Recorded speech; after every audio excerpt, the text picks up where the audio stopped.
ਜਗਤ ਟੀਵੀ ਦੇਖ ਰਹੇ ਸਾਰੇ ਦਰਸ਼ਕਾਂ ਨੂੰ ਪਰਮਿੰਦਰ ਸਿੰਘ ਵੱਲੋਂ ਸਤਿ ਸ਼੍ਰੀ ਅਕਾਲ। ਤੁਹਾਡਾ ਸਾਰਿਆਂ ਦਾ ਸਵਾਗਤ ਹੈ ਜੀ ਸਾਡੇ ਸ਼ੋਅ 1 ਆਵਰ ਦੇ ਵਿੱਚ, ਜਿਹਦੇ ਵਿੱਚ ਅੱਜ ਸਾਡੇ ਨਾਲ ਮੌਜੂਦ ਨੇ ਜੀ ਹਰਚਰਨ ਪ੍ਰਹਾਰ ਜੀ, ਜੋ ਕਿ ਕੈਲਗਰੀ ਦੀ ਇੱਕ ਬਹੁਤ ਹੀ ਨਾਮੀ ਹਸਤੀ ਨੇ ਔਰ ਇਹਨਾਂ ਬਾਰੇ ਅਸੀਂ ਹੋਰ ਵੀ ਜਾਣਕਾਰੀ ਹਾਸਲ ਕਰਾਂਗੇ।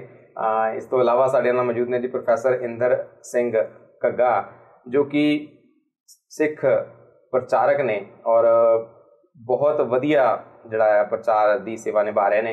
ਇਹਨਾਂ ਨਾਲ ਅਸੀਂ ਗੱਲਬਾਤ ਕਰਾਂਗੇ ਔਰ ਇਹਨਾਂ ਦੇ ਬਾਰੇ ਜਾਣਾਂਗੇ ਔਰ ਬਹੁਤ ਕੁਝ ਹੋਰ ਵੀ ਜਿਹੜਾ ਸਿੱਖ ਪੰਥ ਦੇ ਵਿੱਚ ਇਸ ਵੇਲੇ ਚੱਲ ਰਿਹਾ ਹੈ, ਪੰਜਾਬ ਦੇ ਵਿੱਚ ਖਾਸ ਕਰਕੇ ਚੱਲ ਰਿਹਾ, ਉਹਦੇ ਬਾਰੇ ਜਾਣਕਾਰੀ ਹਾਸਲ ਕਰਾਂਗੇ। ਸਭ ਤੋਂ ਪਹਿਲਾਂ ਤਾਂ ਪ੍ਰੋਫੈਸਰ ਸਾਹਿਬ ਤੁਹਾਡਾ ਅਤੇ ਹਰਚਰਨ ਜੀ ਤੁਹਾਡਾ ਮੈਂ ਬਹੁਤ ਬਹੁਤ ਸਵਾਗਤ ਕਰਦਾ ਆਪਣੇ ਟੀ ਵੀ ਚੈਨਲ 'ਤੇ। ਤੁਸੀਂ ਸਮਾਂ ਕੱਢ ਕੇ ਸਾਡੇ ਕੋਲ ਇੱਥੇ ਪਹੁੰਚੇ ਹੋ, ਤੁਹਾਡਾ ਬਹੁਤ ਬਹੁਤ ਧੰਨਵਾਦ। ਧੰਨਵਾਦ ਜੀ ਤੁਹਾਡਾ ਵੀ ਸਾਰਿਆਂ ਦਾ। ਹਾਂਜੀ, ਮੇਰੇ ਵੱਲੋਂ ਵੀ ਚੱਕਦੇ ਟੀ ਵੀ ਦੇ ਸਾਰੇ ਸਰੋਤਿਆਂ ਨੂੰ, ਦਰਸ਼ਕਾਂ ਨੂੰ ਸਤਿ ਸ੍ਰੀ ਅਕਾਲ। ਸਭ ਤੋਂ ਪਹਿਲਾਂ ਤਾਂ ਪ੍ਰੋਫੈਸਰ ਸਾਹਿਬ ਤੁਹਾਡੇ ਤੋਂ ਸ਼ੁਰੂ ਕਰਦੇ ਹਾਂ ਜੀ, ਕਿਉਂਕਿ ਇਹਨਾਂ ਨੂੰ ਤੇ ਹਰਚਰਨ ਜੀ ਨੂੰ ਤਾਂ ਮੇਰੇ ਹਿਸਾਬ ਨਾਲ ਸਾਰਾ ਕੈਲਗਰੀ ਬਹੁਤ ਚੰਗੀ ਤਰ੍ਹਾਂ ਜਾਣਦਾ ਹੈ, ਪਰ ਉਹਨਾਂ ਬਾਰੇ ਵੀ ਅਸੀਂ ਜਾਣਕਾਰੀ ਹਾਸਲ ਕਰਾਂਗੇ। ਸਭ ਤੋਂ ਪਹਿਲਾਂ ਤੁਸੀਂ ਸਾਨੂੰ ਆਪਣੇ ਪਿਛੋਕੜ ਬਾਰੇ ਅਤੇ ਆਪਣੇ ਬਾਰੇ ਥੋੜ੍ਹਾ ਦੱਸੋ, ਤੁਸੀਂ ਕਿਸ ਤਰ੍ਹਾਂ ਸਿੱਖ ਪ੍ਰਚਾਰ ਦੇ ਵਿੱਚ ਜੁੜੇ? ਮੈਂ ਜੀ ਤਕਰੀਬਨ ਅੱਜ ਤੋਂ 40 ਸਾਲ ਪਹਿਲਾਂ ਗੁਰਮਤਿ ਮਿਸ਼ਨਰੀ ਕਾਲਜ ਦਿੱਲੀ ਤੋਂ ਚੱਲਿਆ ਹੋਇਆ ਸੀ। ਉਹਨਾਂ ਦੇ ਨਾਲ ਸੰਬੰਧਿਤ ਹੋ ਗਿਆ ਸੀ 1975 ਦੇ ਵਿੱਚ, ਅਤੇ ਸਟੱਡੀ ਲਗਾਤਾਰ ਕਰਦਾ ਰਿਹਾ, ਸਰਕਾਰੀ ਨੌਕਰੀ ਵੀ ਕਰਦਾ ਰਿਹਾ। ਇਸ ਤਰ੍ਹਾਂ ਮੇਰਾ ਪਟਿਆਲੇ ਜ਼ਿਲ੍ਹੇ ਦੇ ਵਿੱਚ ਘੱਗਾ ਪਿੰਡ ਹੈ, ਇਹ ਪਿਛੋਕੜ ਹੈ। ਅੱਜ ਕੱਲ੍ਹ ਮੈਂ ਪਟਿਆਲੇ 'ਚ ਹੀ ਰਹਿੰਦਾ। ਇਸ ਸਮੇਂ ਦੌਰਾਨ ਜਿੰਨੀ ਕੁ ਮੈਂ ਸਟੱਡੀ ਕੀਤੀ ਉਹਦੇ ਆਧਾਰ 'ਤੇ ਅਖਬਾਰਾਂ ਰਸਾਲਿਆਂ ਨੂੰ ਲੇਖ ਵੀ ਲਿਖਦਾ ਰਿਹਾ। ਉਪਰੰਤ ਜਿਹੜੀਆਂ ਇਸ ਵਕਤ 18 ਕਿਤਾਬਾਂ ਸਰੋਤਿਆਂ ਤੱਕ ਪਹੁੰਚ ਚੁੱਕੀਆਂ ਹੋਏ ਨੇ, ਪਾਠਕਾਂ ਤੱਕ ਪਹੁੰਚ ਚੁੱਕੀਆਂ ਨੇ, ਅਤੇ 19 ਵੀ ਟਾਈਪ ਹੋ ਰਹੀ ਹੈ। 450 ਘੰਟਿਆਂ ਦੀਆਂ ਬੋਲ ਕੇ ਸੀਡੀਆਂ ਵੀ ਰਿਕਾਰਡ ਕਰਾ ਕੇ ਸੰਗਤਾਂ ਤੱਕ ਪਹੁੰਚਾ ਚੁੱਕੇ ਹਾਂ। ਅਤੇ ਸ਼੍ਰੋਮਣੀ ਗੁਰਦੁਆਰਾ ਪ੍ਰਬੰਧਕ ਕਮੇਟੀ ਵੱਲੋਂ ਮੈਨੂੰ ਵਿਜ਼ਿਟਿੰਗ ਪ੍ਰੋਫੈਸਰ ਦਾ ਜਿਹੜਾ ਖਿਤਾਬ ਕਹਿ ਲਓ ਜਾਂ ਸਿਲੈਕਟ ਕਰਕੇ ਕਹਿ ਲਓ, ਉਹਨਾਂ ਨੇ ਮੈਨੂੰ ਪ੍ਰੋਫੈਸਰ ਨਿਯੁਕਤ ਕੀਤਾ। ਪ੍ਰੋਫੈਸਰ ਮਨਜੀਤ ਸਿੰਘ ਜਿਹੜੇ ਕਿ ਅਕਾਲ ਤਖਤ ਦੇ ਜਥੇਦਾਰ ਸਨ, ਉਹਦੇ ਨਾਲ 3 ਸਾਲ ਤੱਕ ਮੈਨੂੰ ਬਤੌਰ PA ਡਿਊਟੀ ਨਿਭਾਉਣ ਦਾ ਵੀ ਮੌਕਾ ਮਿਲਿਆ। ਅਤੇ ਹੁਣ ਮੈਂ ਦੇਸ਼ ਵਿਦੇਸ਼ ਦੇ ਵਿੱਚ ਘੁੰਮ ਕੇ ਵੀ ਅਤੇ ਕਾਲਜਾਂ ਦੇ ਵਿੱਚ ਪੜ੍ਹਾ ਕੇ ਵੀ ਇਹ ਸਿੱਖ ਧਰਮ ਦੇ ਬਾਰੇ ਜੋ ਸੇਵਾ ਮੇਰੇ ਤੋਂ ਬਣ ਆਉਂਦੀ ਹੈ ਉਹ ਮੈਂ ਕਰਦਾ ਆ ਰਿਹਾ। ਕਿਆ ਬਾਤ ਹੈ। ਹਰਚਰਨ ਜੀ, ਤੁਸੀਂ ਤਾਂ ਕੈਲਗਰੀ ਦੀ ਬਹੁਤ ਨਾਮੀ ਹਸਤੀ ਹੋ। ਪੰਜਾਬ ਦੇ ਤੋਂ ਇੱਥੇ ਆ ਕੇ ਔਰ ਇੱਕ ਪੰਜਾਬੀ ਮੈਗਜ਼ੀਨ ਦੀ ਸ਼ੁਰੂਆਤ ਕਰਨਾ ਬਹੁਤ ਮੁਸ਼ਕਿਲ ਹੋਇਆ ਹੋਵੇਗਾ ਔਰ ਬਹੁਤ ਲੰਬਾ ਸਫ਼ਰ ਤੁਸੀਂ ਤੈਅ ਕੀਤਾ ਹੈ। ਬਹੁਤ ਪੁਰਾਣਾ, ਸਭ ਤੋਂ ਪਹਿਲਾ ਮੈਗਜ਼ੀਨ ਤੁਸੀਂ ਇੱਥੇ ਕੈਲਗਰੀ ਸ਼ੁਰੂ ਕੀਤਾ ਸੀਗਾ। ਸਾਨੂੰ ਤੁਸੀਂ ਆਪਣੇ ਪਿਛੋਕੜ ਬਾਰੇ ਅਤੇ ਕੈਨੇਡਾ ਦੇ ਸਫ਼ਰ ਬਾਰੇ ਔਰ ਇਸ ਮੈਗਜ਼ੀਨ ਦੇ ਸਫ਼ਰ ਬਾਰੇ ਔਰ ਹੁਣ ਤੱਕ ਦਾ ਸਫ਼ਰ ਕਿੱਦਾਂ ਦਾ ਰਿਹਾ, ਉਹਦੇ ਬਾਰੇ ਜਾਣਕਾਰੀ ਦਿਓ। ਹਾਂਜੀ, ਮੈਂ 1990 ਦੇ ਵਿੱਚ ਕੈਨੇਡਾ ਆਇਆ ਸੀਗਾ ਅਤੇ ਮੈਰਿਜ ਬੇਸ 'ਤੇ, ਅਤੇ ਉੱਥੋਂ ਪਹਿਲਾਂ ਮੈਂ ਕਾਲਜ ਪੜ੍ਹਦਾ ਹੀ ਸੀਗਾ। ਅਤੇ ਜਦੋਂ ਮੈਂ ਇੱਥੇ ਆਇਆ ਅਤੇ ਮੈਂ MSc ਮੈਥ ਦੀ ਕੀਤੀ ਸੀਗੀ ਉੱਥੇ, ਅਤੇ B.Ed ਕੀਤੀ ਸੀਗੀ ਸਾਇੰਸ ਦੇ ਵਿੱਚ। ਅਤੇ ਇੱਥੇ ਆ ਕੇ ਫਿਰ ਥੋੜ੍ਹਾ ਚਿਰ ਕੰਮ ਕੀਤਾ। ਫਿਰ ਮੇਰੇ ਜਿੱਦਾਂ ਘੱਗਾ ਸਾਹਿਬ ਨੇ ਦੱਸਿਆ, ਮੈਂ ਵੀ ਜਦੋਂ ਕਾਲਜ BSc ਕਰਦਾ ਸੀ ਉਸ ਟਾਈਮ ਮੇਰਾ ਮਿਸ਼ਨਰੀ ਕਾਲਜ ਲੁਧਿਆਣਾ ਵਾਲਿਆਂ ਦੇ ਨਾਲ ਅਤੇ ਇੱਕ ਲੁਧਿਆਣਾ ਦੇ ਵਿੱਚ ਗੁਰੂ ਗੋਬਿੰਦ ਸਿੰਘ ਸਟੱਡੀ ਸਰਕਲ, ਉਹਨਾਂ ਦੇ ਨਾਲ ਸੰਪਰਕ ਹੋਇਆ।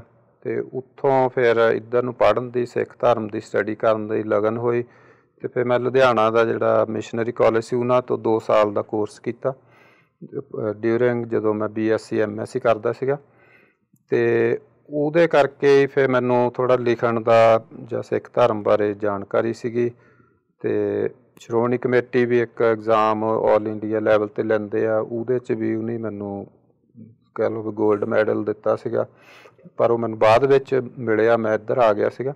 ਅਤੇ ਉਹ ਸਾਰੇ ਦੇ ਵਿੱਚੋਂ ਫਿਰ ਮੈਨੂੰ ਥੋੜ੍ਹਾ ਜਿਹਾ ਸੀਗਾ ਵੀ ਆਪਾਂ ਸਿੱਖ ਧਰਮ ਦੇ ਬਾਰੇ ਬਾਹਰਲੇ ਦੇਸ਼ਾਂ 'ਚ ਕੋਈ, ਮੈਨੂੰ ਜਦੋਂ ਮੈਂ ਇੱਥੇ ਆਇਆ ਵੀ ਕੋਈ ਇੱਦਾਂ ਦਾ ਮੈਗਜ਼ੀਨ ਅਖਬਾਰ ਨਹੀਂ ਸੀਗਾ ਵੀ ਜਿਹੜਾ ਸਿੱਖ ਧਰਮ ਬਾਰੇ, ਜਾਂ ਮਤਲਬ ਇੱਦਾਂ ਦੇ ਘਰੇ ਨਿਊਜ਼ਪੇਪਰ 1-2 ਸੀਗੇ।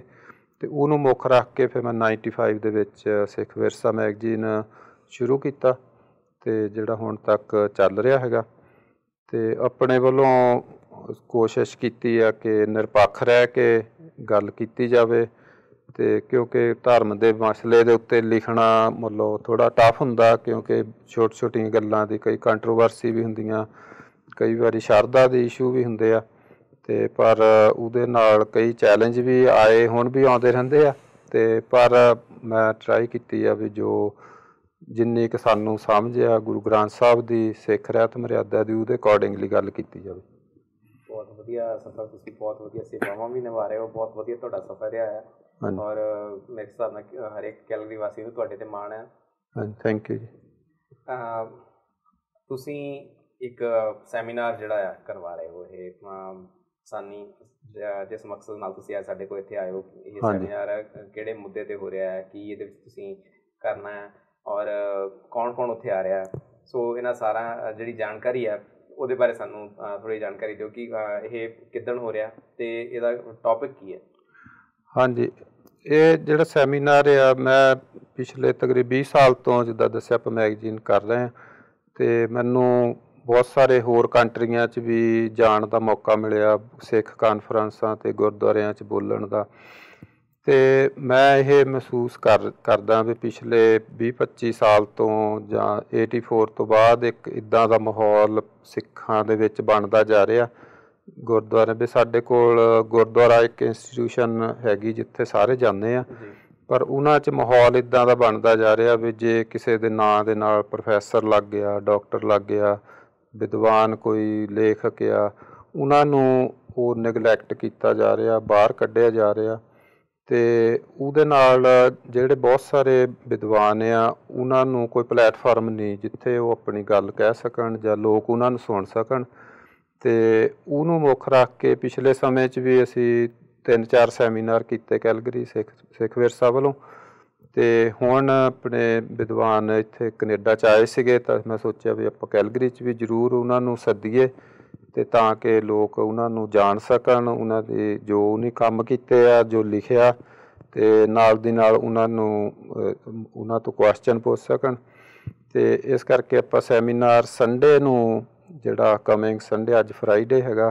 ਅਤੇ 21 ਸੈਪਟੰਬਰ ਨੂੰ ਹੋਣਾ ਇਹ ਸੈਮੀਨਾਰ। ਅਤੇ ਇਹ ਸੈਮੀਨਾਰ ਜਿਹੜਾ ਆ ਉਹ ਲਵਲੀ ਸਵੀਟ ਬੈਂਕਟ ਹਾਲ, ਇੱਕ ਨਵਾਂ ਖੁੱਲ੍ਹਾ ਲਵਲੀ ਸਵੀਟ ਪਹਿਲਾਂ ਹੁੰਦਾ ਸੀ ਡਾਕਟਰ ਭੁੱਲਰ ਗ੍ਰੀਨ ਪਲਾਜ਼ਾ ਦੇ ਵਿੱਚ, ਅਤੇ ਜਿਹਦਾ ਐਡਰੈਸ ਹੈਗਾ 4818 West winds drive, north East Calgary, ਅਤੇ ਉਹਦੇ ਨਾਲ ਹੀ ਉਹਨਾਂ ਨੈਕਸਟ ਡੋਰ ਆਪਣਾ ਬੈਂਕਟ ਹਾਲ ਨਵਾਂ ਖੋਲ੍ਹਿਆ, ਉਹਦੇ ਵਿੱਚ ਹੋਣਾ ਇਹ ਸੈਮੀਨਾਰ, ਅਤੇ ਜਿਹਦੇ ਵਿੱਚ ਸਾਡੇ ਕੋਲ 4 ਜਿਹੜੇ ਆ ਵਿਦਵਾਨ ਪਹੁੰਚ ਰਹੇ ਆ ਜਿਨ੍ਹਾਂ ਨੇ ਲੈਕਚਰ ਕਰਨਾ, ਅਤੇ ਬਾਅਦ ਵਿੱਚ ਕੁਐਸਚਨ ਆਨਸਰ ਹੋਣਗੇ, ਡਿਬੇਟ, ਡਿਸਕਸ਼ਨ ਸਾਰਾ ਕੁਛ ਹੋਊਗਾ। ਅਤੇ ਜਿਨ੍ਹਾਂ ਦੇ ਵਿੱਚ ਇੱਕ ਸਾਡੇ ਨਾਲ ਬੈਠੇ ਆ ਪ੍ਰੋਫੈਸਰ ਇੰਦਰ ਸਿੰਘ ਘੱਗਾ, ਜਿਨ੍ਹਾਂ ਨੇ 20 ਤੋਂ ਦੇ ਕਰੀਬ ਕਿਤਾਬਾਂ ਲਿਖੀਆਂ, ਜਿੱਦਾਂ ਦੱਸਿਆ ਵੀ 400 ਤੋਂ ਜ਼ਿਆਦੀਆਂ ਸੀਰੀਜ਼ ਵੀ ਕੱਢੀਆਂ। ਅਤੇ ਦੂਜੇ ਜਿਹੜੇ ਸਾਡੇ ਵਿਦਵਾਨ ਹੈਗੇ ਆ ਡਾਕਟਰ ਹਰਜਿੰਦਰ ਸਿੰਘ ਦਲਗੀਰ, ਅਤੇ ਜਿਹੜੇ ਕਾਫੀ ਵੱਡੇ ਹਿਸਟੋਰੀਅਨ ਵੀ ਹੈਗੇ ਆ, ਸ਼੍ਰੋਮਣੀ ਕਮੇਟੀ ਵੱਲੋਂ ਵੀ ਉਹ ਸਿੱਖ ਹਿਸਟੋਰੀਅਨ ਦੇ ਤੌਰ 'ਤੇ ਕਈ ਸਾਲ ਕੰਮ ਕੀਤਾ,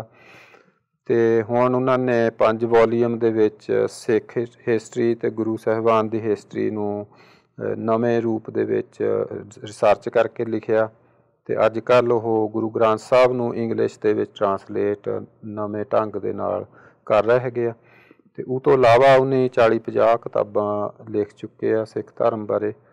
ਜਿੱਦਾਂ ਭਾਈ ਕਾਨ੍ਹ ਸਿੰਘ ਨਾਭਾ ਨੇ ਮਹਾਨ ਕੋਸ਼ ਲਿਖਿਆ ਸੀ, ਉਹਨਾਂ ਨੇ ਇੰਗਲਿਸ਼ ਦੇ ਵਿੱਚ ਸਿੱਖਾਂ ਨਾਲ ਸੰਬੰਧਿਤ ਕੋਈ ਵੀ ਸ਼ਬਦ ਹੋਵੇ ਉਹਦਾ ਸਿੱਖ ਰੈਫਰੈਂਸ ਬੁੱਕ ਲਿਖੀ ਸੀਗੀ ਕਾਫੀ ਸਾਲ ਪਹਿਲਾਂ, ਅਤੇ ਉਹ ਆ ਰਹੇ ਹੈਗੇ ਆ। ਅਤੇ ਉਹਨਾਂ ਤੋਂ ਇਲਾਵਾ ਤੀਜੇ ਸਾਡੇ ਡਾਕਟਰ ਪੂਰਨ ਸਿੰਘ ਗਿੱਲ ਹੈਗੇ ਆ, ਵੈਨਕੂਵਰ ਅੱਜ ਕੱਲ੍ਹ ਰਹਿੰਦੇ ਆ, ਅਤੇ ਉਹਨਾਂ ਨੇ ਵੀ ਸਾਰੀ ਲਾਈਫ ਮਤਲਬ ਸਿੱਖ ਧਰਮ ਬਾਰੇ ਸਟੱਡੀ ਕੀਤੀ, ਉਹਨਾਂ ਨੇ ਵੀ 10 ਤੋਂ ਜ਼ਿਆਦੀਆਂ ਕਿਤਾਬਾਂ ਲਿਖ ਚੁੱਕੇ ਆ ਹੁਣ ਤਾਈਂ। ਅਤੇ ਹੁਣ ਰੀਸੈਂਟਲੀ ਉਹਨਾਂ ਨੇ ਕਾਮਾਗਾਟਾ ਮਾਰੂ ਦੀ 100ਵੀਂ ਸ਼ਤਾਬਦੀ ਚੱਲ ਰਹੀ ਆ, ਉਹਦੇ ਨਾਲ related Sikh point of view ਤੋਂ ਕਿਤਾਬ ਲਿਖੀ ਆ। ਅਤੇ ਚੌਥੇ ਜਿਹੜੇ ਸਾਡੇ ਗਿਆਨੀ ਜਸਵੀਰ ਸਿੰਘ ਹੈਗੇ ਆ, ਉਹ ਅੱਜ ਕੱਲ੍ਹ ਵੈਨਕੂਵਰ ਗੁਰਦੁਆਰਾ ਅਕਾਲੀ ਸਿੰਘ ਉੱਥੇ ਉਹ ਸੇਵਾਵਾਂ ਨਿਭਾਉਂਦੇ ਆ ਐਜ਼ ਏ ਲੈਕਚਰ ਦੀਆਂ, ਅਤੇ ਉਹ ਰੇਡੀਓ ਸ਼ੇਰੇ ਪੰਜਾਬ 'ਤੇ ਡੇਲੀ ਸਵੇਰ ਨੂੰ ਕਥਾ ਵੀ ਕਰਦੇ 1 ਅੱਧਾ ਘੰਟਾ। ਅਤੇ ਉਹਨਾਂ ਨੇ ਵੀ 2-3 ਕਿਤਾਬਾਂ ਲਿਖੀਆਂ, ਅਤੇ ਇੱਕ ਨਵੀਂ ਰੀਸੈਂਟਲੀ ਕਿਤਾਬ ਆਈ ਆ ਉਹ ਰਿਲੀਜ਼ ਵੀ ਕਰੂਗੇ। ਅਤੇ ਇਸ ਤਰ੍ਹਾਂ ਇਹ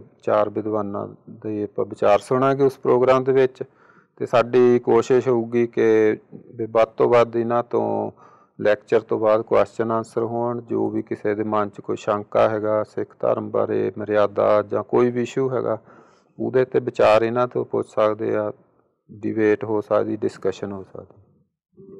ਕਾਫੀ ਪਹਿਲਾਂ ਤਾਂ ਇੰਨੇ ਇੰਨੇ ਜਿਹੜੇ ਵਿਦਵਾਨ ਹੈਗੇ ਉਹਨਾਂ ਨੂੰ ਤੁਸੀਂ ਇਕੱਠੇ ਕੀਤਾ, ਬਹੁਤ ਮੁਬਾਰਕ ਦੇ ਤੁਸੀਂ ਹੱਕਦਾਰ ਹੋ, ਮੁਬਾਰਕਬਾਦ ਦੇ ਹੱਕਦਾਰ ਹੋ। ਤੁਸੀਂ ਦੱਸਿਆ ਕਿ ਸਵਾਲ ਜਵਾਬ ਜਿਹੜੇ ਆ ਸਿੱਖ ਧਰਮ ਨੂੰ ਲੈ ਕੇ ਉਹ ਕੀਤੇ ਜਾਣਗੇ। ਸੋ ਸਿੱਖ ਧਰਮ ਦੇ ਵਿੱਚ ਹੁਣ ਅਸੀਂ ਦੇਖਦੇ ਪਏ ਹਾਂ ਕਿ ਕਾਫੀ ਕੁਛ ਸਾਨੂੰ ਦੇਖਣ ਸੁਣਨ ਨੂੰ ਮਿਲਦਾ ਪਿਆ ਹੈ। ਅਸੀਂ ਜੇ ਪੰਜਾਬ ਦੀ ਗੱਲ ਕਰੀਏ ਤਾਂ ਉੱਥੇ ਵੀ ਬਹੁਤ ਉਤਰਾਅ ਚੜ੍ਹਾਅ ਆ ਰਹੇ।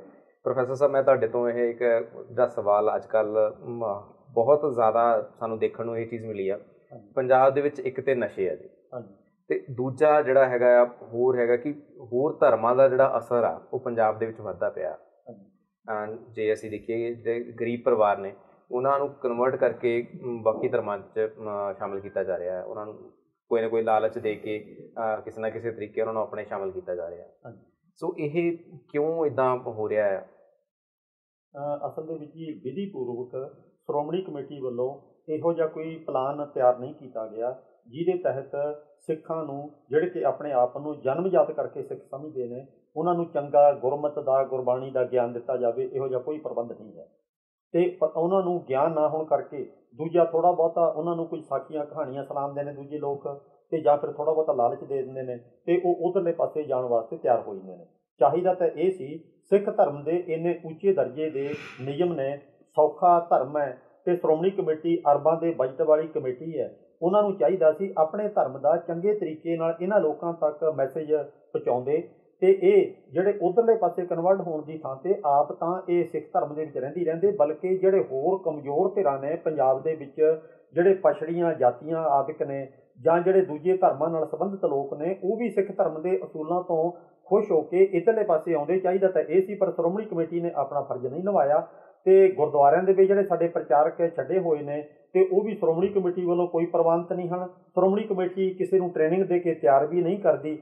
ਸੈਲਫ ਮੇਡ ਪ੍ਰਚਾਰਕ ਹਰ ਗੁਰਦੁਆਰੇ 'ਚ ਬੈਠੇ ਨੇ, ਜਿਹਦੇ ਕਾਰਨ ਕਰਕੇ ਸਾਡਾ ਸੰਗਤਾਂ ਤੱਕ ਗੁਰਬਾਣੀ ਦਾ ਸਹੀ ਮੈਸੇਜ ਨਹੀਂ ਪਹੁੰਚਦਾ। ਉਹੀ ਪੁਰਾਤਨ ਪੁਰਾਣਿਕ ਕਥਾਵਾਂ ਕਹਾਣੀਆਂ ਜਿਹੜੀਆਂ ਕਿ ਸਾਨੂੰ ਸਨਾਤਨ ਧਰਮ ਵੱਲ ਹੀ ਲੈ ਕੇ ਜਾਂਦੀਆਂ ਨੇ, ਅਗਿਆਨਤਾ ਦੇ ਵਿੱਚ ਡੋਬਦੀਆਂ ਨੇ, ਉਹੀ ਕਥਾ ਕਹਾਣੀਆਂ ਗੁਰਦੁਆਰਾ ਕਮੇਟੀਆਂ ਉਹਨਾਂ ਪ੍ਰਚਾਰਕਾਂ ਨੂੰ ਬੁਲਾ ਕੇ ਸੁਣਾਉਂਦੀਆਂ ਨੇ, ਅਤੇ ਸੰਗਤਾਂ ਦੇ ਗਿਆਨ ਦੇ ਵਿੱਚ ਇਹਦੇ ਨਾਲ ਵਾਧਾ ਨਹੀਂ ਹੁੰਦਾ। ਅਤੇ ਇਸੇ ਤਰ੍ਹਾਂ ਅਗਿਆਨਤਾ ਵਸ ਨਸ਼ਿਆਂ ਦਾ ਰੁਝਾਨ ਹੈ ਜਿਹੜਾ ਪੰਜਾਬ ਦੇ ਵਿੱਚ, ਉਹ ਕਿੰਨਾ ਸਾਰਾ ਹੋਇਆ। ਸ਼੍ਰੋਮਣੀ ਕਮੇਟੀ ਵੱਲੋਂ ਵੀ ਇਹ ਕੰਮ ਕਰਨਾ ਚਾਹੀਦਾ ਸੀ, ਨਸ਼ਿਆਂ ਤੋਂ ਜਾਗਰੂਕ ਕਰਨਾ। ਦੂਜਾ, ਪੰਜਾਬ ਸਰਕਾਰ ਵੱਲੋਂ ਵੀ ਨਸ਼ਿਆਂ 'ਤੇ ਸਖਤ ਪਾਬੰਦੀ ਲਾਉਣੀ ਚਾਹੀਦੀ ਸੀ, ਅਤੇ ਇਹ ਵੀ ਸਾਰਾ ਕੁਛ ਉਹਨਾਂ ਨੇ ਆਪਣੇ ਫਰਜ਼ ਦੀ ਪੂਰਤੀ ਨਾ ਕੀਤੀ। ਹੁਣ ਸਾਨੂੰ ਆਪਣੇ ਤੌਰ 'ਤੇ ਆਪਣੇ ਬੱਚਿਆਂ ਨੂੰ ਬਚਾਉਣ ਦਾ ਕੋਈ ਨਾ ਕੋਈ ਰਾਹ ਲੱਭਣਾ ਚਾਹੀਦਾ ਹੈ, ਤਾਂ ਕਿ ਜੇ ਕੋਈ ਘਰ ਦਾ ਮੁਖੀ, ਸਮਾਜ ਦਾ ਮੁਖੀ ਆਪਣੀ ਜ਼ਿੰਮੇਵਾਰੀ ਨਾ ਨਿਭਾਵੇ ਤਾਂ ਅਸੀਂ ਤਾਂ ਆਪਣੇ ਧੀਆਂ ਪੁੱਤਰਾਂ ਨੂੰ ਪਿਆਰ ਕਰਦੇ ਹਾਂ, ਅਸੀਂ ਆਪਣਾ ਫਰਜ਼ ਨਿਭਾਈਏ। ਇਹ ਨਸ਼ਿਆਂ ਤੋਂ ਕਿਵੇਂ ਬਚਣ, ਅਸੀਂ ਇਸ ਗੱਲੋਂ ਸਾਵਧਾਨ ਹੋਣ ਦੇ ਵਿੱਚ ਆਪਣਾ ਜ਼ਰੂਰ ਬਣਦਾ ਯੋਗਦਾਨ ਪਾਈਏ। ਤੁਸੀਂ ਗੱਲ ਕੀਤੀ ਕਿ ਇਹ ਸਾਰਾ ਕੁਛ ਜਿਹੜਾ ਸ਼੍ਰੋਮਣੀ ਕਮੇਟੀ ਦੇ ਵਿੱਚ ਇੱਦਾਂ ਦਾ ਉਹਨਾਂ ਦਾ ਕੋਈ ਪਲਾਨ ਨਹੀਂ ਹੈਗਾ। ਤੁਸੀਂ ਸ਼੍ਰੋਮਣੀ ਕਮੇਟੀ ਦੇ ਅੰਦਰ ਰਹੇ ਹੋ, ਤੁਸੀਂ ਬਹੁਤ ਲਾਗਿਓਂ ਸ਼੍ਰੋਮਣੀ ਕਮੇਟੀ ਦੀ ਵਰਕਿੰਗ ਦੇਖੀ ਆ, ਤੁਹਾਨੂੰ ਕਿੱਥੇ ਕਮੀ ਜਿਹੜੀ ਆ ਉਹ ਲੱਗਦੀ ਹੈ? ਪਹਿਲੀ ਗੱਲ ਤਾਂ ਜੀ, ਸ਼੍ਰੋਮਣੀ ਕਮੇਟੀ ਪੂਰੀ ਤਰ੍ਹਾਂ ਰਾਜਨੀਤੀ ਜਕੜਬੰਦ ਦੇ ਵਿੱਚ ਹੈ।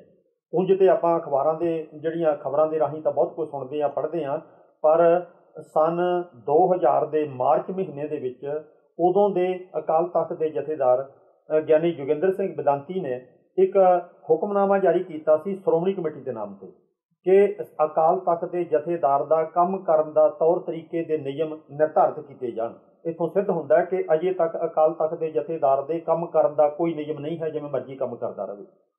ਅਗਲੀ ਗੱਲ ਸੀ ਕਿ ਜਥੇਦਾਰ ਨੂੰ ਲਾਉਣ ਅਤੇ ਹਟਾਉਣ ਦੇ ਤੌਰ ਤਰੀਕੇ ਨਿਸ਼ਚਿਤ ਕੀਤੇ ਜਾਣ। ਇਹਦਾ ਮਤਲਬ ਹੈ ਕਿ ਅਜੇ ਤੱਕ ਜਥੇਦਾਰ ਨੂੰ ਲਾਉਣ ਅਤੇ ਹਟਾਉਣ ਦਾ ਕੋਈ ਤਰੀਕਾ ਪੱਕਾ ਨਿਸ਼ਚਿਤ ਨਹੀਂ ਹੈ। ਅਗਲੀ ਗੱਲ, ਉਹਨਾਂ ਨੇ ਸ਼੍ਰੋਮਣੀ ਕਮੇਟੀ ਨੂੰ ਹੁਕਮ ਦਿੱਤਾ ਸੀ ਕਿ ਜਥੇਦਾਰ ਦੀ ਵਿਦਿਅਕ ਯੋਗਤਾ ਨਿਰਧਾਰਿਤ ਕੀਤੀ ਜਾਵੇ। ਇਹਦਾ ਮਤਲਬ ਹੈ ਕਿ ਜਥੇਦਾਰ ਦੀ ਹੁਣ ਤੱਕ ਵਿਦਿਅਕ ਯੋਗਤਾ ਦੇਖ ਕੇ ਉਹਨੂੰ ਉਸ ਅਹੁਦੇ 'ਤੇ ਨਹੀਂ ਲਾਇਆ ਜਾਂਦਾ, ਕਿਸੇ ਸਿਫਾਰਸ਼ੀ ਢੰਗ ਦੇ ਨਾਲ ਉਹਨੂੰ ਉੱਥੇ ਲਾਇਆ ਜਾਂਦਾ ਹੈ। ਜਿਹੜੀ ਅਗਲੀ ਮਹੱਤਵਪੂਰਨ ਗੱਲ ਸੀ ਉਹ ਕਿ ਸ਼੍ਰੋਮਣੀ ਕਮੇਟੀ ਨੂੰ ਰਾਜਨੀਤਿਕ ਜਕੜਬੰਦ ਤੋਂ ਆਜ਼ਾਦ ਕੀਤਾ ਜਾਵੇ। ਇਹ ਜਿਹੜੀ ਕਿਤਾਬ ਦੇ ਵਿੱਚੋਂ ਮੈਂ ਹਵਾਲਾ ਦੇ ਰਿਹਾ ਹੁਕਮਨਾਮੇ ਦਾ, ਇਹ ਹੈ ਭਾਈ ਰੂਪ ਸਿੰਘ ਵੱਲੋਂ ਸੰਪਾਦਿਤ ਕੀਤੀ ਹੋਈ ਹੈ। ਹੁਕਮਨਾਮੇ ਆਦੇਸ਼ ਸੰਦੇਸ਼ ਕਿਤਾਬ ਦਾ ਨਾਂ ਹੈ। ਉਸ ਕਿਤਾਬ ਦੇ ਵਿੱਚੋਂ ਇਹ ਸਾਰਾ ਜਿਹੜਾ ਮੈਟਰ ਪੜ੍ਹਿਆ ਜਾ ਸਕਦਾ ਕਿ ਜੋ ਹੁਕਮਨਾਮਾ ਬੇਦਾਂਤੀ ਜੀ ਨੇ ਜਾਰੀ ਕੀਤਾ ਸੀ। ਬੇਦਾਂਤੀ ਜੀ ਆਪ ਕਹਿ ਰਹੇ ਨੇ ਕਿ ਸ਼੍ਰੋਮਣੀ ਕਮੇਟੀ ਨੂੰ ਰਾਜਨੀਤਿਕ ਜਕੜਬੰਦ ਤੋਂ ਆਜ਼ਾਦ ਕੀਤਾ ਜਾਵੇ। ਇਹਦਾ ਮਤਲਬ ਸ਼੍ਰੋਮਣੀ ਕਮੇਟੀ ਅਕਾਲੀ ਦਲ ਦੇ ਜਕੜਬੰਦ ਦੇ ਵਿੱਚ ਹੈ। ਪਹਿਲਾਂ ਕੋਈ ਬੰਦਾ ਸ਼੍ਰੋਮਣੀ ਕਮੇਟੀ ਦਾ ਮੈਂਬਰ ਬਣਦਾ ਹੈ, ਫਿਰ ਉਹੀ MLA ਬਣ ਜਾਂਦਾ ਹੈ, ਉਹੀ ਮੰਤਰੀ ਬਣ ਜਾਂਦਾ ਹੈ। ਸ਼੍ਰੋਮਣੀ ਕਮੇਟੀ ਦਾ ਪੈਸਾ ਰਾਜਨੀਤਿਕ ਚੋਣਾਂ ਵਾਸਤੇ ਵਰਤਿਆ ਜਾਂਦਾ ਹੈ ਤੇ ਰਾਜਨੀਤਿਕ ਕੰਮਾਂ ਵਾਸਤੇ ਗੁਰਦੁਆਰਿਆਂ ਦੀ ਸਟੇਜ ਨੂੰ ਵਰਤਿਆ ਜਾਂਦਾ ਹੈ। ਇਸ ਕੰਮ ਤੋਂ ਜਿਹੜਾ ਇੱਕ ਵਖਰੇਵਾਂ ਦੂਰੀ ਬਣਾਈ ਜਾਣੀ ਚਾਹੀਦੀ ਹੈ। ਰਾਜਨੀਤਿਕ ਲੋਕਾਂ ਨੂੰ ਵੱਖ ਆਪਣਾ ਕੰਮ ਕਰਨ ਦਾ ਫੀਲਡ ਹੈ ਤੇ ਧਾਰਮਿਕ ਲੋਕਾਂ ਨੂੰ ਵੱਖ ਕੰਮ ਕਰਨ ਦਾ ਫੀਲਡ ਹੋਵੇ। ਇਹ ਜਿਹੜਾ ਵਿੱਚ ਉਲਝਾ ਕੇ ਰੱਖ ਦਿੱਤਾ, ਨਾ ਸਾਡੇ ਪੱਲੇ ਸਿੱਧੀ ਗੱਲ ਕਹਿ ਦਈਏ ਕਿ ਨਾ ਧਰਮ ਰਿਹਾ ਤੇ ਨਾ ਰਾਜਨੀਤੀ ਰਹੀ, ਸਾਡੇ ਹੱਥੋਂ ਦੋਵੇਂ ਗਏ। ਰਾਜਨੀਤੀ ਵੀ ਹੁਣ ਜਿਹੜੇ ਜਿਸ ਤਰ੍ਹਾਂ ਦੀ ਹੈ ਉਹ ਆਪਾਂ ਜਾਣਦੇ ਹਾਂ ਪੰਜਾਬ ਦੇ ਵਿੱਚ, ਤੇ ਧਰਮ ਵੀ ਜਿਸ ਤਰ੍ਹਾਂ ਦਾ ਹੈ ਉਹ ਵੀ ਆਪਾਂ ਰੋਜ਼ਾਨਾ ਸੁਣਦੇ ਹਾਂ। ਇਹਨਾਂ ਦੋਵਾਂ ਨੂੰ ਕਿਸੇ ਚੰਗੇ ਢੰਗ ਨਾਲ ਮਨੁੱਖਤਾ ਦੇ ਭਲੇ ਵਾਸਤੇ ਉਸਾਰੂ ਤਰੀਕੇ ਪ੍ਰਫੁੱਲਤ ਕਰਨਾ, ਇਹ ਦੋਵਾਂ ਸਾਡੀ ਸੰਸਥਾਵਾਂ ਦਾ ਫਰਜ਼ ਸੀ। ਸ਼੍ਰੋਮਣੀ ਅਕਾਲੀ ਦਲ ਅਤੇ ਸ਼੍ਰੋਮਣੀ ਗੁਰਦੁਆਰਾ ਪ੍ਰਬੰਧਕ ਕਮੇਟੀ, ਸ਼੍ਰੋਮਣੀ ਅਕਾਲੀ ਦਲ ਖਤਮ ਹੋ ਚੁੱਕਿਆ, ਉਹਦੀ ਪ੍ਰਕਾਸ਼ ਸਿੰਘ ਬਾਦਲ ਨੇ ਪੰਜਾਬੀ ਪਾਰਟੀ ਬਣਾ ਲਈ ਹੋਈ ਹੈ। ਤੇ ਬਹੁਤ ਸਾਰੇ ਉਹ ਲੋਕ ਜਿਹੜੇ ਸਿੱਖ ਧਰਮ ਦੇ ਵਿਰੋਧੀ ਸਨ ਜਾਂ ਸਿੱਖਾਂ ਦੇ ਕਤਲਾਂ ਦੇ ਸੰਬੰਧ ਵਿੱਚ ਅਖਬਾਰਾਂ 'ਚ ਖਬਰਾਂ ਛਪਦੀਆਂ ਰਹੀਆਂ ਨੇ, ਜਿਵੇਂ ਇਜ਼ਹਾਰ ਆਲਮ ਖਾਨ ਤੇ ਮਲੇਰਕੋਟਲੇ ਤੋਂ ਇਹ ਅਕਾਲੀ ਦਲ ਦਾ ਜਨਰਲ ਸਕੱਤਰ ਬਣਾ ਦਿੱਤਾ ਗਿਆ। ਤੇ ਇਸੇ ਤਰ੍ਹਾਂ ਸੁਮੇਧ ਸੈਣੀ ਪੰਜਾਬ ਦਾ DIG, ਕਈਆਂ ਦੇ ਨੰਬਰ ਕੱਟ ਕੇ, ਜਿਹਦੇ ਤੇ ਹਾਈ ਕੋਰਟਾਂ 'ਚ ਸੁਪਰੀਮ ਕੋਰਟਾਂ 'ਚ ਮੁਕੱਦਮੇ ਵੀ ਚੱਲ ਰਹੇ ਨੇ, ਤੇ ਉਹ ਵੀ ਪ੍ਰਕਾਸ਼ ਸਿੰਘ ਬਾਦਲ ਦੀ ਅਕਾਲੀ ਆਖੀ ਜਾਂਦੀ ਸਰਕਾਰ ਨੇ ਤੇ ਉਹਨੂੰ ਬੜੇ ਬੜੇ ਅਹੁਦੇ ਦਿੱਤੇ ਨੇ। ਸੋ ਇਹ ਸਾਰਾ ਕੁਝ ਬਹੁਤ ਵਿਚਾਰਨ ਵਾਲਾ ਹੈ। ਜੇ ਸੰਗਤਾਂ ਸੁਚੇਤ ਹੋਣ ਤਾਂ ਇਹਨਾਂ ਨੂੰ ਇਸ ਭੈੜੇ ਕੰਮਾਂ ਤੋਂ ਰੋਕ ਕੇ ਚੰਗੇ ਕੰਮਾਂ ਤੇ ਚੰਗੇ ਰਾਹ ਤੇ ਚੱਲਣ ਵਾਸਤੇ ਮਜਬੂਰ ਕਰ ਸਕਦੇ। ਸੋ ਇੱਥੇ ਰਾਜਨੀਤੀ ਦਾ ਜਿਹੜਾ ਧਰਮ ਤੇ ਪ੍ਰਭਾਵ ਹੈ ਉਹ ਤੁਸੀਂ ਮੁੱਖ ਮੁੱਦਾ ਮੰਨਦੇ ਹੋ। ਹਾਂਜੀ, ਫਿਲਹਾਲ ਜੀ ਸਮਾਂ ਹੋ ਚੁੱਕਾ ਇੱਕ ਛੋਟੇ ਜਿਹੇ ਬ੍ਰੇਕ ਦਾ। ਬ੍ਰੇਕ ਤੋਂ ਬਾਅਦ ਅਸੀਂ ਗੱਲਬਾਤ ਦਾ ਦੌਰ ਇਸ ਤਰ੍ਹਾਂ ਹੀ ਜਾਰੀ ਰੱਖਾਂਗੇ। ਸੋ ਮਿਲਦੇ ਹਾਂ ਇੱਕ ਛੋਟੇ ਜਿਹੇ ਬ੍ਰੇਕ ਤੋਂ ਬਾਅਦ।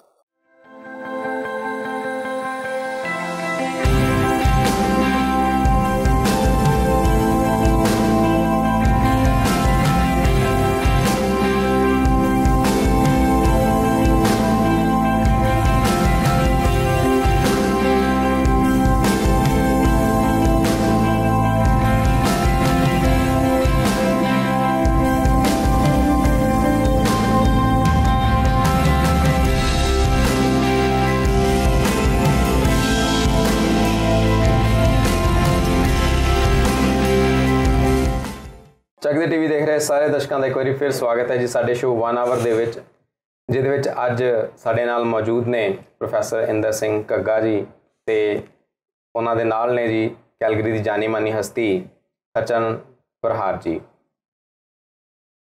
ਸੋ ਅਸੀਂ ਗੱਲਬਾਤ ਕਰ ਰਹੇ ਸੀ ਕਿ ਸਿੱਖ ਧਰਮ ਦੇ ਵਿੱਚ ਜਿਹੜੀਆਂ ਅੱਜ ਕੱਲ੍ਹ ਕਮੀਆਂ ਆਈਆਂ ਨੇ ਜਾਂ ਜਿਹੜੇ ਲੋਕ ਭਟਕ ਰਹੇ ਨੇ ਉਹਨਾਂ ਵਿੱਚ ਜਿਹੜੀ ਅਸਰ ਹੈ ਉਹ ਜਿਸ ਤਰ੍ਹਾਂ ਪ੍ਰੋਫੈਸਰ ਸਾਹਿਬ ਨੇ ਦੱਸਿਆ ਸਾਨੂੰ ਕਿ ਜਿਹੜਾ ਰਾਜਨੀਤੀ ਦਾ ਅਸਰ ਹੈ ਧਰਮ ਦੇ ਉੱਤੇ, ਉਹਦੇ ਕਰਕੇ ਬਹੁਤ ਕੁਝ ਜਿਹੜਾ ਆ ਉਹ ਜੋ ਨਹੀਂ ਸੀ ਹੋਣਾ ਚਾਹੀਦਾ ਉਹ ਹੋ ਰਿਹਾ ਹੈ। ਪ੍ਰੋਫੈਸਰ ਸਾਹਿਬ, ਤੁਸੀਂ ਇਹ ਗੱਲ ਮੰਨਦੇ ਹੋ ਕਿ ਜਿਹੜਾ ਧਰਮ ਦੇ ਉੱਤੇ ਰਾਜਨੀਤੀ ਦਾ ਪ੍ਰਭਾਵ ਹੈ, ਔਰ ਜਿਹੜਾ ਇਹ ਪ੍ਰਭਾਵ ਹੈ ਇਹਨੂੰ ਘੱਟ ਕਰਨ ਦੇ ਲਈ ਇੱਕ ਆਮ ਸਿੱਖ ਨੂੰ ਕੀ ਕਰਨਾ ਚਾਹੀਦਾ? ਇਹ ਸਮਝ ਕੇ ਚੱਲਣਾ ਚਾਹੀਦਾ ਹੈ ਕਿ ਸਿੱਖ ਵਕੀਲ ਵੀ ਹੋ ਸਕਦਾ ਹੈ, ਡਾਕਟਰ ਵੀ ਹੋ ਸਕਦਾ ਹੈ, ਇੰਜੀਨੀਅਰ ਵੀ ਹੋ ਸਕਦਾ ਹੈ, ਇੱਕ ਸਧਾਰਨ ਵਰਕਰ ਵੀ ਹੋ ਸਕਦਾ ਹੈ ਸਿੱਖ, ਪਰ ਉਹਨੇ ਵੱਖੋ ਵੱਖਰੇ ਕੰਮਾਂ ਦੇ ਵਿੱਚ ਮੁਹਾਰਤ ਹਾਸਲ ਕੀਤੀ ਹੋਈ ਹੈ। ਉਹ ਸਾਰੇ ਕੰਮਾਂ ਦੇ ਵਿੱਚ ਰਲਗੱਡ ਹੋ ਕੇ ਆਪਣੀ ਜ਼ਿੰਦਗੀ ਨਹੀਂ ਜਿਉ ਸਕਦਾ, ਕੋਈ ਉਹਨੂੰ ਕਿੱਤੇ ਵਾਸਤੇ ਇੱਕ ਕੰਮ ਆਪਣਾ ਅਪਣਾਉਣਾ ਪਵੇਗਾ। ਇਸੇ ਤਰ੍ਹਾਂ ਰਾਜਨੀਤਿਕ ਲੋਕ ਨੇ ਇਹ ਆਪਣੇ ਨਿੱਜੀ ਰਾਜਨੀਤਿਕ ਫਾਇਦੇ ਵਾਸਤੇ ਧਰਮ ਦੀ ਦੁਰਵਰਤੋਂ ਕਰਦੇ ਨੇ।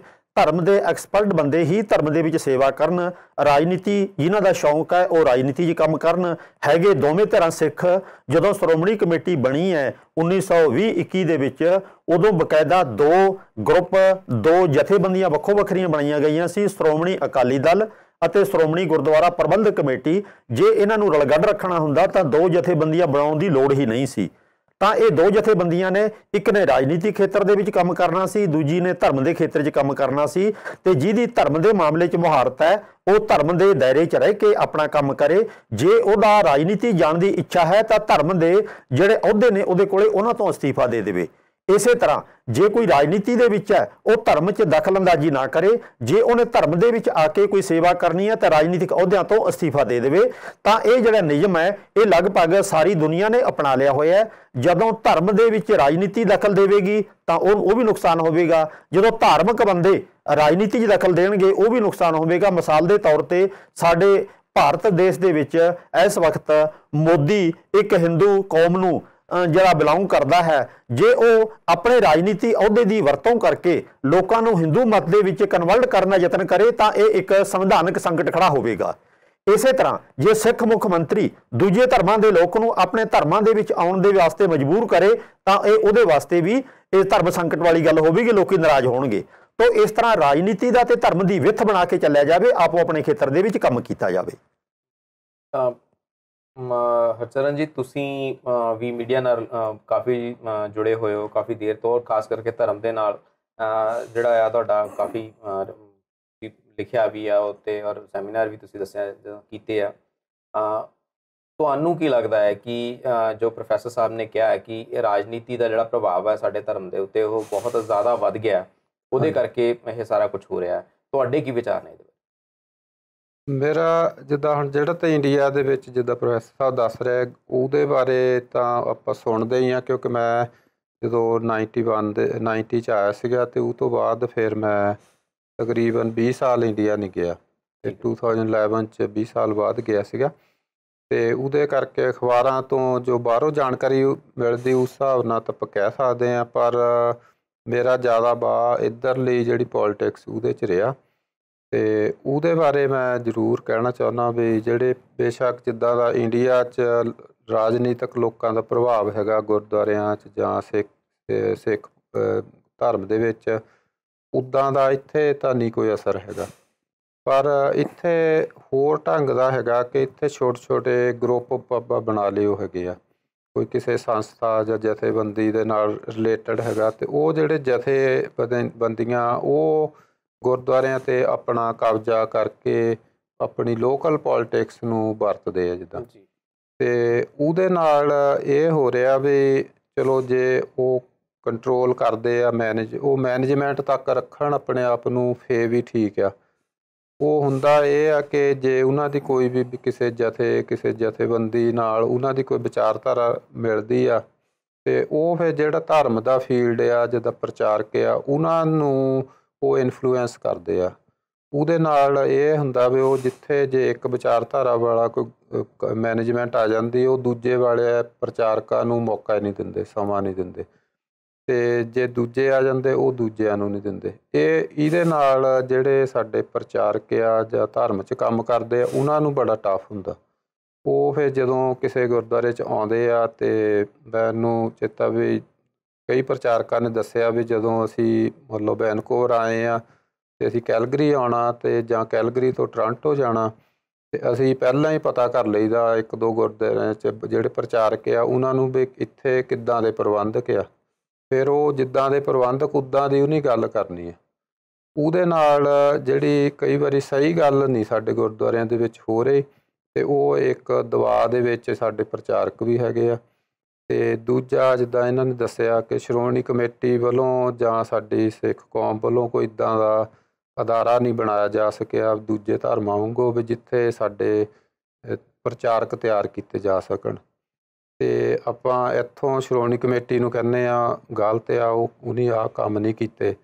ਪਰ ਮੈਂ ਇਹ ਕਈ ਵਾਰੀ ਇਹ ਗੱਲ ਕਹੀ ਆ ਕਿ ਜੇ ਅਸੀਂ ਨਾਰਥ ਅਮਰੀਕਾ ਹੀ ਲੈ ਲਈਏ ਅਤੇ ਸਾਡੇ ਕੋਲ ਘੱਟੋ ਘੱਟ 500 ਗੁਰਦੁਆਰਾ ਤਾਂ ਜ਼ਰੂਰ ਹੈਗਾ ਐਕਟਿਵ, ਜ਼ਿਆਦਾ ਹੋਊਗੇ ਪਰ 500 ਤਾਂ ਹੈਗੇ ਜਿਨ੍ਹਾਂ ਨੂੰ ਇਨਕਮ ਵੀ ਹੈਗੀ ਆ।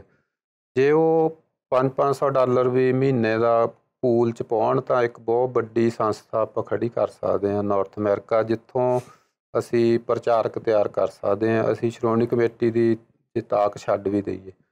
ਹੁਣ ਸਾਡੇ ਇੱਥੇ ਕੈਲਗਰੀ 'ਚ ਮੈਂ 20-25 ਸਾਲ ਹੋ ਚੱਲੇ ਰਹਿੰਦਿਆਂ ਨੂੰ, ਮੈਂ ਦੇਖਦਾ ਵੀ ਸਾਡੇ ਕੋਲ ਜਦੋਂ ਕੋਈ ਦੂਜੇ ਧਰਮਾਂ ਨਾਲ ਸੰਮੇਲਨ ਹੁੰਦਾ, ਕੋਈ ਇੱਦਾਂ ਦੀ ਕੋਈ ਕਾਨਫਰੰਸ ਹੋਵੇ ਜਾਂ ਕੁਛ ਹੋਵੇ, ਅਤੇ ਸਾਡੇ ਕੋਲ ਇੱਕ ਸਿੰਗਲ ਬੰਦਾ ਨਹੀਂ ਹੈਗਾ ਜਿਹੜਾ ਮਤਲਬ ਵੀ ਸਾਨੂੰ ਸਿੱਖਾਂ ਨੂੰ ਰੈਪਰਜੈਂਟ ਕਰਕੇ ਉੱਥੇ ਬੋਲ ਸਕਦਾ ਹੋਵੇ ਸਿੱਖ ਧਰਮ ਦੇ ਬਿਹਾਫ 'ਤੇ। ਪਿੱਛੇ ਜਿਹੇ ਇਸਲਾਮ ਨਾਲ ਸੰਬੰਧਿਤ ਕੁਛ ਗਰੁੱਪ ਸੀਗੇ, ਉਹਨਾਂ ਨੇ ਰੈੱਡ ਈਅਰ ਦੇ ਵਿੱਚ ਸਰਬ ਧਰਮ ਦੀ ਗੱਲ ਸੰਮੇਲਨ ਟਾਈਪ ਰੱਖਿਆ, ਅਤੇ ਉਹਨਾਂ ਨੇ ਕਈ ਜਗ੍ਹਾ ਫੋਨ ਮੈਨੂੰ ਵੀ ਆਇਆ ਵੀ ਸਾਨੂੰ ਦੱਸੋ ਵੀ ਅਸੀਂ ਸਿੱਖਾਂ 'ਚੋਂ ਕਿਹਨੂੰ ਬੁਲਾਈਏ, ਨਾ ਸਾਡੇ 3-4 ਗੁਰਦੁਆਰੇ ਉਹਨਾਂ 'ਚ ਕੋਈ ਹੈਗਾ, ਨਾ ਸਾਡਾ ਕੋਈ ਪ੍ਰਚਾਰਕ ਇੱਦਾਂ ਦਾ ਵੀ ਜਿਹੜਾ ਵਧੀਆ ਇੰਗਲਿਸ਼ ਦੇ ਵਿੱਚ ਬੋਲ ਸਕੇ। ਅਤੇ ਉਹਦੇ ਵੱਲ ਸਾਨੂੰ ਮੇਰੇ ਖਿਆਲ ਧਿਆਨ ਦੇਣ ਦੀ ਲੋੜ ਹੈਗੀ ਆ। ਅਤੇ ਆਪਾਂ ਗੁਰੂ ਗ੍ਰੰਥ ਸਾਹਿਬ ਨੂੰ ਗੁਰੂ ਮੰਨਦੇ ਹਾਂ, ਪਰ ਗੁਰੂ ਗ੍ਰੰਥ ਸਾਹਿਬ ਦੀ ਜਿਹੜੀ ਵਿਚਾਰਧਾਰਾ ਨੂੰ ਸਮਝਾਉਣ ਵਾਲੇ ਸਾਡੇ ਕੋਲ ਬੰਦੇ ਬਹੁਤ ਘੱਟ ਹੈਗੇ, ਖਾਸ ਕਰ ਇੰਗਲਿਸ਼ ਦੇ ਵਿੱਚ। ਸੋ ਤੁਸੀਂ ਜਿਹੜਾ ਕੈਨੇਡੀਅਨ ਪੱਖ ਜਿਹੜਾ ਤੁਸੀਂ ਉਹ ਬਹੁਤ ਵਧੀਆ ਤਰੀਕੇ ਨਾਲ ਰੱਖਿਆ। ਸੋ ਅਸੀਂ ਜੇ ਹੁਣ ਕਮੀਆਂ ਦੀ ਗੱਲ ਕਰੀਏ ਤਾਂ ਕਮੀਆਂ ਸਾਨੂੰ ਉੱਥੇ ਵੀ ਦਿਸਦੀਆਂ ਤੇ ਇੱਥੇ ਵੀ ਦਿਸਦੀਆਂ ਪਈਆਂ। ਸੋ ਇਹਨਾਂ ਕਮੀਆਂ ਨੂੰ ਚਲੋ ਉੱਥੇ ਤੇ ਅਸੀਂ ਇਕੱਲੀ ਇੱਕ ਸ਼੍ਰੋਮਣੀ ਕਮੇਟੀ ਨੂੰ, ਜਿਸ ਤਰ੍ਹਾਂ ਪ੍ਰੋਫੈਸਰ ਸਾਹਿਬ ਨੇ ਕਿਹਾ ਕਿ ਅਸੀਂ ਸ਼੍ਰੋਮਣੀ ਕਮੇਟੀ ਨੂੰ ਤੇ ਦੋਸ਼ ਲਾਉਂਦੇ ਹਾਂ ਜਾਂ ਰਾਜਨੀਤੀ ਤੇ ਦੋਸ਼ ਲਗਾਉਂਦੇ ਪਏ, ਪਰ ਉਸ ਤੋਂ ਇਲਾਵਾ ਵੀ ਪ੍ਰੋਫੈਸਰ ਸਾਹਿਬ ਅਗਰ ਦੇਖਿਆ ਜਾਵੇ ਤਾਂ ਬਹੁਤ ਸਾਰੀਆਂ ਸੰਸਥਾਵਾਂ ਨੇ ਇੱਥੇ। ਕੈਲਗਰੀ ਦੇ ਵਿੱਚ ਵੀ ਸਾਡੇ ਕੋਲ ਜੇ ਗੱਲ ਕਰੀਏ ਜਾਂ ਕੈਨੇਡਾ ਦੇ ਵਿੱਚ ਵੀ ਬਹੁਤ ਸੰਸਥਾਵਾਂ ਨੇ, ਤੇ ਉਹ ਸੰਸਥਾਵਾਂ ਕੀ ਕਰ ਰਹੀਆਂ ਨੇ? ਆਪਣੇ ਜੀ ਪੰਜਾਬ ਤੋਂ ਲੈ ਕੇ ਹਿੰਦੁਸਤਾਨ ਤੱਕ, ਹਿੰਦੁਸਤਾਨ ਤੋਂ ਲੈ ਕੇ ਇੰਗਲੈਂਡ, ਅਮਰੀਕਾ, ਕੈਨੇਡਾ, ਜਿੱਥੇ ਸਿੱਖਾਂ ਦੀ ਬਹੁਤ ਗਿਣਤੀ ਹੈ, ਉਹਨਾਂ ਥਾਵਾਂ 'ਤੇ ਆਪਸ ਦੇ ਵਿੱਚ ਤਾਲਮੇਲ ਦੇ ਵਿੱਚ ਕੋਈ ਨਹੀਂ ਹਨ, ਆਪੋ ਧਾਪੀ ਪਈ ਹੋਈ ਹੈ। ਕਈ ਥਾਵਾਂ 'ਤੇ ਤਾਂ ਇਹ ਵੀ ਹੈ ਕਿ ਗੁਰਦੁਆਰਾ ਕਮੇਟੀ ਦੇ ਰਾਹੀਂ ਆਪਣੇ ਬੰਦੇ ਪੱਕੇ ਕਰਾਉਣ ਦੇ ਜਿਹੜੇ ਸਕੈਂਡਲ ਸਾਹਮਣੇ ਵੀ ਆਏ ਨੇ। ਕਈਆਂ ਨੇ ਖਾਲਿਸਤਾਨ ਦੇ ਨਾਮ 'ਤੇ ਆਪਣੇ ਬੰਦੇ ਪੱਕੇ ਕਰਾਏ ਨੇ ਜਾਂ ਪੈਸੇ ਬਣਾਏ ਨੇ। ਇਹ ਸਾਰਾ ਕੁਝ ਸਿੱਖੀ ਦੇ ਨਾਮ 'ਤੇ ਹੋ ਰਿਹਾ, ਜਿਹੜਾ ਆਮ ਲੋਕਾਂ ਦੇ ਵਿਸ਼ਵਾਸ ਨੂੰ ਡੁਲਾਉਂਦਾ ਹੈ ਅਤੇ ਕਮਜ਼ੋਰ ਕਰਦਾ ਹੈ ਕਿ ਜੇ ਧਰਮ ਦੇ ਨਾਂ 'ਤੇ ਇਹ ਸਾਰਾ ਕੁਝ ਹੋ ਰਿਹਾ, ਫਿਰ ਅਸੀਂ ਇਹੋ ਜਿਹੇ ਧਰਮ ਤੋਂ ਕੀ ਲੈਣਾ। ਤੇ ਇੱਕ ਤਾਂ ਪ੍ਰਬੰਧਕਾਂ ਦਾ ਆਪਣਾ ਕਿਰਦਾਰ ਤੇ ਵਿਹਾਰ ਬਹੁਤ ਅੱਛਾ ਤੇ ਸਵੱਛ ਹੋਣਾ ਚਾਹੀਦਾ ਹੈ। ਲੋਕਾਂ ਨੂੰ ਇਹ ਪੱਕਾ ਯਕੀਨ ਹੋਵੇ ਕਿ ਪ੍ਰਬੰਧਕ ਸੇਵਾ ਵਾਸਤੇ ਅੱਗੇ ਆਏ ਨੇ, ਆਪਣੀਆਂ ਗੱਦੀਆਂ ਚਮਕਾਉਣ ਜਾਂ ਪੈਸਾ ਬਟੋਰਨ ਵਾਸਤੇ ਨਹੀਂ ਆਏ। ਜਦੋਂ ਕਿ ਪੈਸਾ ਬਟੋਰਨ ਦੇ ਕਾਰਨ ਉਹਨਾਂ ਦੇ ਇੱਕ ਧੜਾ ਪ੍ਰਬੰਧਕ ਜਿਹੜਾ ਕਾਬਜ ਹੈ ਉਹਨੂੰ ਹਰਾਉਣ ਵਾਸਤੇ, ਕੱਢਣ ਵਾਸਤੇ ਦੂਜੀ ਕਮੇਟੀ ਆਉਣ ਦਾ ਯਤਨ ਕਰਦੀ ਹੈ। ਲੜਾਈਆਂ ਹੁੰਦੀਆਂ ਨੇ ਤੇ ਅਦਾਲਤਾਂ ਦੇ ਵਿੱਚ ਲੱਖਾਂ ਡਾਲਰ ਰੁੜ ਜਾਂਦਾ ਹੈ, ਬਰਬਾਦ ਹੋ ਜਾਂਦਾ ਹੈ। ਤੇ ਉਹੀ ਪੈਸਾ ਜੇ ਮਨੁੱਖਤਾ ਦੇ ਭਲੇ ਵਾਸਤੇ ਖਰਚ ਹੋਵੇ ਤਾਂ ਬਹੁਤ ਸਾਰਾ ਚੰਗੀ ਆਊਟਪੁੱਟ ਉਹਦੇ ਵਿੱਚੋਂ ਪ੍ਰਾਪਤ ਹੋ ਸਕਦੀ ਹੈ, ਜਿਹੜਾ ਕਿ ਨਹੀਂ ਹੋ ਰਿਹਾ। ਪਹਿਲੀ ਗੱਲ ਤਾਂ ਇਹ ਹੈ ਕਿ ਹਰ ਗੁਰਦੁਆਰੇ ਦੇ ਨਾਲ ਪੁਸਤਕਾਂ ਦੀ ਚੰਗੀ ਲਾਇਬ੍ਰੇਰੀ ਸਥਾਪਿਤ ਕੀਤੀ ਜਾਵੇ, ਤਾਂ ਕਿ ਲੋਕ ਆਪਣੇ ਤੌਰ 'ਤੇ, ਜੇ ਉੱਥੇ ਕਥਾਵਾਚਕ ਚੰਗਾ ਨਹੀਂ ਵੀ ਆਇਆ ਤਾਂ ਚੰਗੀ ਕਿਤਾਬ ਤਾਂ ਮਿਲਦੀ ਹੋਵੇ ਜਿੱਥੋਂ ਉਹ ਆਪਣੇ ਤੌਰ 'ਤੇ ਸਟੱਡੀ ਕਰ ਸਕਣ। ਤੇ ਚੰਗੀਆਂ ਵਿਦਵਾਨਾਂ ਦੀਆਂ ਸੀੜੀਆਂ ਹੋਣ, ਪਰ ਇਹਨਾਂ ਦੀ ਸਿਲੈਕਸ਼ਨ ਵਾਸਤੇ ਵੀ ਇੱਕ ਵਿਦਵਾਨਾਂ ਦੀ ਪਹਿਲਾਂ ਕਮੇਟੀ ਬਣੀ ਹੋਵੇ, ਜਿਹੜੀਆਂ ਕਿਤਾਬਾਂ, ਜਿਹੜੀਆਂ ਸੀੜੀਆਂ ਦੀ ਸਿਲੈਕਸ਼ਨ ਕਰਨੀ ਹੈ। ਐਵੇਂ ਨਾ ਚੁੱਕ ਕੇ ਠੀਕ ਹੈ ਜੀ ਬੜਾ ਨਾਮ ਹੈ ਇਹਨਾਂ ਦਾ, ਇਹ ਬਾਬੇ ਦੀ ਇੱਥੇ ਸੀੜੀ ਰੱਖ ਦਿਓ, ਇਹ ਸਾਧ ਦੀ ਰੱਖ ਦਿਓ, ਇਹ ਕਥਾਵਾਚਕ ਦੀ ਰੱਖ ਦਿਓ। ਸੋ ਉਹਨਾਂ ਦੀ ਵੀ ਕਮੇਟੀ ਹੋਵੇ।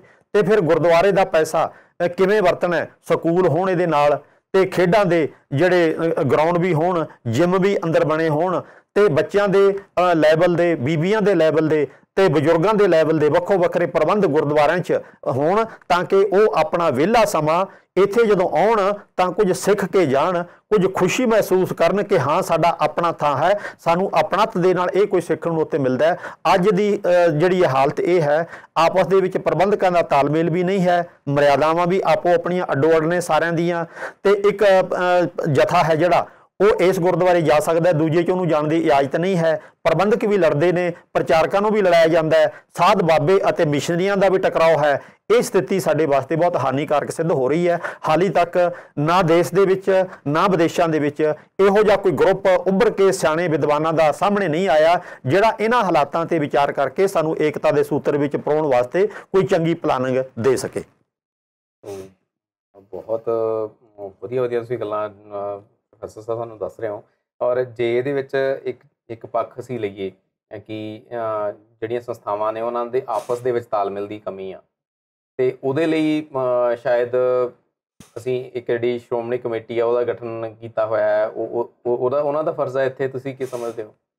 ਜੇ ਕਿਤੇ ਉਹ ਆਪਣੇ ਫਰਜ਼ ਨੂੰ ਸਮਝਦੇ ਹੁੰਦੇ ਤਾਂ ਸਾਡੀ ਇੰਨੀ ਹਾਲਤ ਵਿਗੜਦੀ ਹੀ ਨਾ।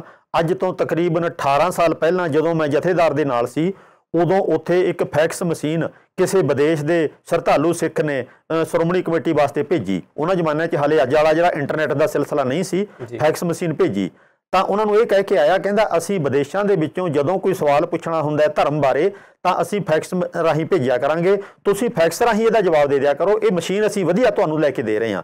ਤੇ ਕੁਝ ਸਾਲਾਂ ਤੋਂ ਬਾਅਦ ਮੈਂ ਉੱਥੇ ਧਰਮ ਪ੍ਰਚਾਰ ਕਮੇਟੀ ਦਾ ਉਦੋਂ ਸਕੱਤਰ ਸੀ ਹਰਬੇਅੰਤ ਸਿੰਘ, ਮੈਂ ਉਹਨਾਂ ਨੂੰ ਬੇਨਤੀ ਕਰੀ, ਮੈਂ ਕਿਹਾ ਵਿਦੇਸ਼ਾਂ 'ਚੋਂ ਸਾਨੂੰ ਫੋਨ ਆਉਂਦੇ ਨੇ, ਤੁਸੀਂ ਫੈਕਸ ਤੇ ਜਵਾਬ ਆਦੇ ਕਿਉਂ ਨਹੀਂ ਦਿੰਦੇ, ਇਹ ਫੈਕਸ ਮਸ਼ੀਨ ਬੰਦ ਕਿਉਂ ਕੀਤੀ ਹੋਈ ਹੈ, ਕਿੱਥੇ ਆ ਫੈਕਸ ਮਸ਼ੀਨ? ਮੈਨੂੰ ਕਹਿਣ ਲੱਗਿਆ, ਵੀਰ ਮੇਰੇ ਬਹਿ ਜਾ ਇੱਥੇ, ਬਿਠਾ ਲਿਆ ਹਰਬੇਅੰਤ ਸਿੰਘ ਨੇ ਮੈਨੂੰ, ਕਹਿਣ ਲੱਗਾ ਸਟੋਰ ਦੇ ਵਿੱਚ ਪਈ ਹੈ ਮਸ਼ੀਨ। ਮੈਂ ਕਿਹਾ ਉੱਥੇ ਬੰਦ ਕਿਉਂ ਕੀਤੀ ਹੈ? ਕਹਿਣ ਲੱਗਿਆ ਇਸ ਕਰਕੇ ਬੰਦ ਕੀਤੀ ਹੈ, ਉਹਨਾਂ ਦੇ ਸਵਾਲ ਸਾਨੂੰ ਆ ਗਏ ਸੀ ਬਹੁਤ, ਸਾਡੇ ਕੋਲੇ ਜਵਾਬ ਦੇਣ ਵਾਲੇ ਮਾਹਰ ਬੰਦੇ ਨਹੀਂ ਸੀ, ਸਾਡੇ ਕੋਲੇ ਜਿਹੜੇ ਜਵਾਬ ਦਿੱਤੇ ਗਏ ਉਹ ਕੁਝ ਗਲਤ ਦਿੱਤੇ ਗਏ, ਫਿਰ ਉਹਨਾਂ ਗਲਤ ਸਵਾਲਾਂ ਦੇ ਹੋਰ ਸਵਾਲ ਖੜੇ ਹੋ ਗਏ, ਅਸੀਂ ਫਸ ਗਏ। ਇਸ ਕਰਕੇ ਅਸੀਂ ਕਿਹਾ ਵੀ ਨਾ ਰਹੇ ਬਾਂਸ ਨਾ ਵੱਜੇ ਬਾਂਸਰੀ, ਅਸੀਂ ਫੈਕਸ ਮਸ਼ੀਨ ਚੁੱਕ ਕੇ ਸਟੋਰ 'ਚ ਰੱਖ ਦਿੱਤੀ ਹੈ, ਅਸੀਂ ਜਵਾਬ ਦੇਣਾ ਹੀ ਬੰਦ ਕਰ ਦਿੱਤੇ ਹੈ। ਇਹ ਹਾਲਤ ਹੋਈ ਹੈ ਸ਼੍ਰੋਮਣੀ ਕਮੇਟੀ ਦੀ। ਇਸ ਕਰਕੇ ਸ਼੍ਰੋਮਣੀ ਕਮੇਟੀ ਹਾਲ ਦੀ ਘੜੀ ਪੂਰੀ ਤਰ੍ਹਾਂ ਪੈਸਾ ਕਮਾਉਣਾ, ਰਾਜਨੀਤੀ ਦੇ ਫਾਇਦੇ ਉਠਾਉਣੇ ਅਤੇ ਆਪਣੀ ਚੌਧਰ ਚਮਕਾਉਣੀ, ਇਹਨਾਂ ਕੰਮਾਂ 'ਚ ਉਲਝ ਕੇ ਰਹਿ ਗਈ ਹੈ। ਜਿਹੜੇ ਆਪਣੀ ਆਸਾਂ ਲਾਈ ਬੈਠੇ ਹਾਂ, ਹਾਲ ਦੀ ਘੜੀ ਉਹਨਾਂ ਤੋਂ ਇਹ ਆਸ ਜਿਹੜੀ ਪੂਰੀ ਨਹੀਂ ਹੋ ਰਹੀ। ਅਸੀਂ ਆਉਣ ਵਾਲੇ ਸਮੇਂ 'ਚ ਸੁਚੇਤ ਹੋਈਏ, ਚੰਗੇ ਮੈਂਬਰ ਉਹਨਾਂ ਦੇ ਵਿੱਚ ਚੁਣ ਕੇ ਲਿਆਈਏ ਤਾਂ ਕਿ ਪ੍ਰਬੰਧ ਦੇ ਵਿੱਚ ਲੋੜੀਂਦਾ ਸੁਧਾਰ ਕਰ ਸਕਣ। ਪਰ ਇੱਥੇ ਇੱਕ ਆਮ ਆਦਮੀ ਦੀ ਜਿਹੜੀ ਭੂਮਿਕਾ ਆ, ਆਮ ਸਿੱਖ ਦੀ ਭੂਮਿਕਾ ਆ, ਉਹ ਕਿੱਥੇ ਉਹਨੂੰ ਕਿੱਥੇ ਖੜਾ ਕਰਦੀ ਵੀ ਹਾਂ ਮੈਂ ਇੱਕ ਸਿੱਖ ਹਾਂ। ਤੁਸੀਂ ਜਿਸ ਤਰ੍ਹਾਂ ਪਹਿਲਾਂ ਦੱਸਿਆ ਕਿ ਚਾਹੇ ਕੋਈ ਵੀ ਹੈ ਉਹ ਹਰੇਕ ਐਕਟੀਵਿਟੀ ਦੇ ਵਿੱਚ ਸਰਗਰਮ ਹੋਵੇ, ਪਰ ਇੱਦਾਂ ਹੋ ਨਹੀਂ ਪਾਉਂਦਾ। ਪਰ ਇੱਕ ਛੋਟੇ ਲੈਵਲ 'ਤੇ, ਇੱਕ ਛੋਟੇ ਪੱਧਰ ਦੇ ਉੱਤੇ ਇਹਨੂੰ ਕਿੱਦਾਂ ਸ਼ੁਰੂਆਤ ਕੀਤੀ ਜਾ ਸਕਦੀ ਹੈ? ਇਹਦੇ 'ਚ ਬਹੁਤ ਸੌਖਾ ਕੰਮ ਹੈ। ਥੋੜ੍ਹੀ ਜਿਹੀ ਪਹਿਲਾਂ ਮੁਸ਼ਕਿਲ ਲੱਗੇਗੀ, ਪਰ ਫਿਰ ਛੇਤੀ ਇਹ ਮਸਲਾ ਹੱਲ ਹੋ ਜਾਂਦਾ ਹੈ।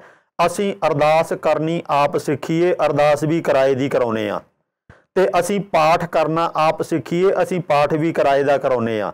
ਕੀਰਤਨ ਵੀ ਬਹੁਤਾ ਵਧੀਆ ਨਾ ਸੀ, ਘੱਟੋ ਘੱਟ ਸਾਧ ਬਾਬਿਆਂ ਨਾਲੋਂ ਤਾਂ ਵਧੀਆ ਕੀਰਤਨ ਅਸੀਂ ਆਪ ਹੀ ਕਰ ਸਕਦੇ ਹਾਂ। 2 ਸੁਰਾਂ ਦੇ ਉੱਤੇ ਉਂਗਲਾਂ ਰੱਖ ਕੇ ਬਾਬਾ ਪੱਖਾ ਮਾਰਨਾ ਸ਼ੁਰੂ ਕਰਦਾ ਤੇ ਗੁਰਬਾਣੀ ਨੂੰ ਛੱਡ ਕੇ ਹੋਰ ਹੀ ਕਵਿਤਾ ਪੜ੍ਹਨੀ ਸ਼ੁਰੂ ਕਰਦਾ।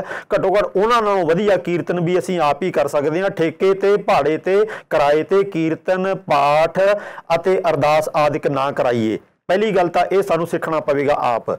ਦੂਜੀ ਗੱਲ, ਇਤਿਹਾਸ ਦੀਆਂ ਕਿਤਾਬਾਂ, ਗੁਰਬਾਣੀ ਦੇ ਅਰਥਾਂ ਦੀਆਂ ਕਿਤਾਬਾਂ। ਮੈਂ ਇਹ ਨਹੀਂ ਕਹਿੰਦਾ ਕਿ ਹਰ ਵਕਤ ਲੱਗੇ ਰਹੋ, ਜਿੰਨਾ ਕਿ ਤੁਹਾਨੂੰ ਟਾਈਮ ਮਿਲਦਾ ਦਿਨ ਦੇ ਵਿੱਚ, ਅੱਧਾ ਘੰਟਾ 1 ਘੰਟਾ, ਉਸ ਟਾਈਮ ਨੂੰ ਬੇਕਾਰ ਗਵਾਉਣ ਦੀ ਥਾਂ ਤੇ ਧਰਮ ਦੀ ਅਤੇ ਸਮਾਜ ਦੀਆਂ ਹੋਰ ਚੰਗੀਆਂ ਪੁਸਤਕਾਂ ਨੇ ਜਿਹੜੀਆਂ, ਉਹਨਾਂ ਦੀ ਸਟੱਡੀ ਕਰਨ ਦਾ ਯਤਨ ਕਰੋ।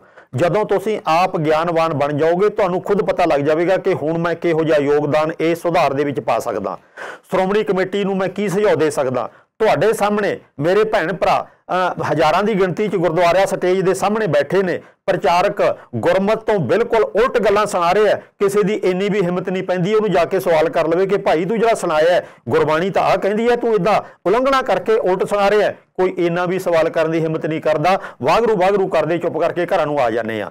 ਪ੍ਰਬੰਧਕ ਕੀ ਕਰਦੇ ਨੇ ਕੀ ਨਹੀਂ ਕਰਦੇ, ਕਿਸੇ ਦੀ ਹਿੰਮਤ ਨਹੀਂ ਪੈਂਦੀ ਉਹਨਾਂ ਨੂੰ ਟੋਕਾ ਟਾਕੀ ਕਰਨ ਦੀ, ਜਾਂ ਇਹ ਕਹਿਣ ਦੀ ਕਿ ਭਾਈ ਇਹ ਤੁਸੀਂ ਜਿਹੜਾ ਕਰ ਰਹੇ ਹੋ ਗੁਰਮਤ ਤੋਂ ਉਲਟ ਕਰ ਰਹੇ ਹੋ, ਸਾਨੂੰ ਇਹ ਪ੍ਰਵਾਨ ਨਹੀਂ ਹੈ। ਜੇ ਕਿਤੇ ਇਹੋ ਜਿਹਾ ਕੰਮ ਹੁੰਦਾ ਤਾਂ ਪ੍ਰਚਾਰਕ ਨੂੰ ਇੱਕ ਤਾਂ ਸਵਾਲ ਕਰਨੇ, ਦੂਜਾ ਨੂੰ ਪੈਸਾ ਕੋਈ ਨਹੀਂ ਸਟੇਜ ਤੇ ਰੱਖਣਾ। ਇਹ ਧਿਆਨ 'ਚ ਰਵੇ। ਅਗਲੀ ਗੱਲ, ਤੁਸੀਂ ਲੰਗਰ ਭਾਵੇਂ ਗੁਰਦੁਆਰੇ ਛਕਾਏ ਹੋ ਬੇਸ਼ੱਕ, ਪਰ ਗੋਲਕ 'ਚ ਜਿਹੜਾ ਕਿ ਗੁਰਮਤ ਦੇ ਅਨੁਸਾਰ ਨਹੀਂ ਚੱਲ ਰਹੇ ਪ੍ਰਬੰਧਕ, ਉਹਨਾਂ ਦੇ ਗੋਲਕ ਦੇ ਵਿੱਚ ਪੈਸਾ ਕਦੀ ਨਾ ਪਾਇਓ, ਉਹਨਾਂ ਨੂੰ ਬਿਲਡਿੰਗ ਉਸਾਰੀ ਦੇ ਵਿੱਚ ਪੈਸਾ ਕਦੇ ਨਾ ਦਿਓ। ਜਦੋਂ ਉਹਨਾਂ ਦੀ ਇਨਕਮ ਘਟ ਗਈ, ਉਹਨਾਂ ਦੇ ਹੋਸ਼ ਆਪਣੇ ਆਪ ਟਿਕਾਣੇ ਸਿਰ ਆਉਣਗੇ ਤੇ ਉਹ ਸੁਧਰਨ ਵਾਸਤੇ ਜਾਂ ਤਾਂ ਆਪ ਤਿਆਰ ਹੋਣਗੇ ਜਾਂ ਪ੍ਰਬੰਧ ਦੇ ਵੀ ਤਬਦੀਲੀ ਤੁਹਾਨੂੰ ਕਰਨ ਦਾ ਮੌਕਾ ਮਿਲ ਜਾਵੇਗਾ। ਤੋ ਇਹ ਤੇ ਇੱਕ ਗੁਰਦੁਆਰਾ ਪੱਧਰ ਦੇ ਵੱਲ ਨੂੰ ਅਸੀਂ ਚੱਲ ਗਏ, ਲੇਕਿਨ ਜੇ ਇੱਕ ਘਰ ਦੇ ਲੈਵਲ ਤੋਂ ਗੱਲ ਕਰੀਏ ਜੀ, ਕਿਉਂਕਿ ਹੁਣ ਅਸੀਂ ਇੰਡੀਆ ਤੋਂ ਇੱਥੇ ਕੈਨੇਡਾ ਆ ਕੇ ਵਸੇ ਹੋਏ ਹਾਂ, ਸਾਨੂੰ ਇੱਥੇ ਜਿਹੜੀਆਂ ਮੁਸ਼ਕਲਾਂ ਦਾ ਸਾਹਮਣਾ ਕਰਨਾ ਪੈਂਦਾ ਉਹ ਸ਼ਾਇਦ ਇੰਡੀਆ ਦੇ ਵਿੱਚ ਉਹ ਬਿਲਕੁਲ ਅਲੱਗ ਹੋਣ। ਉਹ ਮੁਸ਼ਕਲਾਂ ਇੱਥੇ ਬੱਚਿਆਂ ਦੇ ਤੇ ਜਿਹੜੇ ਮਾਂ-ਬਾਪ ਨੇ ਉਹਨਾਂ ਦੇ ਵਿੱਚ ਇੱਕ ਗੈਪ ਆ, ਕਮਿਊਨੀਕੇਸ਼ਨ ਗੈਪ ਜਿਹੜਾ ਆ ਉਹ ਜ਼ਿਆਦਾਤਰ ਦੇਖਣ ਨੂੰ ਮਿਲਦਾ ਹੈ। ਅਤੇ ਇੱਥੇ ਮਾਂ-ਬਾਪ ਜਿਹੜੇ ਨੇ ਉਹ ਆਪਣੇ ਜੋਬ ਦੇ ਵਿੱਚੋਂ ਟਾਈਮ ਨਹੀਂ ਕੱਢ ਪਾਉਂਦੇ। ਅਤੇ ਔਰ ਜਿਹੜੀ ਤੁਸੀਂ ਗੱਲ ਕੀਤੀ ਹੈ ਇਹ ਕਿ ਸਾਨੂੰ ਸਾਰਾ ਕੁਛ ਖੁਦ ਸਿੱਖਣਾ ਚਾਹੀਦਾ, ਇਹ ਸ਼ਾਇਦ ਇੰਡੀਆ ਦੇ ਵਿੱਚ ਇਹ ਫਿਰ ਵੀ ਫਿਜ਼ੀਬਲ ਹੋਵੇ। ਅਸੀਂ ਹਰਚਰਨ ਪ੍ਰਹਾਰ ਜੀ ਨੂੰ ਪੁੱਛ ਲੈਂਦੇ ਹਾਂ, ਇਹ ਕੀ ਫੀਲ ਕਰਦੇ ਨੇ ਕਿ ਸ਼ਾਇਦ ਇਹ ਚੀਜ਼ ਇੱਥੇ ਫਿਜ਼ੀਬਲ ਹੈਗੀ ਹੈ? ਇੱਥੇ ਜਿੱਦਾਂ ਹੋ ਤਾਂ ਸਕਦੀ ਆ, ਜਿੱਦਾਂ ਹੁਣ ਅਸੀਂ ਵੀ ਆਪਣੇ ਬੱਚੇ ਰੇਜ਼ ਕੀਤੇ ਇੱਥੇ, ਆਪਣਾ ਕੰਮ ਵੀ ਕਰਦੇ ਸੀ, ਬਿਜ਼ਨਸ ਵੀ ਕਰਦੇ ਸੀਗੇ, ਅਤੇ ਉਹਦੇ ਵਿੱਚ ਇਹ ਹੈਗਾ ਵੀ ਜੇ ਆਪਾਂ ਮੋਸਟਲੀ ਜਿਹੜੇ ਲੋਕ ਹੈਗੇ ਆ, ਆਪਾਂ 8 ਘੰਟੇ ਕੰਮ ਕਰਦੇ ਆ ਨਾ, ਬਹੁਤ ਥੋੜ੍ਹੇ ਆ ਜਿਹੜੇ ਡਬਲ ਸ਼ਿਫਟ ਜਾਂ ਪਾਰਟ ਟਾਈਮ ਵੀ ਕੰਮ ਕਰਦੇ ਆ। ਨਹੀਂ, ਆਪਣੀ ਕਮਿਊਨਿਟੀ ਦਾ ਜ਼ਿਆਦਾਤਰ ਜੀ ਡਬਲ ਹੀ ਕਰਦੀ ਅਤੇ ਨਹੀਂ, ਜਿੱਦਾਂ ਥੋੜ੍ਹਾ ਚਿਰ ਚਲੋ ਕਰਦੇ ਵੀ ਆ, ਜੇ ਨਵੇਂ ਆਉਂਦੇ 2-4 ਸਾਲ, ਪਰ ਜ਼ਿਆਦਾ ਚਿਰ ਆਮ ਕੰਮ 8 ਘੰਟੇ ਹੈਗਾ। ਅਤੇ ਪਲੱਸ 2 ਦਿਨ ਤਾਂ ਸਾਰਿਆਂ ਨੂੰ ਛੁੱਟੀ ਹੁੰਦੀ ਆ ਨਾ, 5 ਦਿਨ ਕੰਮ 2 ਦਿਨ ਛੁੱਟੀ। ਅਤੇ ਉਹਦੇ 'ਚ ਆਪਾਂ ਆਪਣਾ ਸਕੈਜੂਅਲ ਜਿਹਾ ਨਹੀਂ ਬਣਾਉਂਦੇ ਵੀ ਆਪਾਂ ਉਹਦੇ ਵਿੱਚੋਂ ਜਿਹੜਾ ਆਪਣੇ ਕੋਲ ਆਫਟਰ ਆਵਰ ਟਾਈਮ ਹੈਗਾ ਜਾਂ ਮਤਲਬ 2 ਦਿਨ ਛੁੱਟੀ ਦਾ ਟਾਈਮ ਆ ਵੀ ਉਹਨੂੰ ਵਿੱਚੋਂ ਜੇ ਅਸੀਂ ਥੋੜ੍ਹਾ ਜਿਹਾ ਟਾਈਮ ਵੀ ਰੱਖ ਲਈਏ ਵੀ ਅਸੀਂ 2 ਘੰਟੇ, ਜੇ ਆਪਾਂ ਕਿਸੇ ਵੇਲੇ ਆਪਣਾ ਲਿਖ ਕੇ ਹਿਸਾਬ ਲਾਈਏ ਤਾਂ ਵੀ ਕਿੰਨੇ ਘੰਟੇ ਆਪਾਂ TV ਦੇਖਦੇ ਹਾਂ, ਕਿੰਨੇ ਘੰਟੇ ਅਸੀਂ ਇੰਟਰਨੈਟ 'ਤੇ ਅੱਜ ਦੇ ਸਮੇਂ 'ਚ ਪਿਛਲੇ 10 ਸਾਲ ਤੋਂ ਕਿੰਨੇ ਘੰਟੇ ਅਸੀਂ ਫੇਸਬੁੱਕ 'ਤੇ ਲਾਉਂਦੇ ਹਾਂ ਜਾਂ ਸੋਸ਼ਲ ਮੀਡੀਆ 'ਤੇ ਜਾਂ ਹੋਰ ਚੀਜ਼ਾਂ 'ਤੇ, ਅਤੇ ਫਿਰ ਆਪਾਂ ਨੂੰ ਫਿਗਰ ਆਊਟ ਹੋ ਜਾਵੇ ਕਿੰਨਾ ਅਸੀਂ ਟਾਈਮ ਦੂਜੇ ਪਾਸੇ ਲਾ ਰਹੇ ਹਾਂ। ਵੀ ਜੇ ਉਹਦੇ ਵਿੱਚੋਂ ਕੁਛ ਟਾਈਮ 1-2 ਘੰਟੇ ਵੀ ਆਪਾਂ ਵੀਕ ਦੇ ਰੱਖ ਲਈਏ ਤੇ ਫਿਰ ਆਪਾਂ ਵਧੀਆ ਕਰ ਸਕਦੇ ਹਾਂ। ਬਾਕੀ ਇਹ ਹੈਗਾ ਵੀ ਜਿਹੜਾ ਬੱਚੇ ਆ ਉਹਨਾਂ ਦੀ ਸ਼ਖਸੀਅਤ ਨੂੰ ਡਿਵੈਲਪ ਕਰਨ ਦੇ ਲਈ ਧਰਮ ਇੱਕ ਪਾਰਟ ਹੈਗਾ, ਪਰ ਬਾਕੀ ਐਕਟੀਵਿਟੀਜ਼ ਵੀ ਜਿਹੜੀਆਂ ਸੋਸ਼ਲ ਹੈਗੀਆਂ, ਕਲਚਰਲ ਹੈਗੀਆਂ ਜਾਂ ਸਪੋਰਟਸ ਹੈਗੀ ਆ, ਉਹਦੇ ਵਿੱਚ ਵੀ ਪਾਰਟੀਸਪੇਟ ਆਪਾਂ ਕਰਾ ਸਕਦੇ ਹਾਂ। ਉਹਦੇ ਨਾਲ ਸਾਡੇ ਬੱਚਿਆਂ ਨਾਲ, ਜਿੱਦਾਂ ਸਾਡੇ ਬੱਚੇ ਜਦੋਂ ਛੋਟੇ ਸੀਗੇ ਅਸੀਂ ਉਹਨਾਂ ਨੂੰ ਸਕੂਲ ਵੀ, ਗੁਰਦੁਆਰੇ ਸਕੂਲ ਪੰਜਾਬੀ 'ਚ ਵੀ ਪਾਉਂਦੇ ਸੀ, ਘਰੇ ਵੀ ਪੰਜਾਬੀ ਸਿਖਾਈ ਉਹਨਾਂ ਨੂੰ। ਫਿਰ ਉਹ ਸਵਿਮਿੰਗ ਦੇ ਵਿੱਚ ਵੀ ਉਹਨਾਂ ਨੇ ਕੀਤਾ, ਕਰਾਟੇ ਵੀ ਸਿਖਾਏ ਉਹਨਾਂ ਨੂੰ। ਫਿਰ ਉਹਨਾਂ ਨੇ ਬਾਸਕਟਬਾਲ ਵੀ ਜਾਂਦੇ ਰਹੇ, ਸੌਕਰ 'ਚ ਵੀ ਗਏ ਆ। ਉਹ ਭੰਗੜੇ ਦੀ ਟੀਮ 'ਚ ਅੱਜ ਤਾਈਂ ਹੈਗੇ ਆ, ਯੂਨੀਵਰਸਿਟੀ 'ਚ ਹੁਣ ਚੱਲ ਗਏ, ਪਰ ਤਾਂ ਵੀ ਉਹ ਭੰਗੜਾ ਪਾਉਂਦੇ ਹੈ ਨਾ। ਅਤੇ ਇੱਦਾਂ ਉਹ ਸਾਰੀਆਂ ਐਕਟੀਵਿਟੀ 'ਚ ਥੋੜ੍ਹਾ ਥੋੜ੍ਹਾ ਉਹਨਾਂ ਨੂੰ ਇਨਵੋਲਵ ਰੱਖਿਆ। ਅਤੇ ਉਹ ਮੇਰੇ ਖਿਆਲ ਸਾਰੇ ਕਰ ਸਕਦੇ ਆ, ਪਰ ਥੋੜ੍ਹਾ ਜਿਹਾ ਆਪਾਂ ਨੂੰ ਟਾਈਮ ਮੈਨੇਜਮੈਂਟ ਕਰਨ ਦੀ ਲੋੜ ਹੈਗੀ ਆ, ਅਤੇ ਫਿਰ ਆਪਾਂ ਵਧੀਆ ਕਰ ਸਕਦੇ ਹਾਂ। ਫਿਲਹਾਲ ਜੀ ਸਮਾਂ ਹੋ ਚਲਾ ਇੱਕ ਛੋਟੇ ਜਿਹੇ ਬ੍ਰੇਕ ਦਾ, ਸੋ ਲੈਂਦੇ ਹਾਂ ਇੱਕ ਛੋਟਾ ਜਿਹਾ ਬ੍ਰੇਕ, ਤੇ ਮਿਲਦੇ ਹਾਂ ਬ੍ਰੇਕ ਤੋਂ ਬਾਅਦ।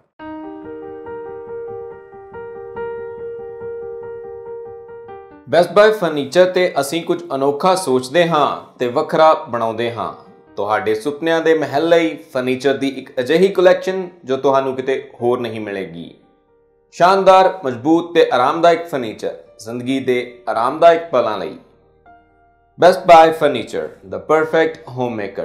Finance available for 6 months with 0% interest. Call 403-250-6661, 403-250-6661।